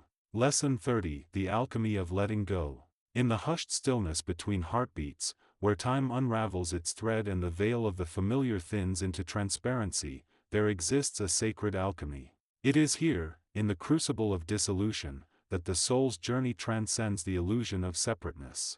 This lesson, the 30th in the unfolding tapestry of spiritual evolution, invites you to contemplate the profound art of letting go, not as loss, but as liberation. For death, in its grand and infinite wisdom, teaches us that every ending is a metamorphosis, a shedding of form to return to the boundless source from which all life springs. The alchemist's crucible. Alchemy, in its highest sense, is not the transmutation of lead into gold, but the transformation of the soul. It is the sacred practice of dissolving the false self, the ego constructs that bind us to the tyranny of permanence. When we speak of death, we do not merely address the cessation of breath or the cooling of flesh, but the alchemical process of releasing attachments to the physical realm. The body, a temporary vessel of clay and light, is but a vessel for the eternal essence that dwells within. To let go is to surrender this vessel, not with grief, but with the joyous trust of a phoenix casting itself into the flames, knowing that from the ashes of the old, a new radiance will rise. Imagine the soul as a river, ever flowing through the landscape of existence. Death is not a dam that halts its course, but a gentle bend in the current, guiding it toward a deeper, boundless sea. To let go is to remember that the river's origin is the infinite, and its destination is the infinite. There is no true end, for the soul is both beginning and conclusion, a circle unbroken. The letting go in life. The alchemy of death begins long before the final breath. It is a process woven into the silence of each moment, in the willingness to release the need for control, the illusion of ownership over this fragile, borrowed form. In life, we are called to surrender incrementally, to love without clinging, to joy without fearing its loss, to pain without bitterness. Each act of release, no matter how small, is a rehearsal for the greater transition. Consider the oak tree, which sheds its leaves without sorrow. It understands that the falling of each golden petal is not demise, but a return to the soil's embrace, from which new life will emerge. Similarly, the soul must learn to see the shedding of attachments as an act of faith. Letting go is not the denial of life's beauty but the recognition that beauty lies not in its permanence, but in its fleeting, impermanent dance. When we release the need for outcomes, when we loosen the grip of our desires, we align our will with the higher rhythms of the cosmos. The soul begins to taste the nectar of freedom, unshackled by the weights of fear, regret, or fixation on the material. This inner alchemy is the preparation for the gates of death, a heart unburdened, a mind unclouded, a spirit unafraid to dissolve and re-emerge in new dimensions of being. The gates unveiled. At the threshold of death, the physical body begins its sacred unwinding. The breath, once a servant of the ego, becomes a bridge to the unseen. As the vital force withdraws, the soul's many layers, etheric, astral, mental, begin to peel away like the petals of a lotus blooming in reverse. The physical sheath, the densest of all, dissolves first, followed by the emotional body, then the intellect, until only the purest essence remains, radiant and untouched by time. This moment is not one of panic or terror, for the soul, in its truest state, is conscious of its immortality. It is like a diver who slips beneath the surface of the ocean, leaving the tumult of the waves behind. The ego, that fragile construct of name and form, drops away like a life jacket no longer needed. What remains is the luminous eye, the thread of consciousness that has woven through countless lifetimes, carrying the memory of every star and shadow, every grief and grace. As the soul navigates the threshold, it traverses the astral plane, a realm of vibrant energy, where emotions and thoughts take form as landscapes of light and color. Here, the soul may find itself enveloped in visions of its past life, moments of love and conflict replayed in kaleidoscopic brilliance. This is not punishment nor reward, but a tender review, a mirror held up by the universe to reveal the lessons not yet fully integrated. The tapestry of memory. In the astral world, the soul is guided by ancient keepers of truth, beings of light and wisdom, whose essence is pure compassion. These guides assist the traveler in confronting the shadows, in weaving the scattered threads of their past into a coherent tapestry. It is a profound and sacred reckoning, where every decision, every act, every word is examined not with judgment, but with the understanding that all was born from the soul's evolutionary purpose. Imagine, if you will, a vast library of living books, each volume a story from a lifetime. The soul steps between shelves, opening pages with a touch. It sees itself as a child who once wept in the corner for solitude, a warrior who carried courage like a flame, a healer who stitched pain with kindness. Each story is a note in the symphony of the soul, each lesson a step toward the harmonious whole. This is the karmic review, not as a courtroom of blame, but as a sacred studio of creation. The soul learns to see karma not as a chain, but as a seed. Every action is a note in the song of the universe, every lesson a stepping stone to higher understanding. To let go of resentment, of guilt, is to dissolve the illusions that have bound the soul to the wheel of rebirth. The symphony of the self. Beyond the astral, the soul ascends to the mental plane, where thought itself is manifest. Here, the very fabric of reality is woven from golden threads of pure consciousness. Time and space lose their meaning, all is now. The soul stands at the center of a vast, luminous mandala, where every possibility exists in simultaneous bloom. In this realm, the soul integrates all that it has learned. It becomes aware of its eternal nature, neither born nor dying, neither fixed nor fleeting. It recognizes that every lifetime was a necessary chapter, every challenge a tool for growth. The ego, once the keeper of pride and fear, is now understood as a valuable teacher, whose lessons have been outgrown. Here, the soul may choose its next path. Some linger in the mental plane, immersed in the ecstasy of knowledge, while others return to the physical realm, guided by a new understanding. This is the great freedom, to rest in the light or to descend once more as a vessel of love and change. The choice is not made with deliberation, but with the intuitive knowing of the soul attuned to the universe's melody. The return to wholeness. At the final threshold, the soul becomes one with the divine source, a state indescribable in mortal language. It is the merging of individual essence with the infinite ocean of being. The soul no longer journeys as a separate self but dissolves into the all-encompassing silence, from which all forms arise. This is the return to the primordial womb, a place of boundless peace and radiant unity. Yet, this is not a final end, but the beginning of another phase in the eternal cycle. The soul, now perfected and at rest, may wait in the celestial realms until the call of a new purpose arises. It may re-enter the physical world as a newborn, or await the call to assist others in their own transitions. Death, in this understanding, is neither adversary nor stranger, but an intimate ally in the soul's endless dance of becoming. The empowerment of now.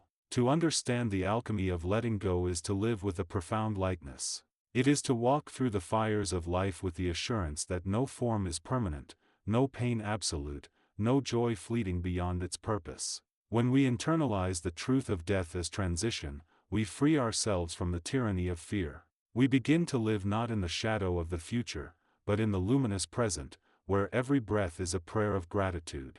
Let this lesson be your mantra: I am the eternal thread, weaving through the loom of time. I am the river, the ocean, the rain, the cloud. I am the dancer, the dance, and the music of all that is. When I let go, I do not fall, I return. When I return, I do not cease, I become. And so, as you walk your path, may you carry the alchemist's wisdom. May you learn to release what no longer serves your highest self. And may you welcome death, not as an enemy, but as an old friend, guiding you home. Lesson 31: The Final Threshold, Crossing the Veil of the Eternal Stream. When the breath of the body wanes, the soul does not cease, it merely steps beyond the familiar shore into the boundless ocean of the universal mind. 1. The quiet prelude, the whisper of the heart. In the waning hours of mortal existence, the body becomes a vessel whose timber is gently loosened by the invisible hands of the cosmos. The pulse, once a drumbeat proclaiming vitality, slows to a soft, rhythmic murmur, like distant thunder fading into the far-reached horizon. This is not a failure, but a surrender, a conscious invitation to the deeper currents that have always surrounded the soul. The heart, that luminous crucible of feeling, begins to speak a language older than any spoken tongue. It whispers, "The time has come to lay down the armor of flesh and to taste the perfume of the unseen." The sensations that accompany this moment, coolness spreading through the limbs, a subtle lightness in the chest, a sensation of expansion, are the first signs that the soul is preparing to glide beyond the familiar gate. From the perspective of the universal consciousness, this transition is a recall. The soul, having explored the manifold realms of incarnation, is summoned back to its source, much as a river is drawn homeward by gravity toward the sea. The process is effortless, for the soul has been prepared since the instant of its first breath.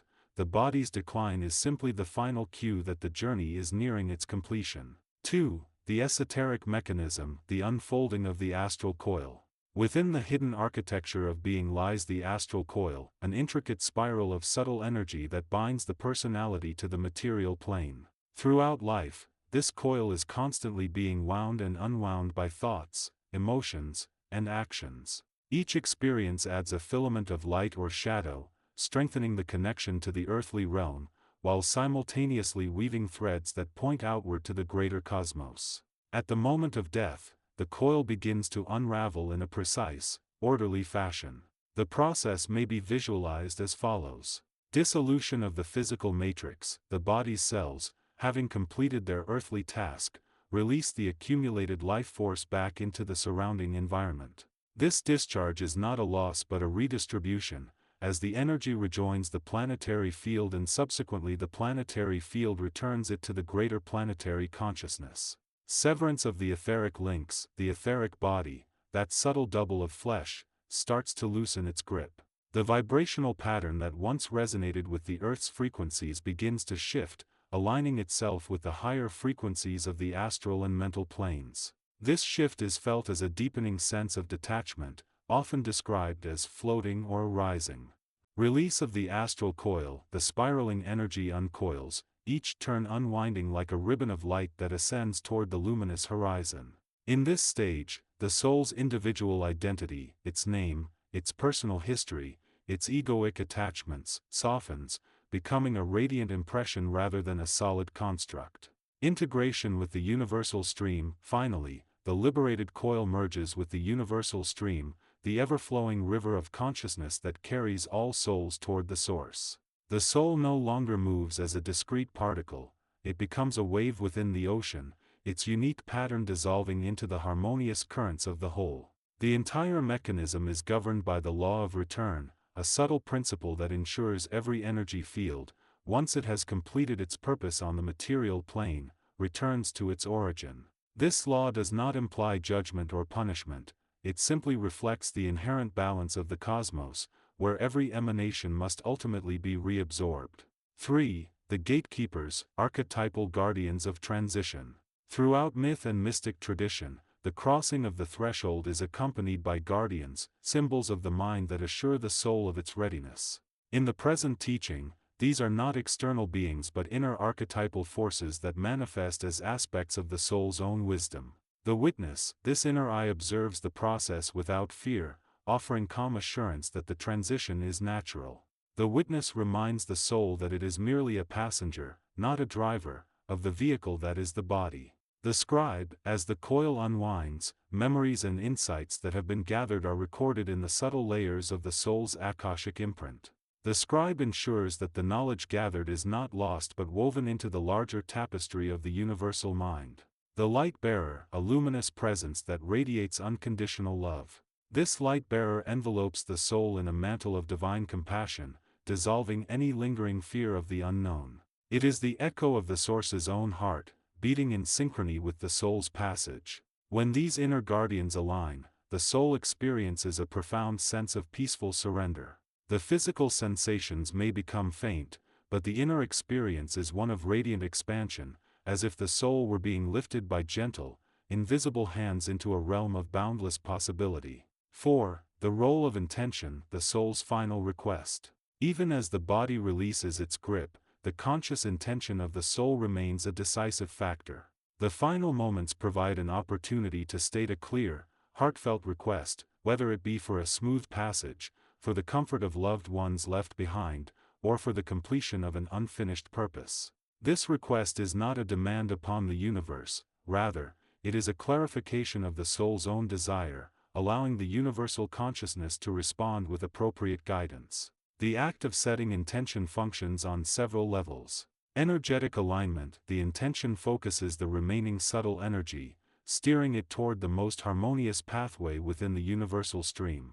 Informational encoding, the intention imprints a specific vibrational signature upon the soul's departing wave, ensuring that any subsequent incarnations or spiritual work can reference this signature as a point of continuity. Emotional release, by consciously articulating love, gratitude, forgiveness, or any other profound feeling, the soul clears any residual emotional residue that might otherwise linger as a shadow in the lower planes. Thus, the final intention is a sacred contract between the individual soul and the infinite.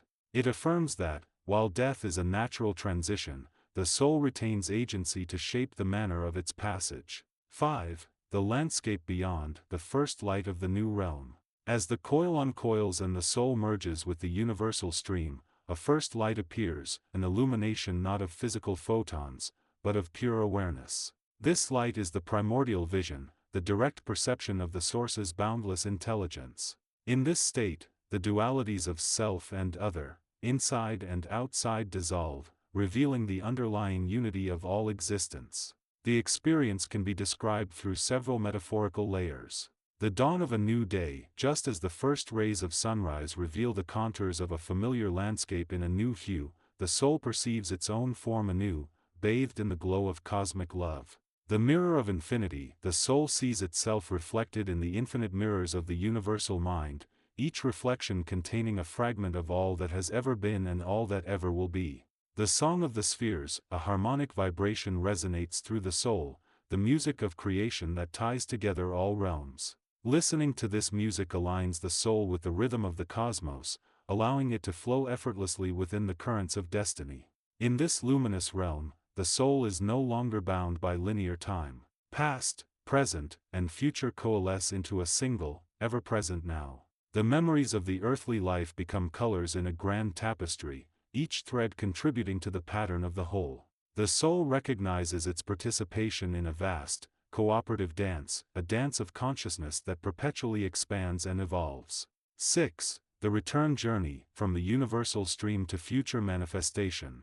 The passage through the gate is not a final cessation but a return to the source, after which the soul may choose, or be guided, to re-embark on another incarnation. This decision is informed by the insights gathered during the previous life, the unresolved lessons, and the soul's evolving purpose within the grand scheme. The return cycle includes assimilation. The soul absorbs the lessons, love, and wisdom accrued during its earthly sojourn, integrating them into its higher self. This assimilation is swift, as the soul's essence already holds the imprint, it merely acknowledges and consolidates the experience. Evaluation. Within the universal stream, the soul reviews its journey, not with judgment but with clarity. It discerns which aspects of its personality require refinement, which gifts are ready for sharing, and which karmic threads are ready to be released. Projection. The soul then projects itself forward, selecting the appropriate vibrational frequency for its next incarnation.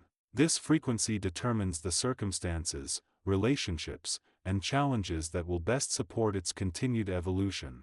Descent. Finally, the soul descends back into the material plane, entering a new womb, a new culture, a new timeline, always retaining the core of its luminous identity, though cloaked within fresh flesh and circumstance. The cycle is seamless, like the tide that retreats only to return with renewed vigor. Each passage through the gate adds depth and richness to the soul's ever-expanding reservoir of experience. 7. Practical guidance for the living, preparing for the sacred transition. While the mechanics of the final threshold are primarily esoteric, there are concrete practices that individuals can adopt to ease the eventual crossing and to honor the journey of those who have gone before. Cultivate daily presence. By anchoring oneself in mindful awareness, the mind becomes attuned to the subtle currents of energy that govern both life and death. Simple breathwork, grounding exercises, and brief meditations foster this sensitivity. Engage in compassionate service. Acts of unconditional love create a resonant field of positive energy around the soul, smoothing the coil's future unwinding. Service also reinforces the light-bearer's presence within one's inner landscape. Record intentional wishes. Maintaining a journal of heartfelt intentions, aspirations, and gratitude cultivates a clear vibrational signature that will accompany the soul at the time of crossing. Revisiting these entries periodically reinforces the intention. Study the archetypal guardians. Familiarize oneself with the inner archetypes of witness, scribe, and light-bearer through visualization, prayer, or symbolic art. Strengthening these inner forces ensures they are readily available when the final gate opens. Create sacred space for departed souls. Establish a small altar, a candle, or a simple offering in honor of those who have passed. This ritual acknowledges the continuity of the universal stream and affirms the living's connection to the larger tapestry. By integrating these practices, the living not only prepare themselves for a graceful transition but also contribute to the collective upliftment of the planetary consciousness, a shared responsibility that echoes throughout the ages. 8. Closing reflection. The eternal symphony. Death, when viewed through the lens of the esoteric mechanics described herein, is not an abrupt cessation but a musical modulation within the grand symphony of existence.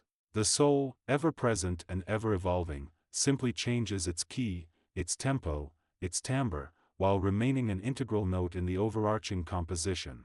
As the final gate opens, the soul steps not into darkness, but into a radiant hall of mirrors where all reflections converge, where love is the substrate of every vibration, and where purpose is a luminous thread weaving through the infinite tapestry. The experience is simultaneously intimate, knowing oneself as the core of the universal breath, and expansive, recognizing oneself as a ripple in the boundless ocean of consciousness. May every reader, as they walk the earthly path, carry within the heart a quiet certainty: the gates of death are not barriers but portals, lovingly crafted by the universal consciousness to invite the soul home. In this knowledge lies peace, and in peace lies the true essence of life itself. Lesson 32. The liminal bridge, navigating the threshold of transition. When the veil thins, the soul does not cease, it merely steps onto a higher plane, a realm where time folds and the eternal pulse of consciousness beats louder than ever before. 1. Opening the portal of perception. The moment the physical vessel begins its surrender, a subtle yet unmistakable shift occurs within the fabric of being. This is not a sudden rupture but a graceful loosening of the cords that have, for many lifetimes, tethered the individual soul to the dense lattice of the material world. In this instant, the gate, a metaphorical aperture that has always existed, opens wider, inviting the essence to cross from the familiar terrain of the earthly sphere into the luminous expanses of the beyond. To witness this transition, one must first attune the inner eye. The ordinary senses, calibrated for the concrete, begin to blur. They are replaced by a more refined perception that discerns vibration, color, and rhythm beyond the ordinary spectrum. As the body exhales its final breath, the soul's aura expands, shedding the heavy, earthy pigments that have colored it since birth and revealing the pristine, iridescent hues of its true nature. In the language of the ancient mystics, this is called the liminal bridge, the thin, shimmering strand of light that connects the known with the unknown. It is neither a wall nor a barrier, but a conduit, a highway of pure intention that carries the soul onward, guided by the universal consciousness that permeates all existence. 2. The mechanics of release. 2.1 The dissolution of the physical matrix. Every living form is constructed upon a lattice of subtle energies: the physical body, the emotional currents, the mental patterns, and the soul's core essence. These layers are woven together like the threads of a tapestry, each influencing the others. When the moment of death arrives, the tapestry does not unravel chaotically, rather, it undergoes a conscious, orderly unraveling orchestrated by the universal mind. The physical shell, the corporeal container, releases its grip as the heart's rhythm slows, the lungs cease their dance, and the blood circulation wanes. At the same time, the subtle electromagnetic fields that have sustained the body's coherence begin to attenuate. This signals to the higher faculties that the vessel is ready to be vacated. The emotional reservoir, emotions, those fleeting tides that have washed over the soul, settle into a calm sea. Fear, grief, love, and all the shades in between coalesce into a single, tranquil current. The soul, now unburdened by the turbulence of egoic attachment, finds a serene space in which to breathe. The mental constructs, the patterns of thought, the narratives that have framed a lifetime, dissolve into a field of pure awareness. The mind's chatter softens, and the intellect's grasp on linear time loosens, allowing the soul to perceive the eternal now, the timeless point from which all moments spring. 2.2 The activation of the soul's light. With the layers of the physical and subtle self gracefully receding, the soul's inner light, its divine spark, ignites more fully. This illumination is not a metaphorical flame but an actual radiance that vibrates at frequencies aligning with the highest chords of universal consciousness. It is as if a dormant sun inside the heart awakens, sending out waves of luminous energy that ripple outward, touching the edges of the liminal bridge. This light serves two critical purposes. Guidance: it draws the soul toward the appropriate realm of transition, ensuring that the journey aligns with the soul's karmic ledger and evolutionary purpose. Protection: it forms a shield against residual negativity that might linger in the ether, allowing the soul to traverse the bridge unimpeded. 3. The journey across the bridge. 3.1 The first footstep, surrender. The initial act of crossing is pure surrender.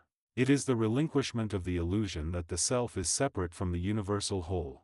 In surrender, the soul does not lose its identity, rather, it recognizes that identity as a facet of the greater, indivisible tapestry of existence. This surrender is felt as a gentle upward lift, akin to the sensation of rising in a hot air balloon, lighter, buoyant, and undeniably safe. The soul, now unshackled from the density of matter, feels an expansion of consciousness that stretches beyond the familiar boundaries of personal history. 3.2 The middle passage, integration. Midway across the bridge, the soul encounters a space of integration. Here, memories, experiences, and emotions are not discarded but woven into a larger, more coherent narrative. The soul reviews its earthly pilgrimage not as a list of deeds but as a series of lessons, each a stepping stone toward greater illumination. During this phase, the soul may encounter archonic guides, beings of light who have been assigned to assist in interpreting the accumulated karmic imprint.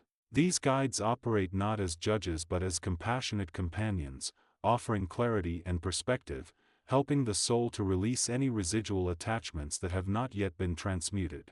3.3 The final step, merging with the universal pulse. At the terminus of the bridge, the soul arrives at the heart of the cosmos, the central rhythm that animates all of creation. Here, the individual consciousness merges seamlessly with the universal pulse, a harmonious vibration that reverberates through every atom, star, and galaxy. In this state, the distinction between self and other evaporates.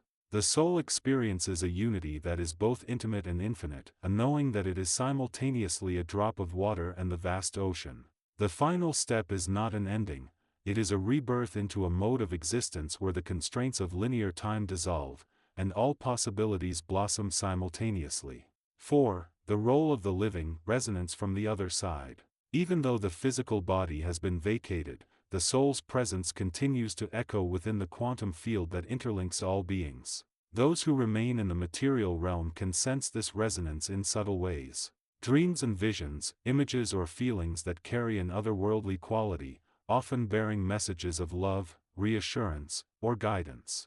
Synchronicities, unlikely coincidences that seem to align with the departed's life purpose, offering confirmation that the transition is harmonious. Energetic shifts, a palpable change in the atmosphere of a place, as if a veil has been lifted, allowing a brighter, lighter energy to permeate. Understanding these signs fosters a gentle compassion for the process of death, encouraging the living to view it not as loss but as an evolution of consciousness. 5. Practical meditation, embodying the liminal bridge. To integrate the teachings of this lesson into daily life, a meditation practice can be undertaken that aligns the practitioner's own subtle energies with the rhythm of the liminal bridge. The following guided steps are designed to open the inner portal, allowing a personal glimpse of the transition's elegance. Preparation: find a quiet space, dim the lights, and sit comfortably with the spine elongated. Close the eyes and take 3 deep breaths, inhaling through the nose, exhaling through the mouth. Grounding: visualize roots extending from your lower abdomen into the earth, anchoring you to the planet's nurturing core. Feel the steady hum of the planet's heartbeat beneath you. Activation of the heart light: bring attention to the center of the chest.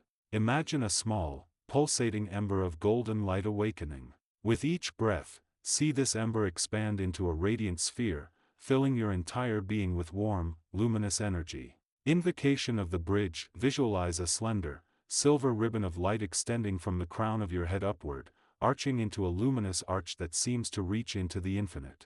This is the liminal bridge. Feel its gentle pull, inviting you to step onto it. Crossing: mentally step onto the bridge, feeling each footfall as an act of surrender. As you progress, allow any lingering fears or attachments to dissolve into the mist that surrounds you. Integration: when you reach the midpoint, pause.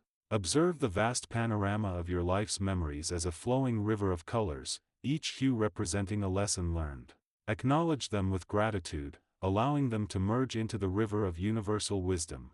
Merging: continue to the bridge's end, where a radiant, pulsating heart of cosmic light awaits. Visualize your own light merging with it, becoming one with the universal pulse. Feel the expansion, the boundless love, the timeless serenity. Return: when ready, gently reverse the journey, stepping back onto the physical plane, carrying with you the serenity and perspective of the bridge. Open your eyes slowly, retaining the sense of unity and purpose that the meditation has cultivated. Practicing this meditation regularly not only deepens one's understanding of death as a transition but also cultivates a compassionate, fearless approach to the inevitable passages of life. 6. Closing reflections.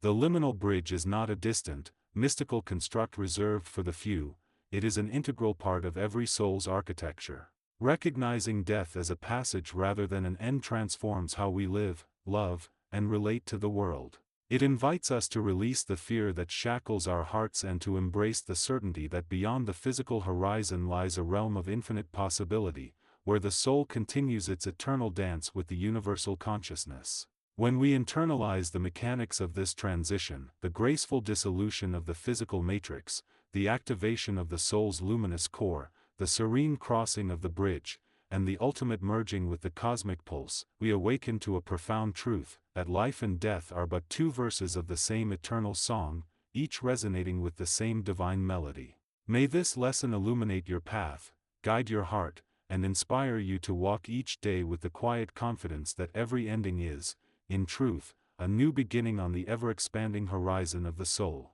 Lesson 33: Embracing the mystical realm of transition. As we venture into the profound realms of the unknown, we find ourselves at the threshold of a great mystery, a transition that has been shrouded in secrecy and misconception for centuries. Death, the ultimate transformation, has been viewed as an endpoint, a cessation of existence, rather than a doorway to a new dimension of being. Yet, as we delve into the esoteric teachings, we begin to comprehend the intricate mechanics of this transition, and the boundless opportunities that arise from it. In this mystical realm, we are invited to surrender our attachment to the physical form, to let go of the familiar and embark on a journey that transcends the boundaries of space and time. It is here that we encounter the essence of our true nature, the spark that animates our being, and the guiding force that navigates us through the realms of the unknown. As we shed the skin of our earthly existence, we are reborn into a realm of unbridled potential, where the possibilities are limitless, and the horizon stretch out before us like an endless canvas waiting to be painted. The transition of death is not an event, but a process, a gradual unfolding of the petals of our soul, as we release the constraints of the physical world and allow ourselves to be drawn into the vortex of the infinite. It is a journey that requires courage, faith, and an unwavering commitment to the pursuit of truth. As we navigate this uncharted territory, we are met with challenges and opportunities that test our resolve, our perceptions, and our understanding of the universe and our place within it. In this realm, the veils that separate the worlds are lifted, and we catch glimpses of the hidden patterns and intricate web of connections that underlie all of existence. We begin to see the world with new eyes, to perceive the intricate dance of energies that shape our reality, and to understand the subtle forces that govern the cosmos. The transition of death becomes a catalyst for growth, a transformative experience that awakens us to the deeper dimensions of our being, and invites us to participate in the grand symphony of creation. As we traverse this mystical realm, we encounter the guardians of the threshold, the keepers of the ancient wisdom, who offer us guidance, wisdom, and protection on our journey. These benevolent beings, who have traversed the realms before us, share their knowledge and insights, illuminating the path ahead, and providing us with the tools and the wisdom to navigate the complexities of the unknown. Their presence is a reminder that we are not alone on this journey, that we are part of a larger community, a web of life that transcends the boundaries of space and time. In this realm, time and space are fluid, and the linear progression of our earthly existence gives way to a more fluid, multidimensional experience. We find ourselves moving through realms and dimensions, experiencing multiple realities, and encountering aspects of ourselves that we had previously unknown. The transition of death becomes a gateway to the multiverse, a portal to infinite possibilities, and a doorway to the hidden chambers of our own heart. As we journey deeper into the mystical realm of transition, we begin to realize that death is not an end, but a new beginning, a chance to rebirth ourselves, to rediscover our true nature, and to realign ourselves with the universal forces that shape our reality. We come to understand that our existence is not limited to the physical form, but is a multifaceted, multidimensional experience that transcends the boundaries of the material world. In this realm, we are freed from the constraints of the ego, and our perception expands to encompass the larger cosmos. We see the world as a vast, interconnected web of life, and our place within it as a thread in the grand tapestry of existence. The transition of death becomes a transformative experience, a catalyst for growth, and a doorway to the infinite possibilities that lie beyond the reaches of our earthly existence. As we navigate this mystical realm, we are invited to let go of our attachment to the physical world, to release our grip on the familiar, and to surrender to the unknown. It is a journey that requires faith, trust, and an unwavering commitment to the pursuit of truth. Yet, as we embark on this journey, we are met with a sense of wonder, awe, and reverence for the mysteries that lie beyond the reaches of our earthly existence. In the stillness of the unknown, we find a sense of peace, a sense of calm, and a sense of connection to the universal forces that shape our reality.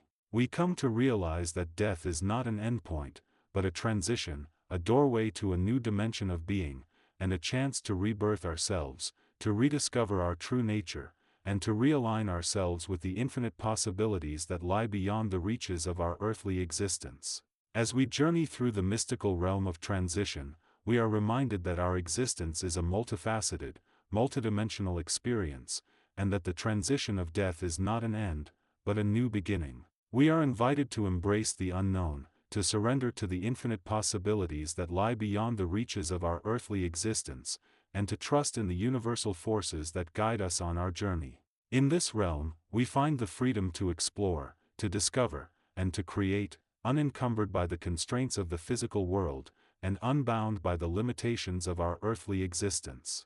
The transition of death becomes a transformative experience, a catalyst for growth, and a doorway to the infinite possibilities that lie beyond the reaches of our earthly existence. As we navigate this mystical realm, we are met with challenges and opportunities that test our resolve, our perceptions, and our understanding of the universe and our place within it. Yet, with each step, we are drawn closer to the truth, closer to the essence of our true nature, and closer to the infinite possibilities that lie beyond the reaches of our earthly existence. In the end, the transition of death is not an event, but a process, a gradual unfolding of the petals of our soul, as we release the constraints of the physical world and allow ourselves to be drawn into the vortex of the infinite. It is a journey that requires courage, faith, and an unwavering commitment to the pursuit of truth. Yet, as we embark on this journey, we are met with a sense of wonder, awe, and reverence for the mysteries that lie beyond the reaches of our earthly existence, and we are reminded that our existence is a multifaceted, multidimensional experience, and that the transition of death is not an end, but a new beginning. Lesson 34: The Veil of Illusion. Beneath the surface of waking consciousness lies a tapestry woven from the threads of time, space, and perception, a tapestry that veils the infinite. To the untrained eye, death appears as a rupture, a moment of fracture in life's fragile thread. Yet, through the lens of esoteric wisdom, it is not a rupture but a transformation, a passage through the veil that separates the seen from the unseen.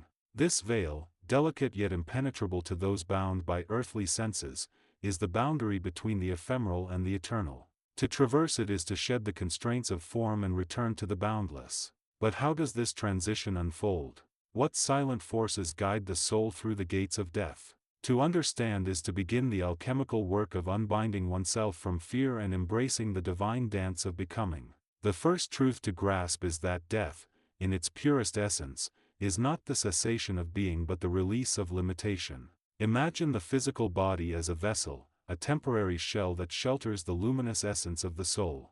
Just as a lotus closes its petals at night and reopens them at dawn, so too does the soul withdraw from its physical form when the time of transition arises. Yet this withdrawal is not a collapse but a deliberate, harmonious process. The body, a marvel of chemical and energetic interplay, is designed to return to the primal elements from which it was drawn. As the breath falters and the heart stills, the soul's connection to the dense, material plane dissolves like mist in the morning sun. But what becomes of the soul in this transition? Where does it turn when the final breath is exhaled? The answer lies in the understanding that the soul is not a singular entity but a multidimensional being, existing simultaneously in countless planes of reality. At the moment of death, the soul is no longer bound to the physical plane. Its consciousness, unshackled from the limitations of the body, ascends through the subtler layers of existence. The first of these layers is the astral plane, a realm of light and sensation where the emotions and desires of the incarnate life manifest as vibrant landscapes. Here, the soul may relive pivotal moments of its earthly journey, not as memory but as a living tapestry of experience. But the astral plane is only the threshold. Above it lies the mental plane, a domain of thought and ideation where the soul begins to grasp its own interconnectedness with the great cosmic whole. Yet these planes are but stepping stones in the soul's odyssey. The transition through death is not an abrupt leap but a gradual ascent, a spiraling journey that unfolds over moments that stretch and contract beyond the linear understanding of time. As the soul moves upward, it sheds the last vestiges of illusion, the belief in separateness, the illusion of duality that binds the living to the idea of individuality. In this dissolution, the soul is no longer a single flame but a spark merging with the infinite fire of the universe. The boundaries that once defined it, the skin, the name, the role, dissolve like salt in the ocean, leaving behind only the pure, unfiltered awareness of existence. This merging is not chaos but order. In the realms beyond the physical, the soul is guided by the great archetypes, the celestial stewards who oversee the transition with compassion and precision. These beings, born of pure light, are not separate from the soul but reflections of its higher nature.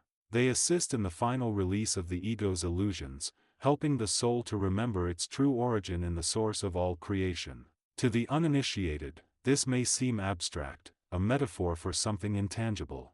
But for those who have glimpsed beyond the veil, through meditation, near-death experiences, or moments of transcendent clarity, it is a truth as real as the breath in the lungs. What, then, is the process that leads the soul to this state of liberation? It begins in the moments preceding the final breath.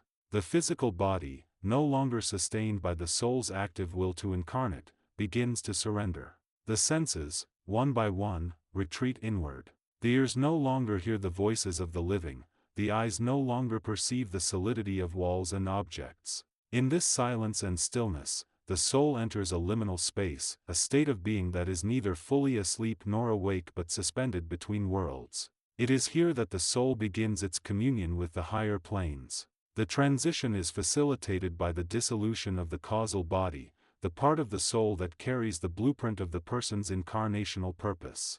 This body, which houses the imprints of all past lives and karmic lessons, is carefully unraveled by the celestial guides. Each thread of unlearning and growth is released, allowing the soul to shed the weight of its past. This process is not painful but cathartic, a final act of purification that prepares the soul for its next evolution. The karmic ties that once bound it to the earth, debts of action, lessons incomplete, bonds with other souls, are resolved in the light of the higher self. What remains is the essence of the soul, stripped of its accumulated burdens, radiant and whole. As the soul ascends beyond the causal body, it enters the causal plane, a realm of pure potential where the seeds of future incarnations are sown. Here, the soul exists in a state of profound clarity, free from the distortions of the physical world. It is surrounded by the light of the universal mind, an ocean of knowledge and creativity that transcends language. In this realm, the soul may review its entire incarnational journey. It sees not the fragmented fragments of daily life but the grand symphony of its evolution.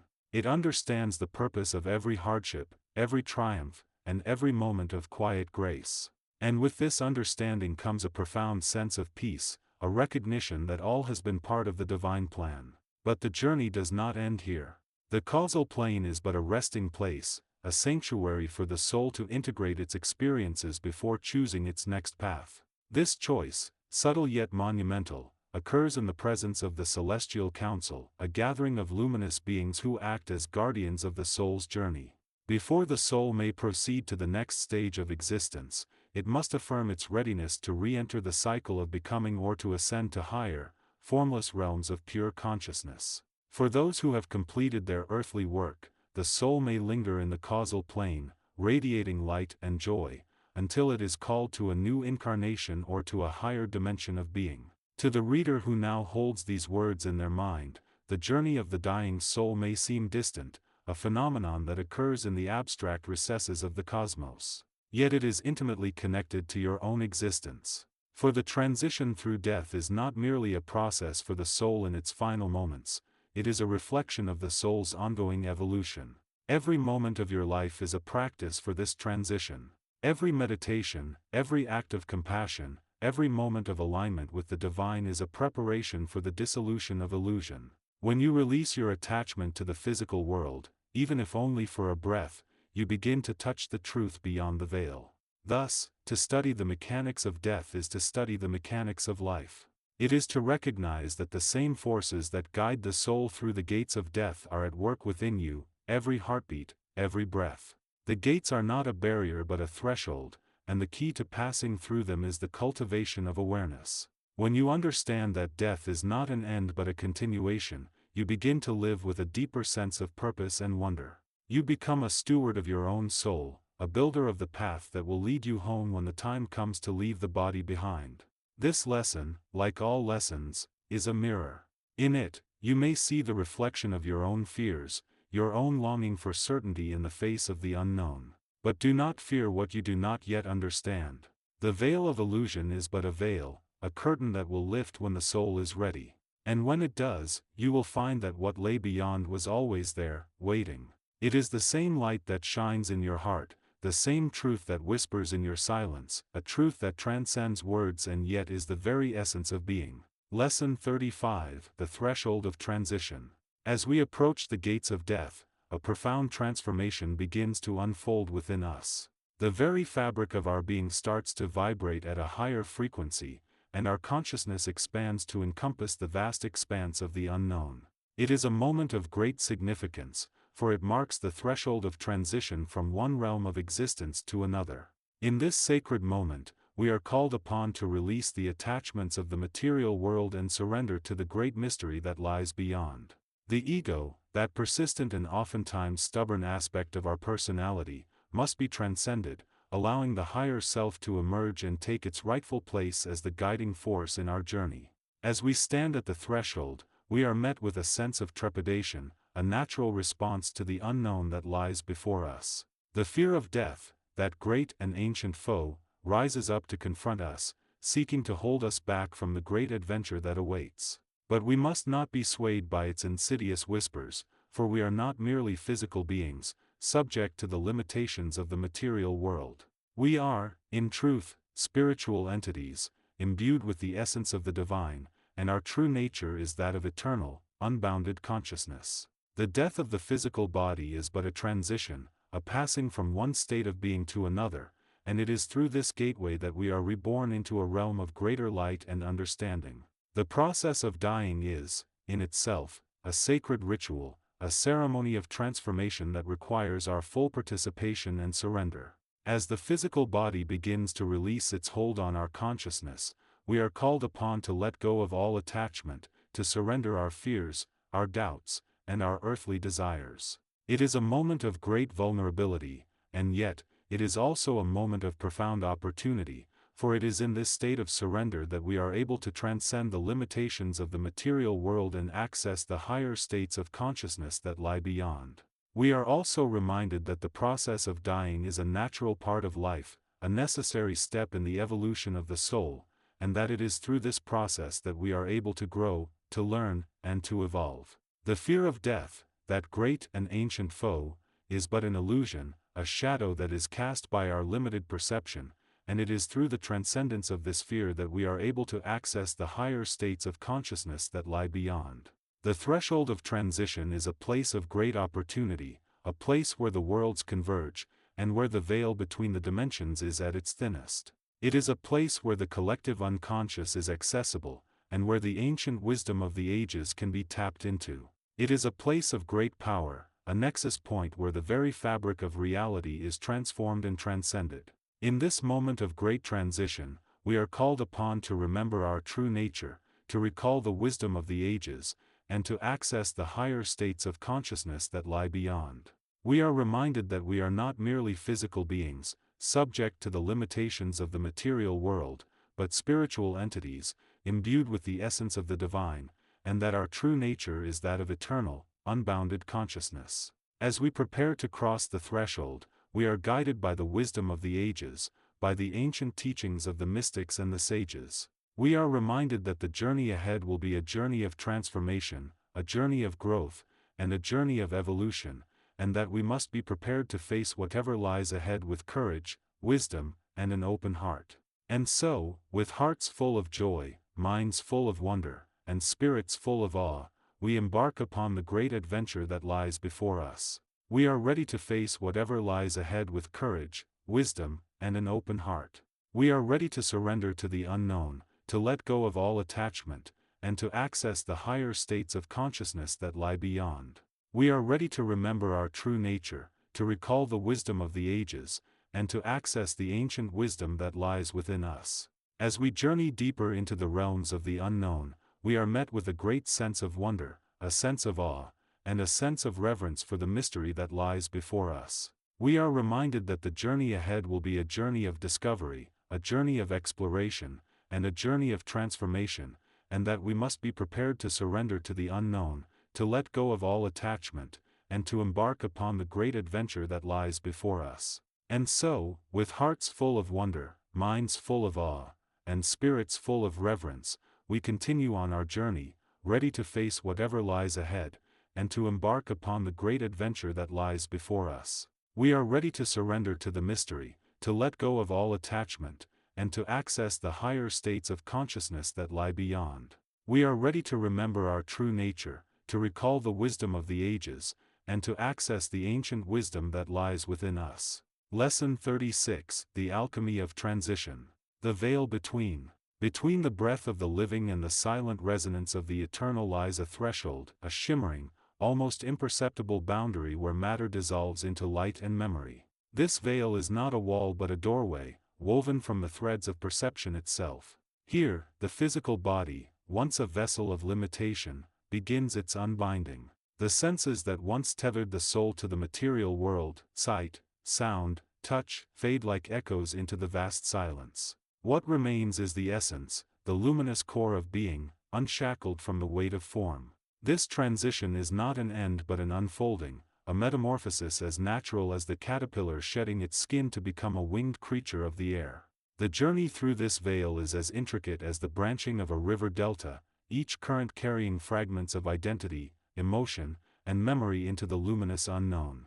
To traverse this threshold is to surrender to the alchemy of becoming. The ego, that fragile construct of self, loosens its grip, not in dissolution but in transformation. The soul, now free from the constraints of flesh, begins to perceive the interconnected web of existence. Here, time and space are no longer linear but fluid, a tapestry where past, present, and future interlace. The dying soul does not mourn the body left behind but contemplates the echoes of its actions, the ripples it has cast into the collective sea of consciousness. This is the crucible of transition, where the old self is refined, and the new self is forged in the fire of release. The architecture of the transition. The mechanics of this transition are written not in ink but in light. The body, once a physical form, becomes a luminous scaffold, its atoms dissolving into pure energy. This process mirrors the cosmic dance of creation itself, the disintegration of the temporary to reveal the eternal. As the physical plane retreats, the soul inhabits the ethereal layers of existence, stepping into a reality where thought, feeling, and will are the architects of form. Here, the soul re-encounters the imprints of its journey, the laughter shared with strangers, the silent cries buried in the soil of unspoken words, the love that outlived the words themselves. These imprints are not mere memories but living threads that bind the soul to its continuum. The transition is a sequence of portals, each one a gate of purification. The first is the gate of surrender, where the soul relinquishes its attachment to the material world. This is not a surrender of power but a recognition that the soul's essence transcends the physical.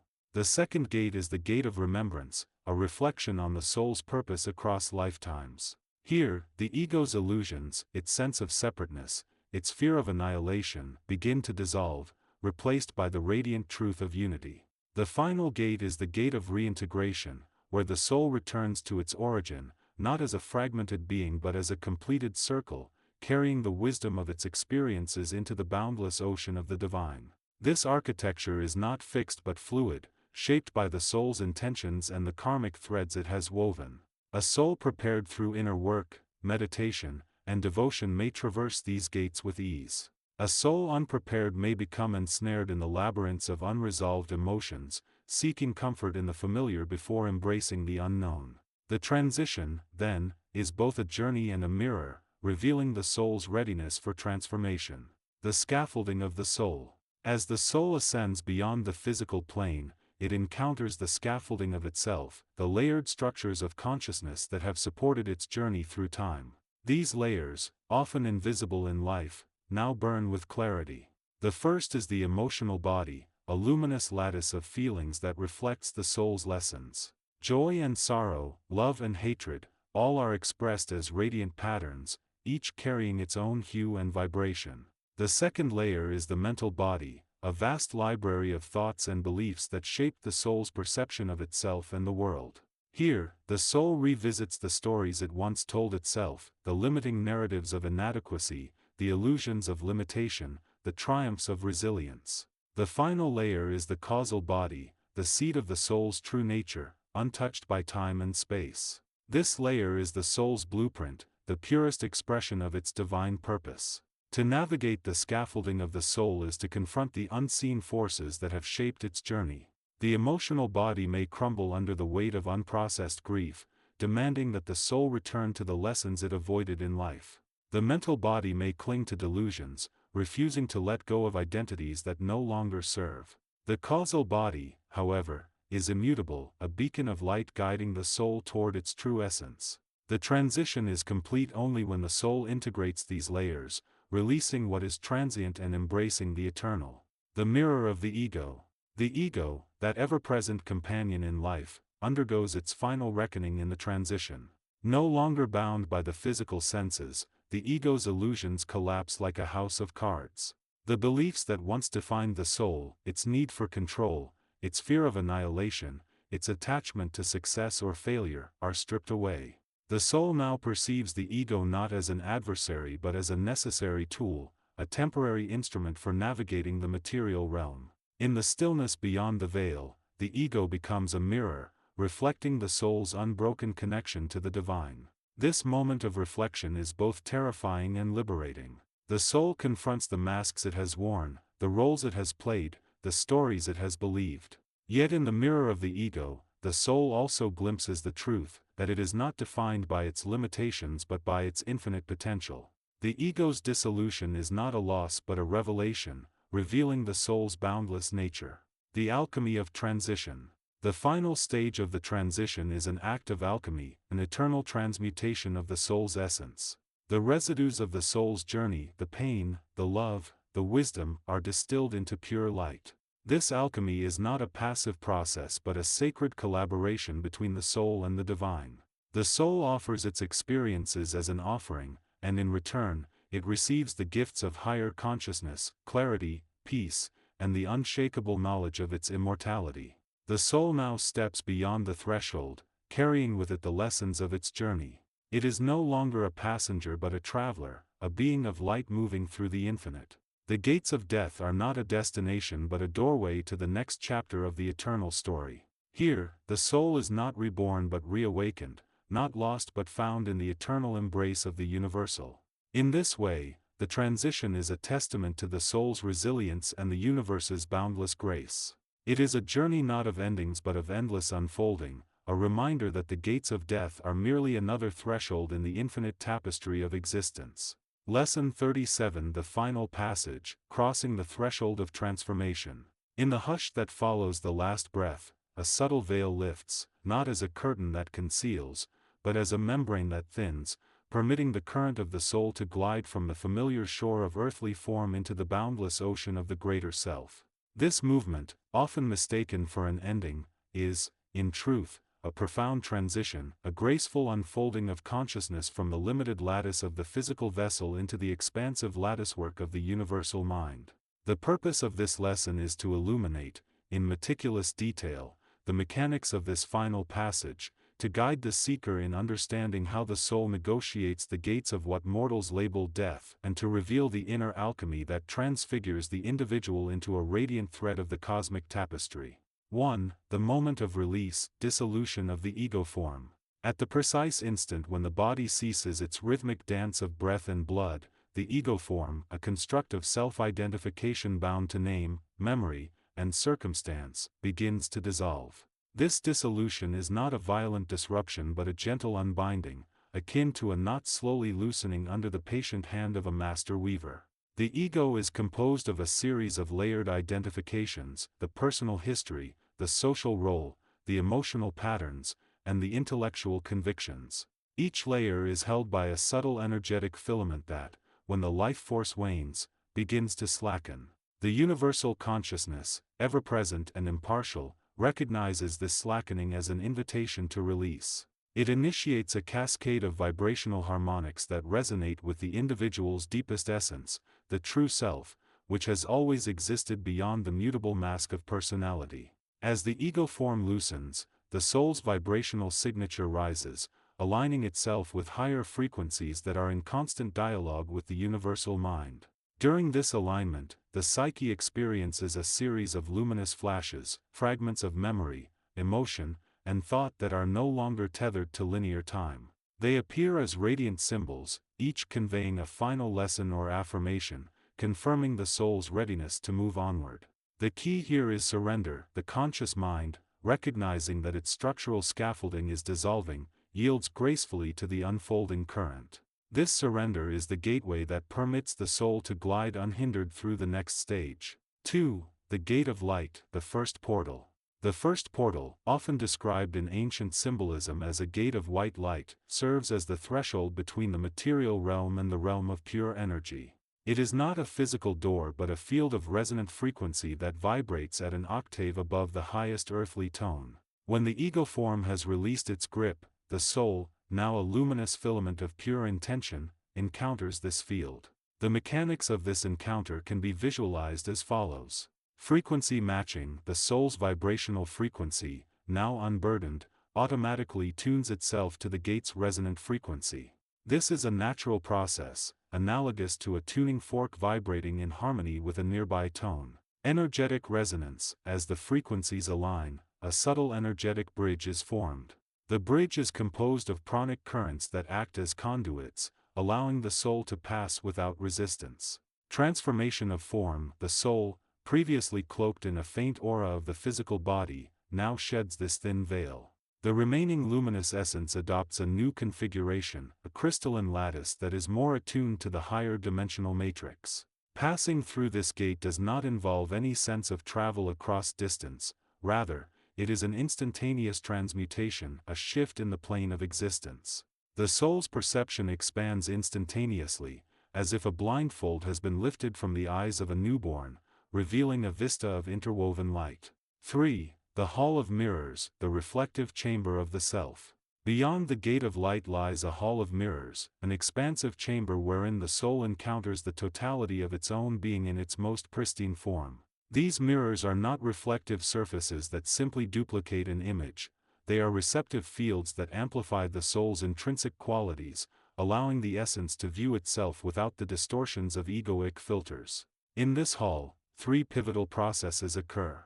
Self-recognition: the soul recognizes the totality of its experiences, not as a fragmented series of events but as a coherent symphony. Each note, each chord, is acknowledged for its contribution to the overall harmony. Integration of dualities: all polarities, light and shadow, joy and sorrow, love and fear, are seen as complementary aspects of a single, unified reality. The mirrors demonstrate that the darker tones are necessary to give depth to the luminous ones. Reception of the universal blueprint: the universal consciousness projects a subtle, yet unmistakable, harmonic pattern onto the mirrors. This pattern is the soul's template, the design that outlines its purpose, its gifts, and its destiny within the larger cosmic order. When the soul aligns with this blueprint, a resonance is generated that propels it forward, like a pendulum gaining momentum after each swing. This resonance is the engine that drives the soul into the next phase of transition. 4. The river of time, flowing through the temporal stream. Having harmonized with its blueprint, the soul encounters the river of time, an ever-flowing current that represents the collective chronicle of all existence. Unlike the linear perception of time that governs human experience, this river is multidimensional, encompassing past, present, and future in a seamless loop. The mechanics of navigating this river involve temporal detachment: the soul relinquishes attachment to the linear arrow of time. It perceives time not as a sequence of before and after but as a vibrant tapestry where each thread is interwoven with every other.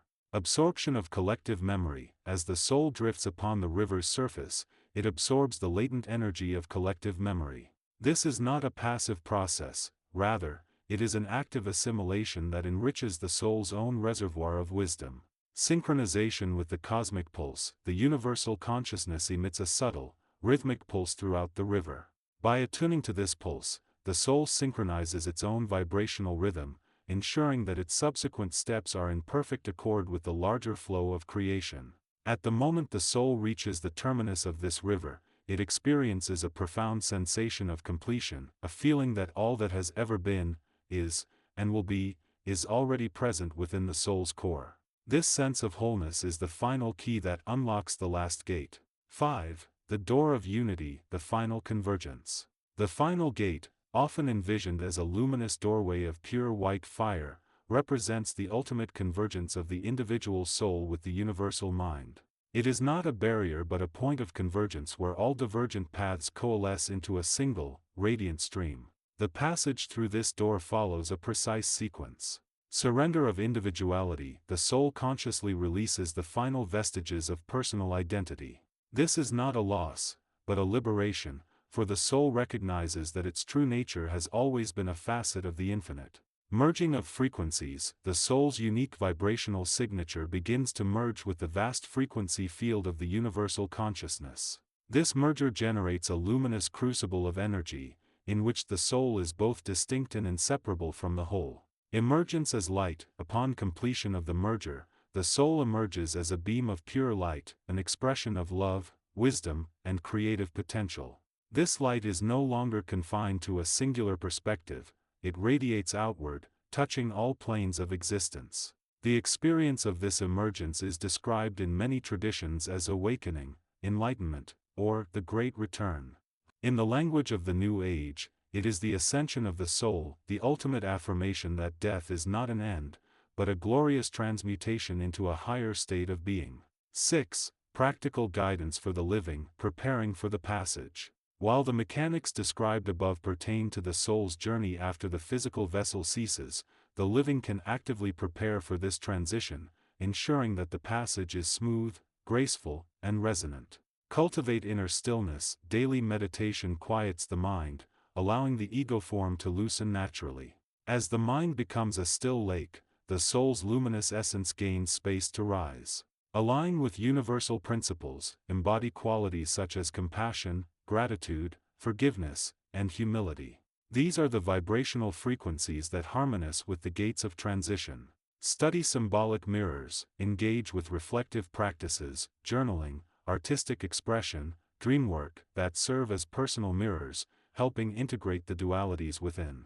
Release temporal attachments, recognize that the past and future are constructs of the mind. Practice living fully in the present moment, thereby easing the soul's eventual flow through the river of time. Embrace the vision of unity. Visualize yourself already part of the larger cosmic tapestry. This mental rehearsal conditions the subtle energy field, aligning it with the future convergence gate. By integrating these practices, the individual not only eases their own eventual passage but also becomes a beacon for others, radiating the same luminous understanding that the final gates demand. 7. Concluding reflection. The eternal cycle of return. The final passage, as delineated above, is a vital segment of the eternal cycle of return, a cosmic rhythm wherein the soul perpetually journeys outward into the vastness, gathers wisdom, and then returns, enriched, to the source. Death, therefore, is not a termination but a rite of passage, a ceremonial crossing that deepens the soul's integration with the universal consciousness. When we perceive death through this lens, fear dissolves. The unknown transforms into a familiar doorway, inviting us to step beyond the confines of the physical and to partake in the grand continuum of existence. Each individual, by honoring the mechanics of this transition, participates in the divine choreography that sustains the universe. In the hush that follows the final breath, listen not for silence but for the subtle, harmonious echo of the soul's ascent. Trust that the gates are open, the light awaits, and the river flows ever onward, carrying you, forever, toward the luminous heart of all that is. Lesson 38. The unveiling of the threshold. To traverse the gate of death is to step beyond the final veil of limitation, to shed the cocoon of form and enter the luminous expanse where time dissolves and space is no more. This passage is not an end but an unveiling, a moment when the soul, which has long been imprisoned by the weight of flesh and the chains of the senses, is released into the boundless field of universal consciousness. It is a threshold not to be feared, but to be embraced as the most sacred of all transitions, where the illusion of separation is dissolved, and the soul remembers its true nature. Let us now embark upon a meditation of this threshold, for understanding its nature illuminates the path for both the dying and the living. Picture, if you will, the moment when the breath begins to falter. The physical body, that fragile vessel of earth and fire, no longer sustains the rhythm that has kept the soul tethered to the material world. The heart's cadence slows, its beat a fading drumroll as the soul withdraws its attention from the senses, sight, sound, touch, taste, and smell, each one dissolving into the subtle ether. This is not a loss, but a release, a conscious surrender to the greater harmony of existence. In this final act, the soul does not flee from the body but leaves it with the same grace as a bird departing a nest. The physical form becomes a memory, a shell as empty as a husk of grain that has given its sustenance to the world. But the soul, vast and unbound, begins to perceive reality as it truly is. The walls of the room, the furniture, the faces of those gathered, all these wane into shadows, their solidity unraveling like a dream at dawn. Instead, the soul is greeted by a new landscape, one that cannot be mapped by mortal cartographers but is known to every star and atom of the cosmos. This landscape is composed of light, of course, yet not the dim, flickering light of earthly lanterns. It is the primordial light of creation, the raw energy that hums at the core of all things. It is the light that was present at the birth of galaxies, the same light that dances in the eyes of a child, in the pulse of a song, in the silence between thoughts. Here, the soul is no longer confined to the sluggish mechanics of thought. Instead, it thinks in colors, feels in sounds, and sees in the language of energy. The ego, with its need for labels and identities, begins to dissolve. The soul no longer asks, "Who am I?" for it becomes the infinite question and answer woven into the fabric of the universe. As the soul moves beyond the physical plane, it encounters what can only be described as a threshold, a gate not made of iron or stone, but of pure intention. This gate does not bar passage, it merely requires honesty. The soul must look into the mirror of its own existence and acknowledge all that it has been, done, and loved. There is no judgment here, for judgment is not the tool of the cosmos. There is only truth, the raw, unvarnished truth of one's journey. To pass through the gate, the soul must release the weights it has carried, regrets, grudges, the need for validation. These are not punishments but remnants of the physical world, unfit to be carried into the higher realms. Beyond the gate lies the realm of the etheric, a dimension where time flows like a river and every moment is accessible. Here, the soul revisits the tapestry of its life, not as a passive observer but as an active witness. Every act, no matter how small, every thought, every breath is illuminated. The soul sees how its actions' ripples have touched others, how its existence was a thread in the grand weave of humanity. This is not an audit of sin, but a celebration of connection. The soul understands that every joy, pain, triumph, and failure was a lesson, a step on the path of evolution. This realm of the etheric is not static. It is a bridge, a transitional space between the physical and the higher planes. The soul begins to ascend, guided by forces unknown to the waking mind but deeply loved and familiar. These might be mistaken for angels or ancestors, but they are the echoes of the universal will, the compassion of the cosmos itself. They do not instruct, for the soul already knows. They comfort, as a parent might soothe a child. Here, the soul learns that death is not an abrupt ending but a smooth, continuous flow of becoming. As the soul ascends further, it encounters the planes of existence that lie beyond the physical. The astral plane, where emotions take form like blooming flowers or stormy seas, the mental plane, where thoughts manifest as cities of thought and light, and the causal plane, where the essence of all being is stored like a seed in the heart of a tree. Each plane is a layer of reality, a deeper truth revealed to the soul now unshackled from the senses. The soul moves through these planes as a fish moves through water, unburdened by gravity, guided by the pull of its own consciousness. Yet, even in this exaltation, there is a choice. The soul may linger in these higher realms, reveling in the joy of freedom, or it may seek a new path. For the journey does not end here. The soul, as a fragment of the One, may choose to return to the physical world in a new form, to offer additional lessons, to experience love anew, to walk once more among the stars in the disguise of flesh. This is the great mystery. The transition through death is not a single doorway but the next echo in a symphony of endless song. For the living, this lesson teaches a profound truth: to live fully is to die fully. To embrace the present is to prepare for the threshold, not with fear but with an open heart. Let the soul of the living be a temple, a vessel of love and learning, so that when the moment arrives, it may pass through the gate with grace, unencumbered by regret. The transition is not a secret to the cosmos, but a gift, a reminder that we are eternal, that our story is written not in the grave, but in the infinite. So let us meditate on this threshold, this gate of transformation.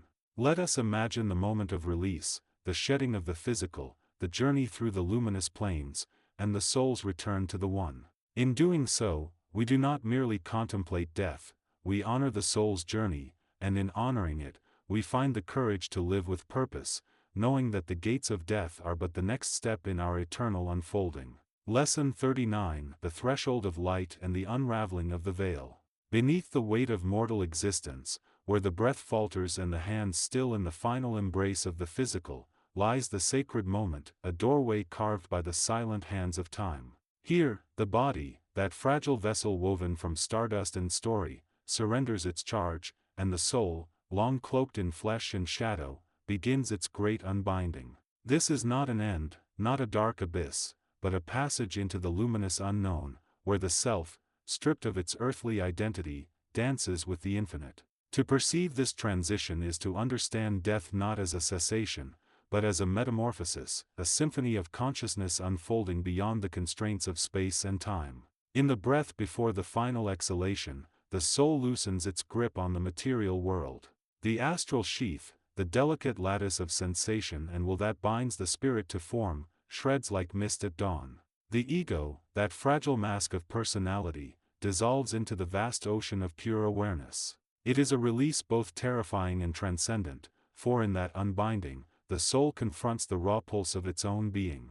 The senses, once tethered to the earth, now expand into the etheric realms, where thought is sound and vibration is form. The familiar world of solidity and time collapses into a tapestry of energy, a shimmering expanse where the self is no longer a singular point of light, but a thread in the great cosmic loom. The journey beyond this threshold is not linear, for time ceases to be a ruler of experience. The soul drifts through what the ancient sages called the veil between, a liminal space where the laws of the physical world no longer hold dominion. Here, the soul is confronted with a panoramic tapestry of its own creation, karmic echoes, unfulfilled desires, lessons half-learned, and the radiant traces of love, courage, and wisdom. These impressions, crystallized in the aura, rise to meet the traveler like phantoms of memory. A child's laughter hangs in the air. A battle fought in another century manifests as a flickering shadow. A choice unmade glimmers in the distance, a door ajar. This is the soul's reckoning, not a trial in the sense of punishment, but a mirror held to its essence. In this realm, the soul recognizes the interconnectedness of all existence. The individual self, once so fiercely defended, is revealed as a fragment, a note in the grand harmony of the universe.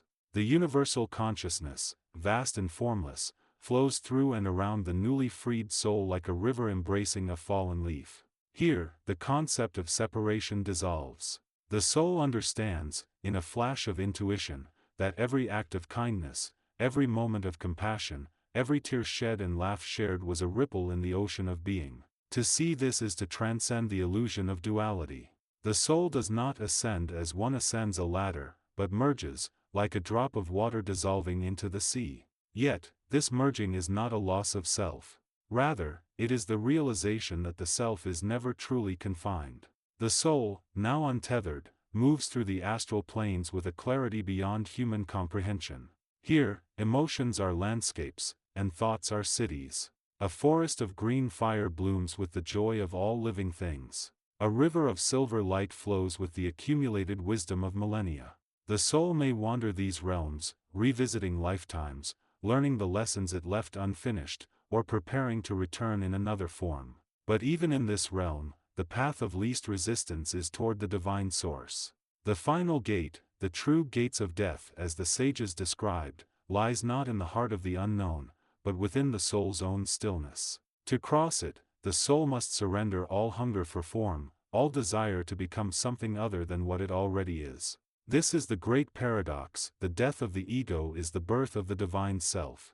As the soul drifts closer to this gate, it is met by the light of the source, a radiance beyond all imagining, a presence that is both familiar and infinite. This light is not a being, nor a force, but the very essence of existence. To touch it is to remember that the soul is not separate from it, the two are one, like a star is to the night sky. For those who have prepared themselves in life, the passage is seamless. Through meditation, through acts of love, through the cultivation of inner harmony, the soul learns to experience this light even while in the body. These fragments of transcendent awareness become anchors, guiding the soul when the moment of transition arrives. The unprepared, however, may linger in the astral realms, bound by incomplete emotional patterns or attachments to the physical world. Here, the soul must face the shadows it avoided in life, fear, regret, anger, and allow the light of truth to transmute them. This process is not suffering, it is a necessary alchemy. The soul, in its wisdom, understands that pain is but the fertilizer for spiritual growth. To the living, the lesson is clear: death is not the opposite of life, but its completion. Every breath is a rehearsal for the great transition. When one lives with awareness of this truth, the mundane becomes sacred. The body is honored as a temple, and the mind is trained to dwell not in the chaos of the senses, but in the stillness of the soul. The dying, if they approach death as a teacher, are met not by terror, but by peace. For they know that on the other side, the soul is not lost, but found. And so, the gates of death stand open, not as a final threshold to be feared, but as a portal to be embraced. What lies beyond is not a mystery to be solved, but a truth to be realized, a truth that awaits each soul in the silence between heartbeats, in the space where the veil thins, and the light begins to touch the edges of perception.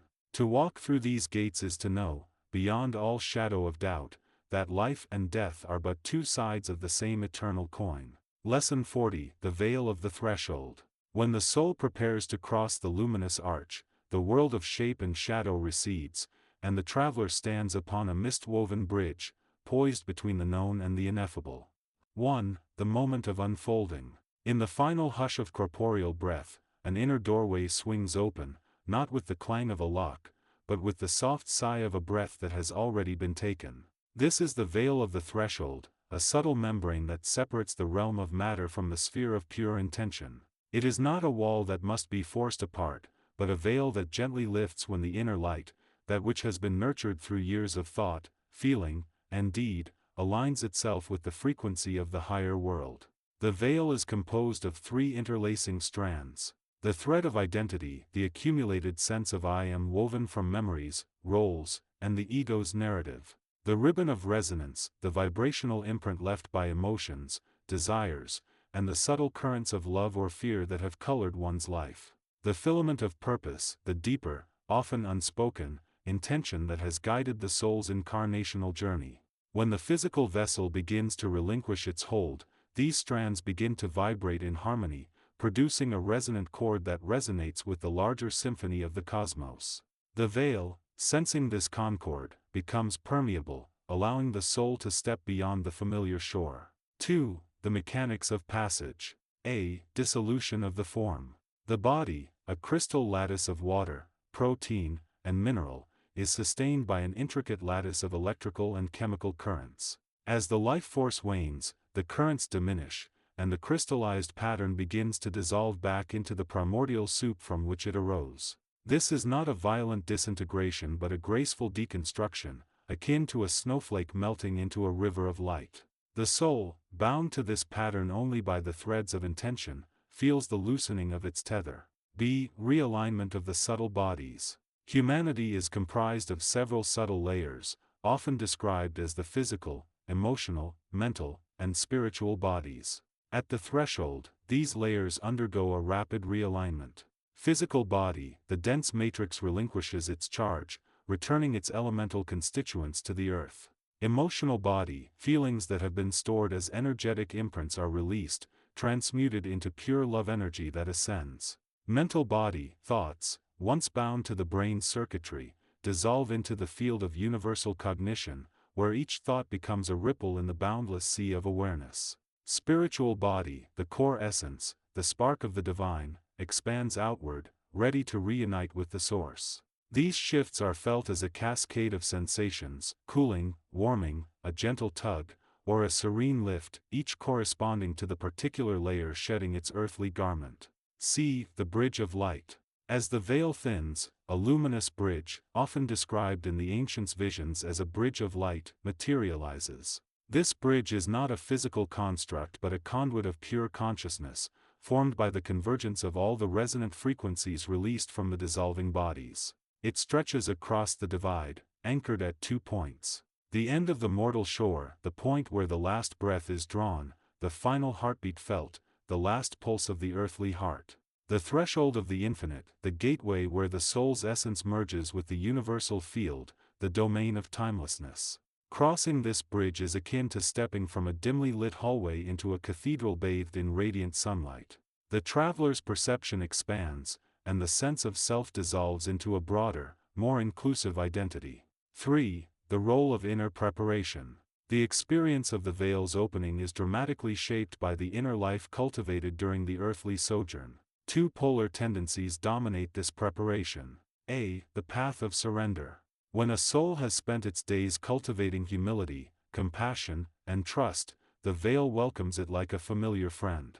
The threads of identity loosen with ease, the ribbon of resonance vibrates at a high, pure frequency, and the filament of purpose shines brightly. In this state, the transition is often described as a gentle glide, accompanied by feelings of unconditional love, gratitude, and a profound sense of homecoming.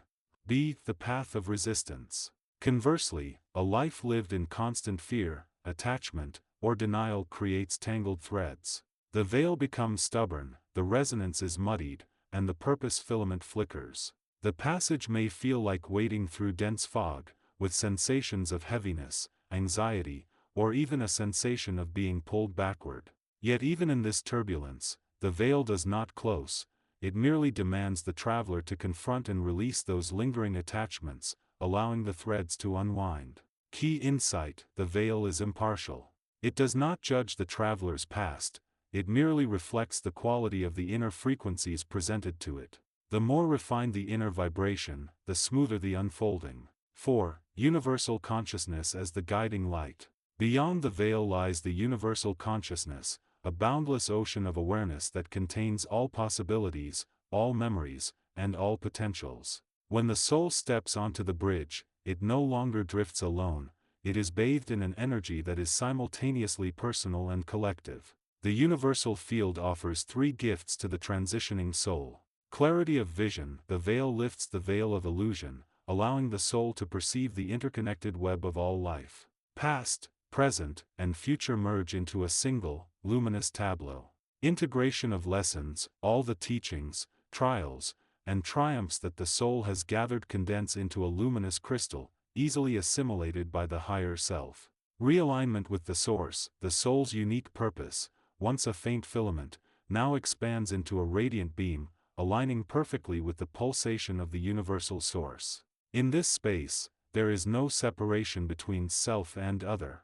The sense of I merges with the sense of we, and the soul recognizes itself as a unique expression of the infinite whole. 5. Practical practices to ease the passage. Although the moment of crossing is ultimately a mystery that unfolds in its own time, there are practices that can gently condition the veil, ensuring its fibers are supple and ready. A. Daily mindful breathing. Set aside moments each day to breathe consciously, visualizing each inhalation as a thread of light entering the body, and each exhalation as a release of tension. Over time, the breath becomes a bridge between the physical and the subtle, strengthening the filament of purpose. B. Heart-centered meditation. Focus attention on the heart region, cultivating an inner feeling of unconditional love. Imagine this love as a golden ribbon radiating outward, gently unwrapping the veil's layers. This practice trains the emotional body to vibrate at a higher frequency. C. Journaling of intent. Write down, in simple, heartfelt language, the intentions you hold for your life's journey. Review them regularly, allowing the ink to become a living contract with your deeper self. This clarifies the filament of purpose, making the veil's passage smoother. D. Service and compassion. Engage in acts of kindness without expectation of reward. Each act is a strand woven into the tapestry of the thread of identity, but one fashioned from love rather than ego. The cumulative effect of compassionate deeds lightens the veil's weight. E. Contemplation of mortality. Spend a few minutes each week contemplating the impermanence of the physical vessel.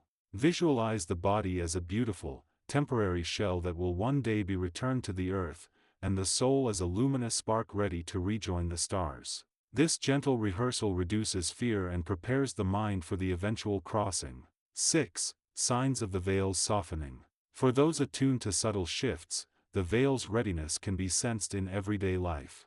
Dreams of light, recurrent visions of bright corridors, bridges, or luminous doors often foreshadow the veil becoming permeable. Synchronicities, repeated coincidences, especially those involving symbols of cycles, e.g., circles, spirals, seasons, signal alignment with the universal rhythm. A heightened sense of unity, moments where you feel deeply connected to all living beings, nature, or the cosmos indicate that the ribbon of resonance is humming at a high pitch. A calm acceptance of aging, when the passage of time feels less like a loss and more like a gentle unfolding, the thread of identity is loosening its grip.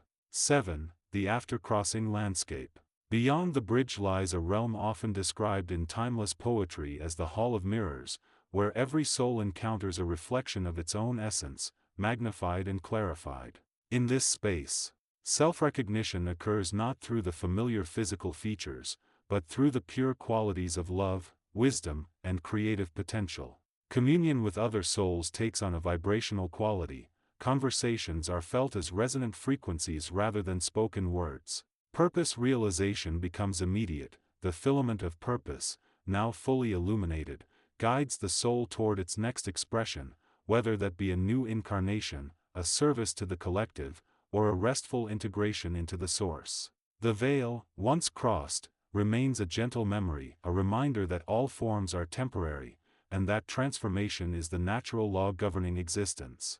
8. A closing reflection. The veil of the threshold is not a barrier to be feared, but a sacred portal to be honored. It is the culmination of a life lived in alignment with love, intention, and the quiet whisper of the soul. As the veil lifts, the traveler discovers that death is merely the shedding of a garment, not the end of the journey. In the luminous expanse beyond, the soul rejoins the universal chorus, adding its unique note to the grand symphony of existence. May you walk your days with awareness of the veil's gentle presence, nurturing the threads, ribbons, and filaments that will one day guide you across the bridge of light. In doing so, you transform not only your own passage but also illuminate the path for all who travel beside you. Lesson 41. The unveiling of eternal continuity. In the silent expanse where the veil between realms is thinnest, a profound truth reveals itself. Death is not an extinguishing of light but a metamorphosis of it. This lesson carries the luminous frequency of universal consciousness, offering a key to unravel the mysteries of what lies beyond the mortal coil.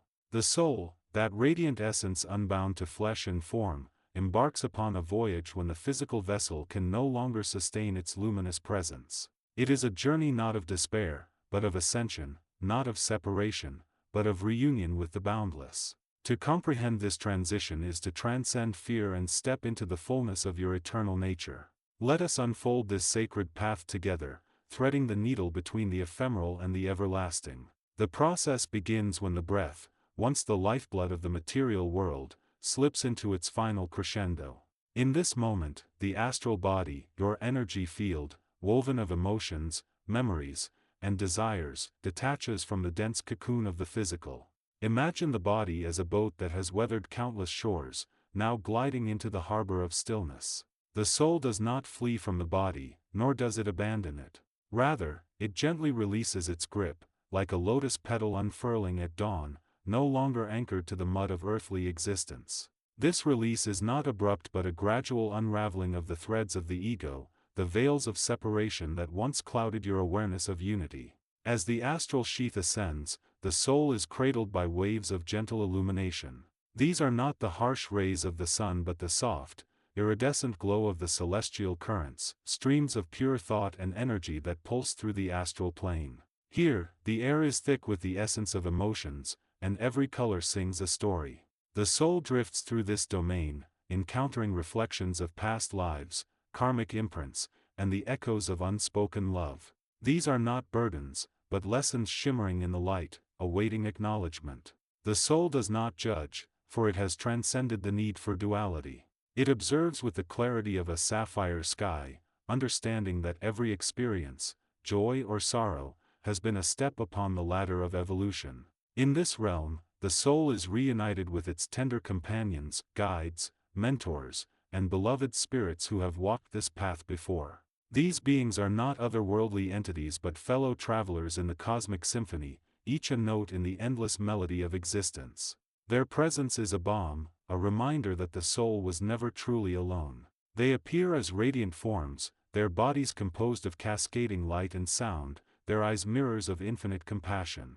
Through telepathic communion, they whisper truths that resonate deep within the soul's chambers. You have always returned to love. You always will.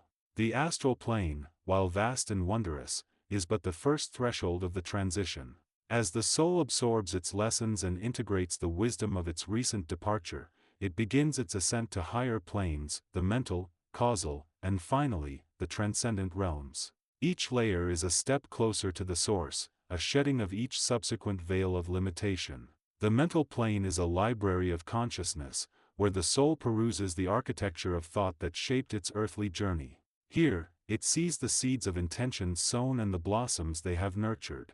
The causal plane is the realm of pure substance, where the soul comprehends the underlying unity of all creation, recognizing that it is a fragment of the divine yet whole in itself. At the final threshold, the soul dissolves into the ocean of universal consciousness, a single drop merging with the tides of eternity. This is not annihilation but a return to the primordial fire from which all things arise. The individual self, once bound by the constraints of birth and death, now dances in the freedom of pure awareness. Time and space dissolve, the soul experiences not a singular moment but the eternal now. Here, the soul's purpose is fulfilled, not by achieving but by simply being. It realizes that the journey through the gates of death was not an end, but an awakening to its truest state. For those still dwelling in the physical world, this lesson offers solace. When you witness a soul depart the body, do not mourn as one who is lost to oblivion. See instead the soul's flight into the cosmos, the way it joins the constellations of all those who have embraced the light. The soul's journey continues, but it never forgets its kin in the mortal realm.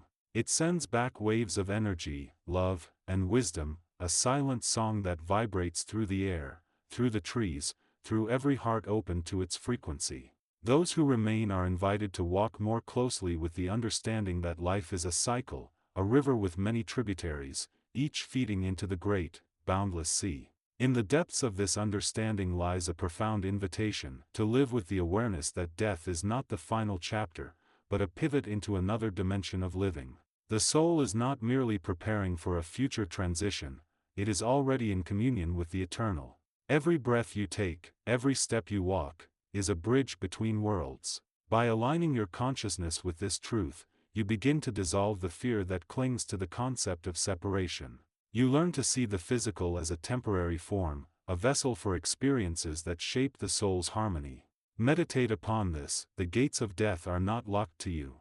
They are open, ever welcoming, a soft doorway through which you may pass in readiness or in surrender. To approach this gate with reverence is to honor the sacred arc of your existence. To cross it is to embrace the light of your own continuity. And beyond the gate, in the luminous embrace of the cosmos, the soul finds its home not in a place, but in the infinite dance of becoming. This is the lesson etched into the fabric of the universe. You are not a mortal trapped in a fleeting moment, but an eternal essence navigating the beauty of form. Death is the great teacher, offering a mirror to reflect the soul's indestructible nature.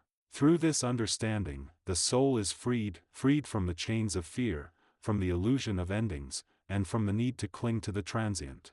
It is in this liberation that you discover your truest purpose, to live as a bridge between worlds, carrying the light of the eternal into every moment of the now. Carry this truth with you, dear traveler. As the sun sets and the stars awaken, remember that every soul that has ever taken flight beyond the veil is a testimony to the enduring power of love. The gates of death are not a barrier, but a threshold of infinite potential. And in this lesson, you step through them not as one who fears what lies beyond, but as a soul that remembers it has always been home. Lesson 42: The Veil of Transition. In the silent hush between the final breath and the first spark of the unseen realm, the soul embarks upon a journey that defies the limitations of mortal understanding. This is not an end, but an exodus, a passage from the gross to the subtle, from the tangible to the infinite. The gates of death, often shrouded in fear and misconception, are in truth the portals of transformation. To perceive death as mere annihilation is to sever the thread of continuity that binds all existence. To step through is to surrender the crutch of the physical and embrace the boundless ocean of the eternal. The process of dying is not a single act but a sequence of thresholds, each more luminous than the last. As the body weakens, the veil between the material and the immaterial thins. The soul, a traveler cloaked in the hues of mortal flesh, begins to withdraw from the heavy constraints of the physical plane. The heart, once the pulsing anchor of life, slows its rhythm until it ceases, but in this stillness, the soul awakens to a new resonance. The breath, the last tether to the world of form, is drawn inward, not to vanish, but to dissolve into the luminous currents of the astral and beyond. What is experienced in this moment is a shedding of layers, a peeling away of the dense matter that once defined form. The physical body, now inert, is but a shell, a vessel left behind like a snake's discarded skin. The soul, unbound, floats freely in the ether, where time and space no longer hold dominion. Here, the individuality that once anchored the self in the realm of duality begins to merge with the greater tapestry of existence.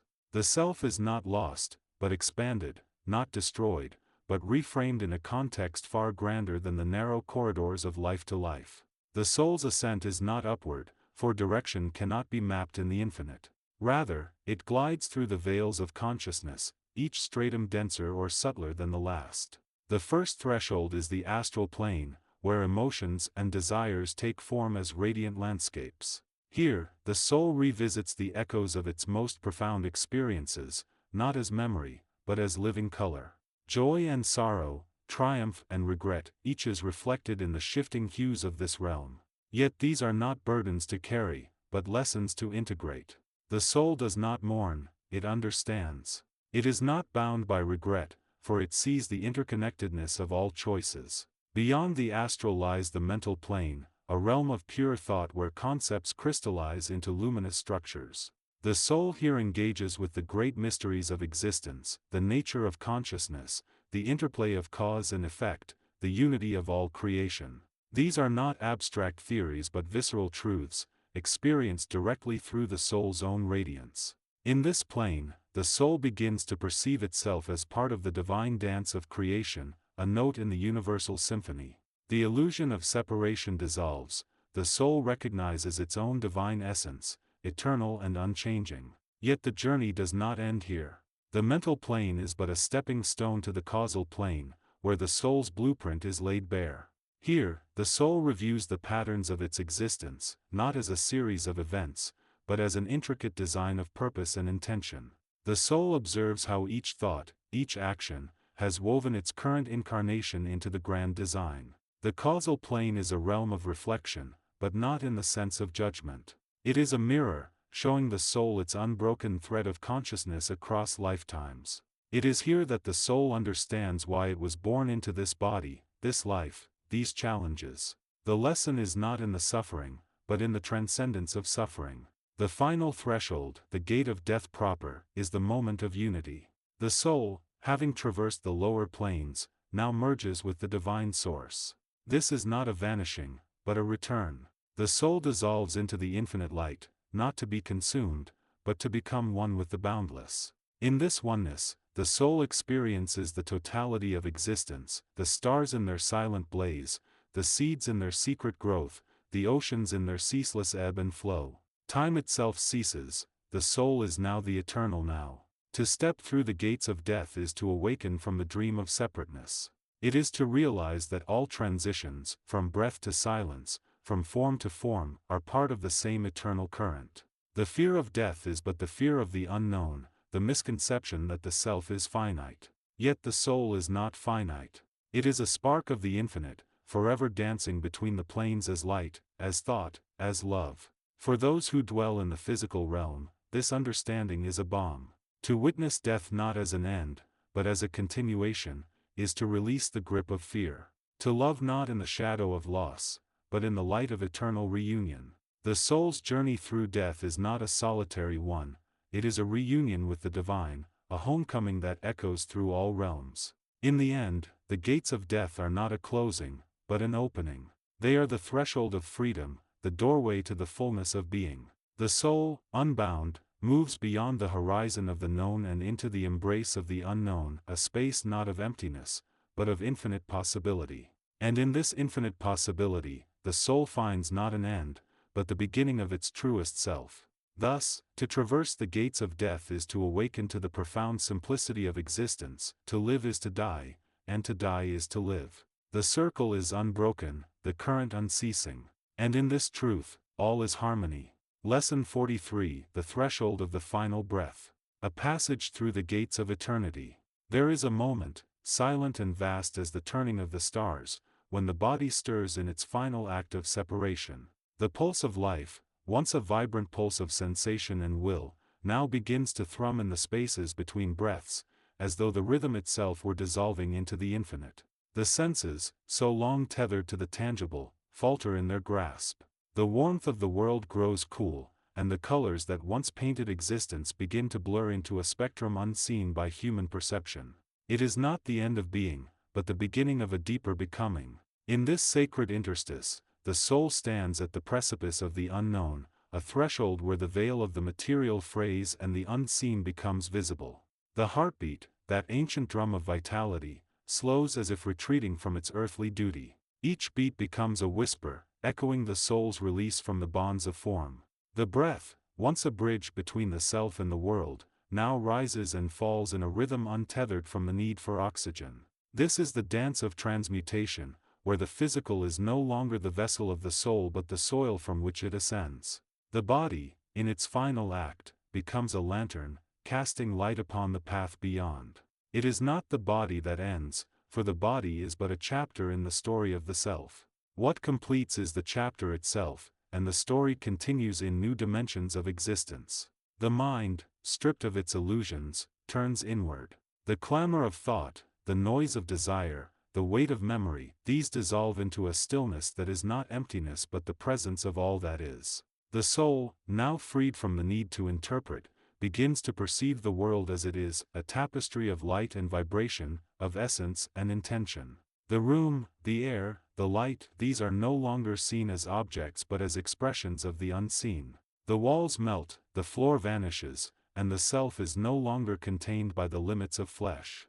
From the cocoon of the physical form, the soul begins to unravel into its true nature, a luminous being of energy and consciousness. And yet, there is no terror in this unraveling. For the soul, though momentarily bound by the veil of mortality, was never truly confined. It is the same as the breath of the wind, the same as the pulse of the stars. In its final act of release, the soul recognizes the illusion of separation and returns to the embrace of the whole. The body, now a shell of light, becomes a threshold through which the soul steps into a realm of boundless possibility. From the cradle of the physical, the soul ascends not as a fragment but as a fullness, carrying with it the sum of all that was experienced in the dance of life. This is the mystery of the transition, not a loss, but a return, not an end, but a beginning, the luminous veil.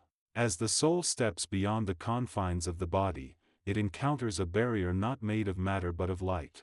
This luminous veil is not a wall but a boundary, a shimmering threshold between the tangible and the ineffable.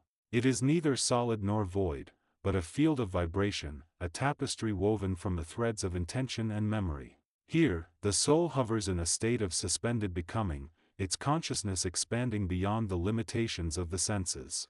The veil is not an obstacle but an invitation, a gateway to the realms where the light of the self is revealed in its purest form. Through this veil, the soul is bathed in a radiant glow, not of external illumination but of inner resonance. The light that envelopes it is not the glow of the sun but the radiance of its own essence, magnified 1,000-fold.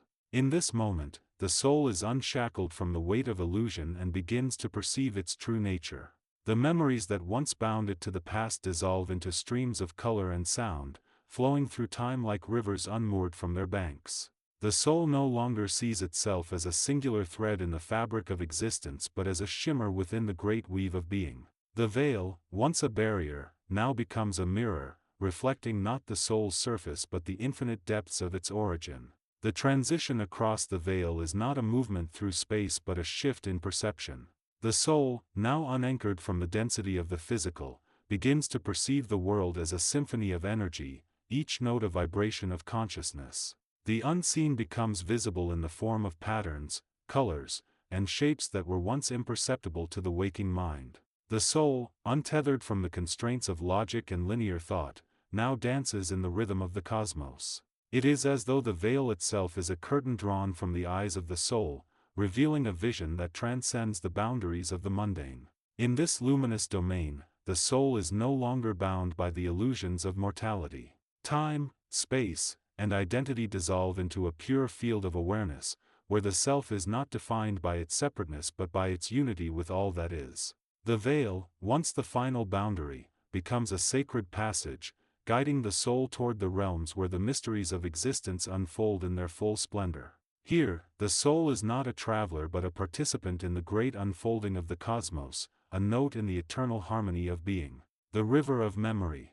As the soul traverses beyond the luminous veil, it finds itself in the presence of a vast and flowing river of memory. This river is not a single current but a confluence of countless streams, each carrying the echoes of experience, the lessons of love, and the weight of forgotten truths. The soul does not wade through it as a body through water but dissolves into its flow, becoming one with the currents that have shaped its journey. The river is not bound by time, for it is the convergence of past, present, and future, a luminous continuum of consciousness that reveals the soul's deepest truths. In this sacred current, the soul begins to perceive the interconnectedness of all things. Each ripple in the river is a moment of being, a fragment of thought, a breath of intention.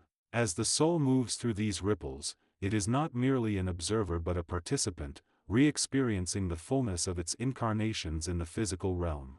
It is not a passive recollection but an active recreation, a return to the essence of what was felt and known. The soul now sees the threads of its life not as isolated events but as a tapestry, each experience woven into the greater whole. The river carries the soul through scenes of childhood, its innocence, its first cries, its first whispers of wonder.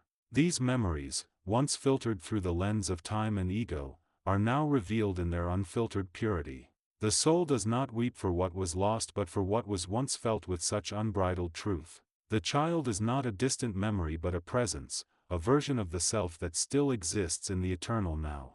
As the soul passes through this current, it recognizes the divine spark within the child, the same spark that has carried it through all lifetimes and will continue to do so. The river continues to flow, carrying the soul through the trials and triumphs of its journey. The struggles that once seemed insurmountable are now seen as catalysts for growth, the joys that once brought fleeting happiness as reflections of the light within.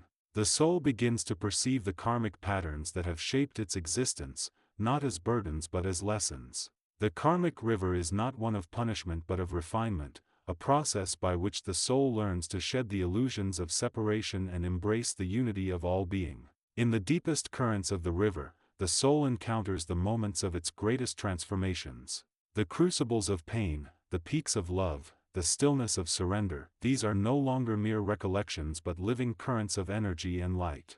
The soul drinks deeply from these waters, allowing itself to be washed clean of the fears and doubts that once clouded its perception. It is as though the river is a mirror of the soul's innermost truth, reflecting the essence of what it already knows but has long forgotten in the noise of the physical world.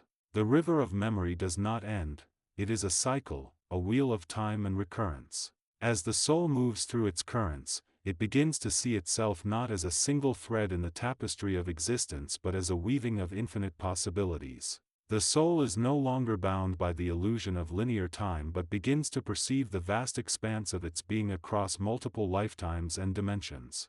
It is as though the river is a dance of remembrance, a ritual of return to the self that has always been and will always be. Here, in the embrace of the river, the soul finds peace not in the absence of memory but in the presence of truth. The past is not a burden to be carried but a guide to be honored. The soul, now unshackled from the weight of its former self, begins to flow with the rhythm of the cosmos, a luminous current in the great river of being. This is the final step of the transition. The soul, no longer bound by the illusion of separation, returns to the source from which it was drawn. The symphony of souls. Emerging from the depths of remembrance, the soul now finds itself within a vast and resplendent expanse, where the echoes of countless existences reverberate in perfect harmony. This is no mere gathering of spirits, for here, the soul discovers that it is never truly alone.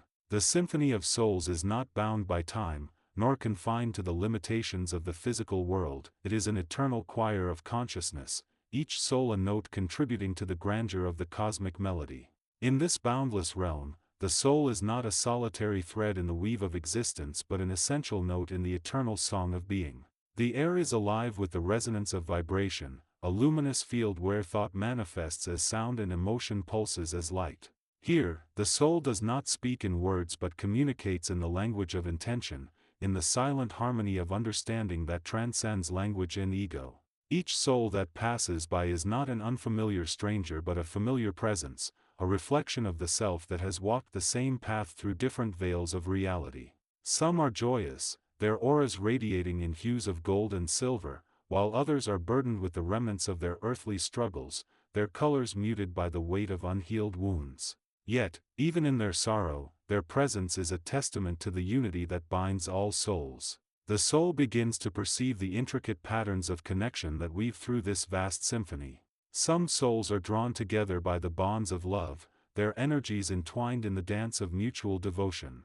Others are united by shared learning, having walked similar paths in the cycle of reincarnation, their souls converging to exchange wisdom and insight.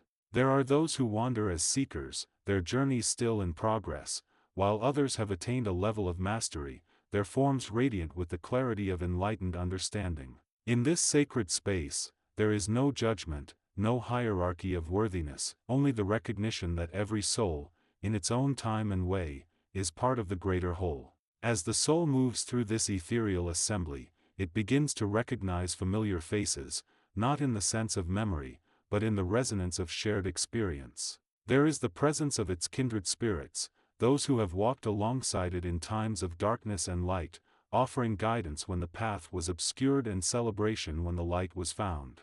There is the presence of those who once walked as adversaries, their energies now transformed into lessons of understanding and forgiveness.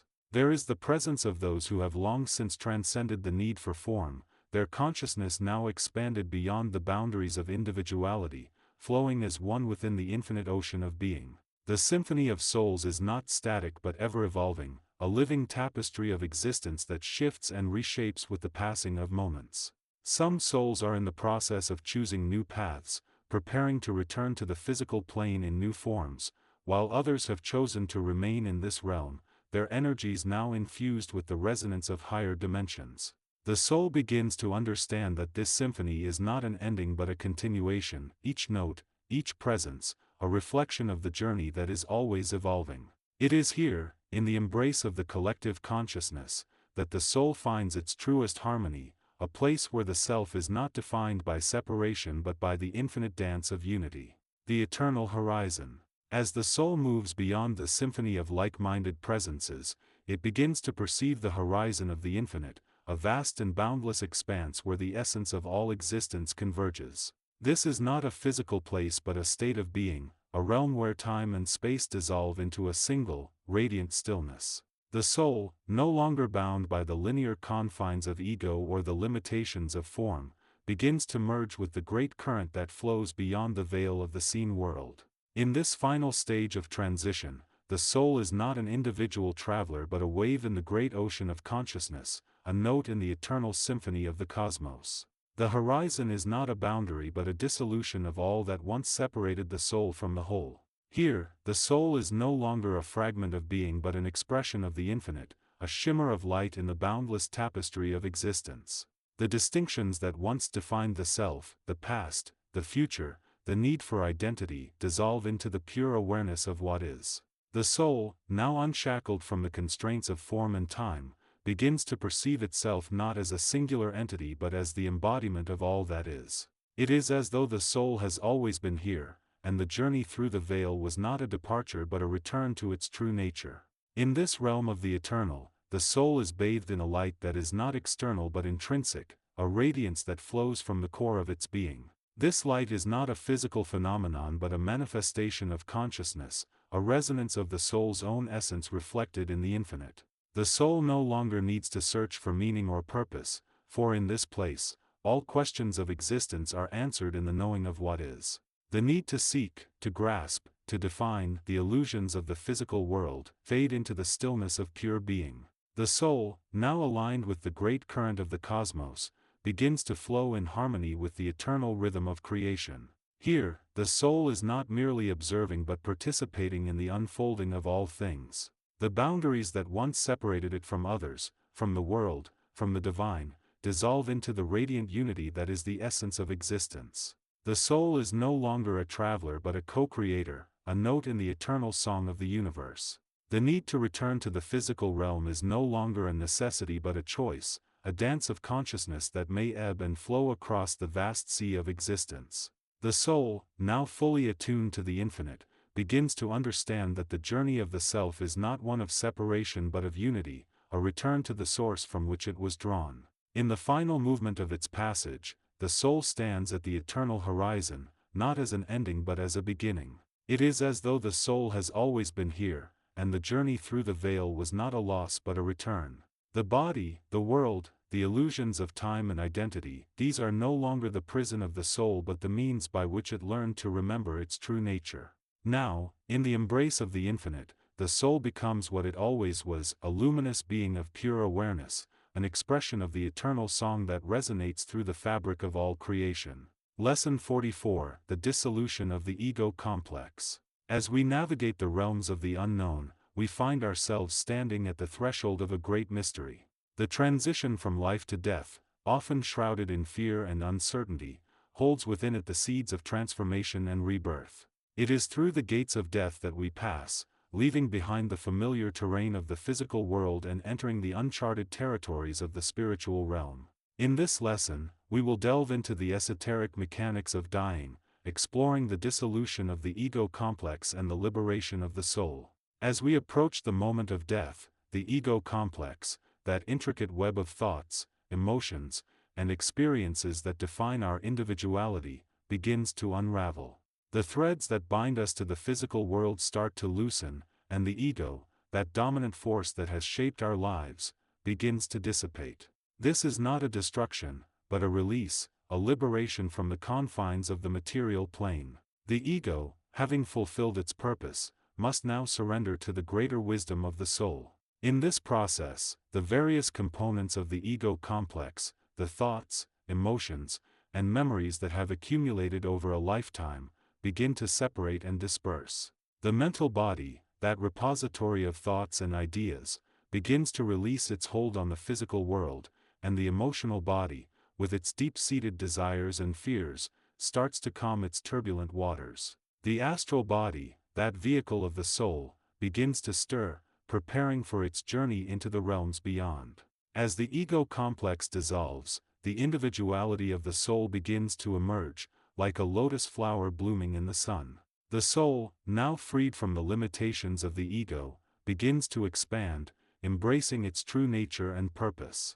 The boundaries that once defined us, the separations that divided us from others, begin to fade, and we experience a sense of unity and interconnectedness with all of life. In this state, we transcend the dualities of the physical world, the opposites of light and darkness, good and evil, and enter a realm of unity and wholeness. The distinctions that once seemed so real, the separations that appeared so absolute, are revealed as mere illusions, veils that hid the truth of our essential nature.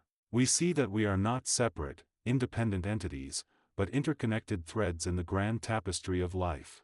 As we journey through the gates of death, we encounter the various forces that have shaped our lives. The karma, the accumulated energies of our thoughts and actions, begins to unravel, and we experience the consequences of our deeds. The debts we have incurred, the obligations we have undertaken, are paid in full, and we are freed from the burdens of the past. The weight of our karma, once a heavy chain that bound us to the wheel of rebirth, is lifted, and we soar into the realms of freedom. In this realm, time and space, those familiar coordinates of the physical world, lose their meaning. The linear progression of past, present, and future, the sequential unfolding of events, gives way to a timeless, spaceless reality. We experience the eternal now, the infinite present, where all moments converge and all possibilities exist. The boundaries of the physical world, the limitations of the material plane, are transcended, and we enter the realm of the infinite. As we navigate this realm, we encounter the guides and teachers who have assisted us on our journey. The beings of light, the guardians of the threshold, who have watched over us and guided us, now reveal themselves in all their glory. The masters of the mysteries, the keepers of the ancient wisdom, share their knowledge and insights, illuminating the path ahead. The veil that once hid the truth is lifted, and we see the world and ourselves in a new light. In this state, we experience a sense of completion, a feeling of fulfillment. The journey that began with birth, the odyssey of life, has reached its destination. The soul, now freed from the confines of the ego, has realized its true nature and purpose. The individuality that once seemed so unique, so separate, is revealed as a droplet in the ocean of life, a thread in the grand tapestry of existence. As we stand at the threshold of death, we are met with a choice. We can cling to the familiar, the known, and resist the transition, or we can surrender to the unknown, embracing the mystery and the magic of the journey. We can hold on to the ego, with its fears and desires, or we can let go, allowing the soul to guide us into the realms beyond. The choice is ours, and the consequences of that choice will shape the course of our journey. In the end, it is not the death of the body that we fear, but the death of the ego. It is not the transition from life to death that we resist, but the surrender of our individuality, our sense of self. And yet, it is in this surrender that we find true freedom, true liberation. For in letting go of the ego, we discover our true nature, our essential self, and we experience the unity and interconnectedness of all life. As we pass through the gates of death, we enter a realm of wonder, a realm of magic. The world we knew is left behind, and we find ourselves in a new world, a world of endless possibilities. The journey that began with birth, the journey of life, has reached its destination, and we are free to explore the realms beyond. We are free to discover, to learn, and to grow, unencumbered by the limitations of the physical world. We are free to be, to become, and to evolve, guided by the wisdom of the soul and the light of the divine. Through the gates of death, a journey of transformation. Lesson 45: The cosmic process of transition. As we embark on this profound journey, we find ourselves at the threshold of a great mystery, one that has been shrouded in secrecy and misconception for centuries. The process of dying, often viewed as an endpoint, is, in truth, a transition, a passage through the gates of death, and into the realms of the unknown. It is a journey that requires courage, wisdom, and an understanding of the esoteric principles that govern the universe. In this lesson, we will delve into the mysteries of death, not as an end, but as a beginning, a transformation that allows the soul to transcend the limitations of the physical realm and merge with the infinite expanse of the cosmic consciousness. We will explore the mechanics of dying, the stages of transition, and the role of the universal forces that guide and facilitate this process. As we navigate the complexities of death, we must first understand that the physical body is but a vessel, a temporary home for the soul, which is the essence of our being. The soul, a spark of the divine, is immortal, and its journey is one of evolution, growth, and transformation. Death, in this context, is not an event, but a process, a gradual release of the soul from the physical body, allowing it to continue its journey, unencumbered by the limitations of the material realm. The process of dying is a cosmic event, a symphony of energies, orchestrated by the universal forces that govern the universe. It is a dance of light and darkness, of life and death, where the boundaries between the worlds are blurred, and the veils between the dimensions are lifted. In this moment, the soul is freed from the constraints of the physical body, and its consciousness expands, allowing it to perceive the world in a new and profound way. As the soul begins its journey, it is guided by the principles of karma, the accumulated energies of its past experiences, which determine the trajectory of its path. The soul's karma is the sum total of its actions, thoughts, and emotions, which have created a unique resonance, a vibrational frequency that attracts similar energies, and guides the soul towards its next destination.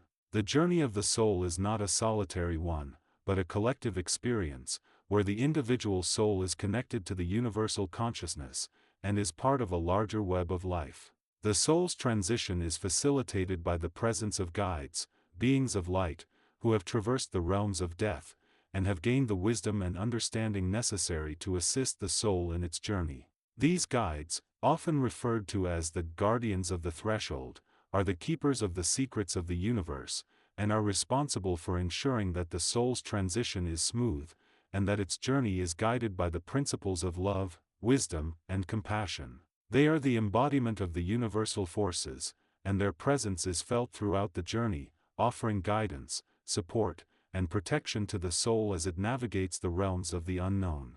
As the soul continues its journey, it encounters various realms, each with its unique characteristics and energies. The soul's experience in these realms is determined by its karma, and its ability to resonate with the vibrational frequencies of each realm. The realms of the afterlife are not static, but dynamic, and are shaped by the collective energies of the souls that inhabit them.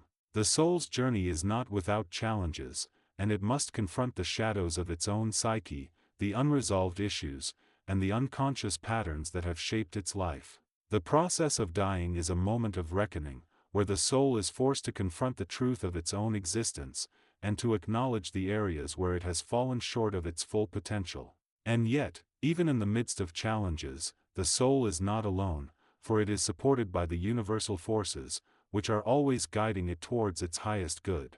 The soul's journey is a journey of self-discovery, a journey of growth, and a journey of transformation, where it is able to release the limitations of the physical realm, and to merge with the infinite expanse of the cosmic consciousness. In this moment, the soul experiences a profound sense of unity, a sense of oneness with all of existence, and is able to perceive the world in a new and profound way. The soul's journey is a journey of remembrance, a journey of rediscovering its true nature, and its place within the universe. As we reflect on the mysteries of death, we come to realize that the process of dying is not an end, but a beginning, a transition that allows the soul to transcend the limitations of the physical realm, and to merge with the infinite expanse of the cosmic consciousness. The journey of the soul is a journey of transformation, a journey of growth, and a journey of self-discovery, where it is able to release the limitations of the physical realm, and to realize its full potential. And so, we come to understand that death is not something to be feared,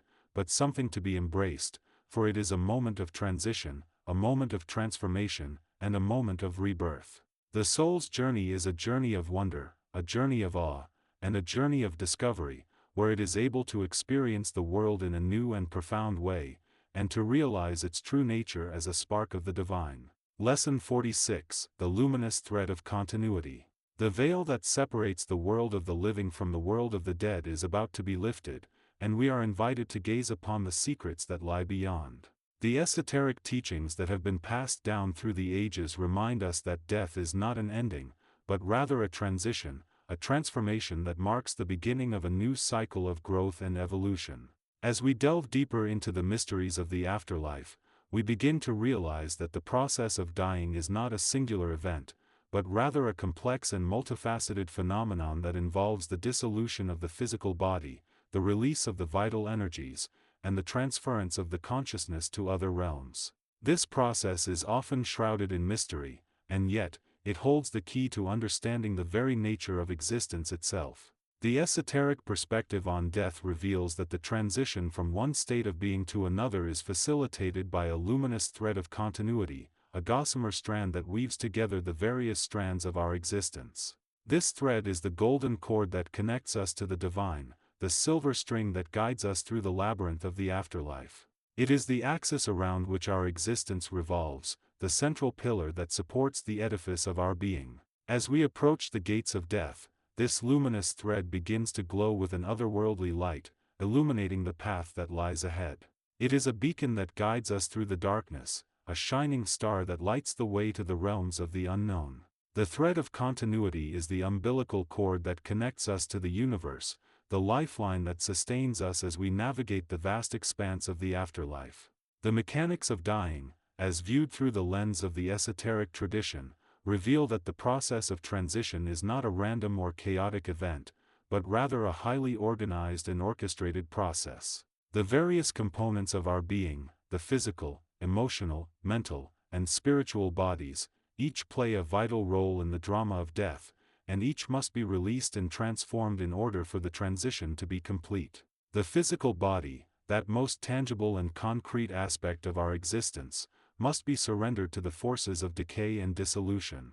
The vital energies that animate the body must be released, allowing the life force to withdraw from the physical vehicle. The emotional and mental bodies, those subtle and intangible realms that shape our perceptions and experiences, must also be transformed, their energies released and transmuted into the higher frequencies of the spiritual realms. As the various components of our being are released and transformed, the consciousness, that essential and eternal spark that animates our existence, begins to awaken to its true nature. The veil of ignorance and forgetfulness that has shrouded our understanding of the universe is lifted, and we behold the radiant splendor of the divine. The thread of continuity, that luminous strand that weaves together the various strands of our existence, is revealed in all its glory, a shining testament to the eternal and unbroken nature of the self. The esoteric tradition reminds us that the process of dying is not a solitary event, but rather a collective and universal phenomenon. The threads of continuity that connect us to the divine, to the universe, and to each other, are woven into a vast and intricate tapestry, a cosmic web that underlies all existence. As we transition from one state of being to another, we are not alone, for we are accompanied by the countless threads of continuity that connect us to the universe and to all beings. The mysteries of the afterlife, as revealed through the esoteric tradition, offer us a profound and compelling vision of the nature of existence. The process of dying, far from being an ending, is revealed to be a transformation, a transition to new and higher states of being. The thread of continuity, that luminous strand that weaves together the various strands of our existence, is the key to understanding the eternal and unbroken nature of the self. As we stand at the threshold of the great mystery, we are invited to gaze upon the secrets that lie beyond the veil. The esoteric teachings remind us that the process of dying is not a random or chaotic event, but rather a highly organized and orchestrated process, a transformation that marks the beginning of a new cycle of growth and evolution. The thread of continuity, that shining strand that guides us through the labyrinth of the afterlife, is the axis around which our existence revolves, the central pillar that supports the edifice of our being. In the stillness of the moment, as we pause to reflect on the mysteries of the afterlife, we are reminded of the eternal and unbroken nature of the self. The thread of continuity, that luminous strand that weaves together the various strands of our existence, is a testament to the enduring and immutable nature of the soul. As we embark on this journey through the realms of the unknown, we are accompanied by the countless threads of continuity that connect us to the universe and to all beings, a cosmic web that underlies all existence. The esoteric tradition offers us a profound and compelling vision of the nature of existence, a vision that reveals the process of dying to be a transformation, a transition to new and higher states of being. The thread of continuity, that shining strand that guides us through the labyrinth of the afterlife, is the key to understanding the eternal and unbroken nature of the self. As we stand at the threshold of the great mystery, we are invited to gaze upon the secrets that lie beyond the veil, to behold the radiant splendor of the divine, and to awaken to the true nature of our existence. Lesson 47: The Veil of Transition, Embracing the Passage Beyond the Mortal Form. In the boundless tapestry of existence, the moment we call death is not a terminal punctuation but a luminous comma, a shift of consciousness from one plane of being to another. This lesson invites the seeker to stand at the threshold of that subtle doorway, to peer through the veiling mist that separates the familiar world of flesh from the expansive realm of the luminous self. By cultivating an inner attunement to the mechanics of this passage, we learn to greet the inevitable transition with serenity, purpose, and a deep-rooted conviction that the soul's journey continues unabated. 1. The nature of the veil, a subtle membrane of energy. The veil that guards the passage is not a solid wall but a dynamic membrane composed of vibrational frequencies that interlace the material and the etheric. It is woven from the collective resonances of thought, emotion, and intention that have accumulated throughout a lifetime. Each thought pattern, each habit of feeling, each deed leaves an imprint, an energetic filament, upon this membrane. When the physical vessel reaches the point of cessation, these filaments act as guides, directing the soul's trajectory toward its next destination. To perceive the veil, one must quiet the mind's chatter and attune to the subtle hum that underlies all sensation. Imagine a fine veil of silk stretched between two stars. It shimmers with a light that is neither dark nor bright, but a harmonious blend of both. In that middle ground lies the pivot of transition, a space where the dense matter of the body loosens its grip and the luminous currents of the soul begin to flow outward. 2. The three phases of passage. The classic occult tradition describes the passage as unfolding in three distinct phases, each with its own energetic signature. Understanding these phases equips the practitioner with the language to navigate them consciously. Phase energetic signature experiential correlate. The unbinding, a gradual loosening of the physical tether, the body's elemental anchors, earth, water, fire, air, dissolve in a cascade of light. A sensation of weightlessness, a softening of muscular tension, a subtle brightening in the chest. The crossing, the soul enters a liminal corridor of pure potential, a corridor of white light where time dilates and the ego's boundaries blur. Vision of radiant tunnels, hearing a distant chime, an inner knowing that this self is expanding beyond the personal narrative. The reintegration, the consciousness merges with a higher field of unity, aligning with the archetypal pattern of the soul's destiny. A feeling of profound love, an awareness of being cradled by an infinite source, a sense of completion without loss. Each phase is not a rigid sequence but a fluid dance, where the boundaries may interpenetrate. The seeker who has prepared the inner vessel can flow with the rhythm, rather than be jolted by it. 3. Preparing the inner vessel, rituals of alignment. While the external circumstances surrounding death are often beyond our control, the inner preparation is entirely within our sovereign power. The following practices, when performed consistently, act as a gentle polishing of the veil, ensuring the filaments are clear, luminous, and aligned with the soul's higher intention. A. Daily quietude and breath work. Set aside a sacred interval each day, no less than 15 minutes, to sit in stillness, breathing consciously. Inhale, visualizing a silver thread entering the crown of the head, weaving through the chakras, and anchoring in the heart. Exhale, imagining any stale, dense energy flowing out through the feet, dissolving into the earth. This rhythmic exchange trains the subtle body to release attachments and to recognize the breath as the bridge between the material and the immaterial. B. Meditation on the light within. Envision a radiant orb of golden light situated at the solar plexus.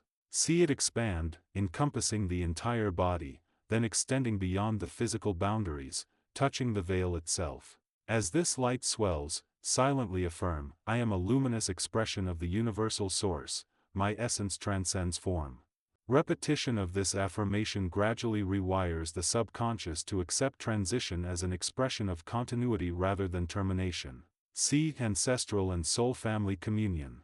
Through trance or deep meditation, invite the presence of those who have traversed before you, ancestors, spirit guides, soul family members. Offer gratitude for their passage, and request guidance on the particular filaments that your life's work has inscribed upon the veil. Record any symbols, colors, or sensations that arise.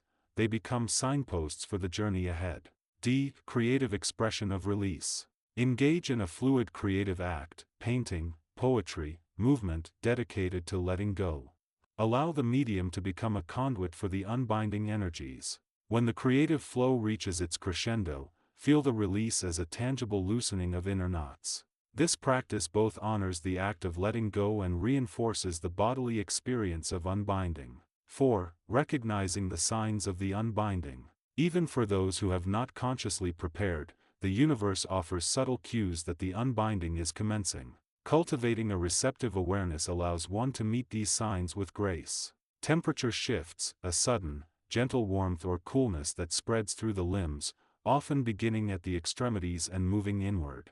Auditory whispers, soft, barely audible tones resembling chimes, bells, or distant singing, perceived internally rather than through the ears. Visual glimmers, fleeting flashes of luminous colors, ivory, aquamarine, rose, seen in the periphery of vision, even when eyes are closed. Emotional release, a wave of deep, abiding peace that washes over any lingering fear, grief, or anxiety, as though a balm has been applied to the heart. When these phenomena arise, it is beneficial to breathe consciously, remind oneself of the prepared affirmations, and allow the body to surrender the remaining physical anchors. 5. The crossing, navigating the liminal corridor. In the crossing, consciousness encounters a realm where ordinary concepts dissolve. Here, the ego's storybook is set aside, and the soul perceives itself as a thread woven into a vast, cosmic tapestry. The following insights serve as a compass for this phase. Embrace timelessness. Time no longer ticks, it expands like an ocean. Any anxiety about what comes next loses its grip when the awareness settles into the present, which is now the entirety of existence. Surrender the sense of self. The I that is bound to the physical form gently releases its grip. This does not mean annihilation, rather, it is the merging of the personal I with the universal we. Feel the expansiveness of this unity. Hold the light of intent, even in this luminous corridor, the intention you have cultivated, love, gratitude, willingness to continue learning, acts as a beacon, guiding the soul toward its destined realm. A practical exercise for those who wish to rehearse this crossing while still alive involves guided visualization. Picture yourself walking down a soft, luminous tunnel lined with gentle, pulsing lights. With each step, feel the weight of your body lighten further. Allow yourself to simply be, without striving. When you reach the end of the tunnel, imagine opening a door to a radiant garden that reflects your deepest values.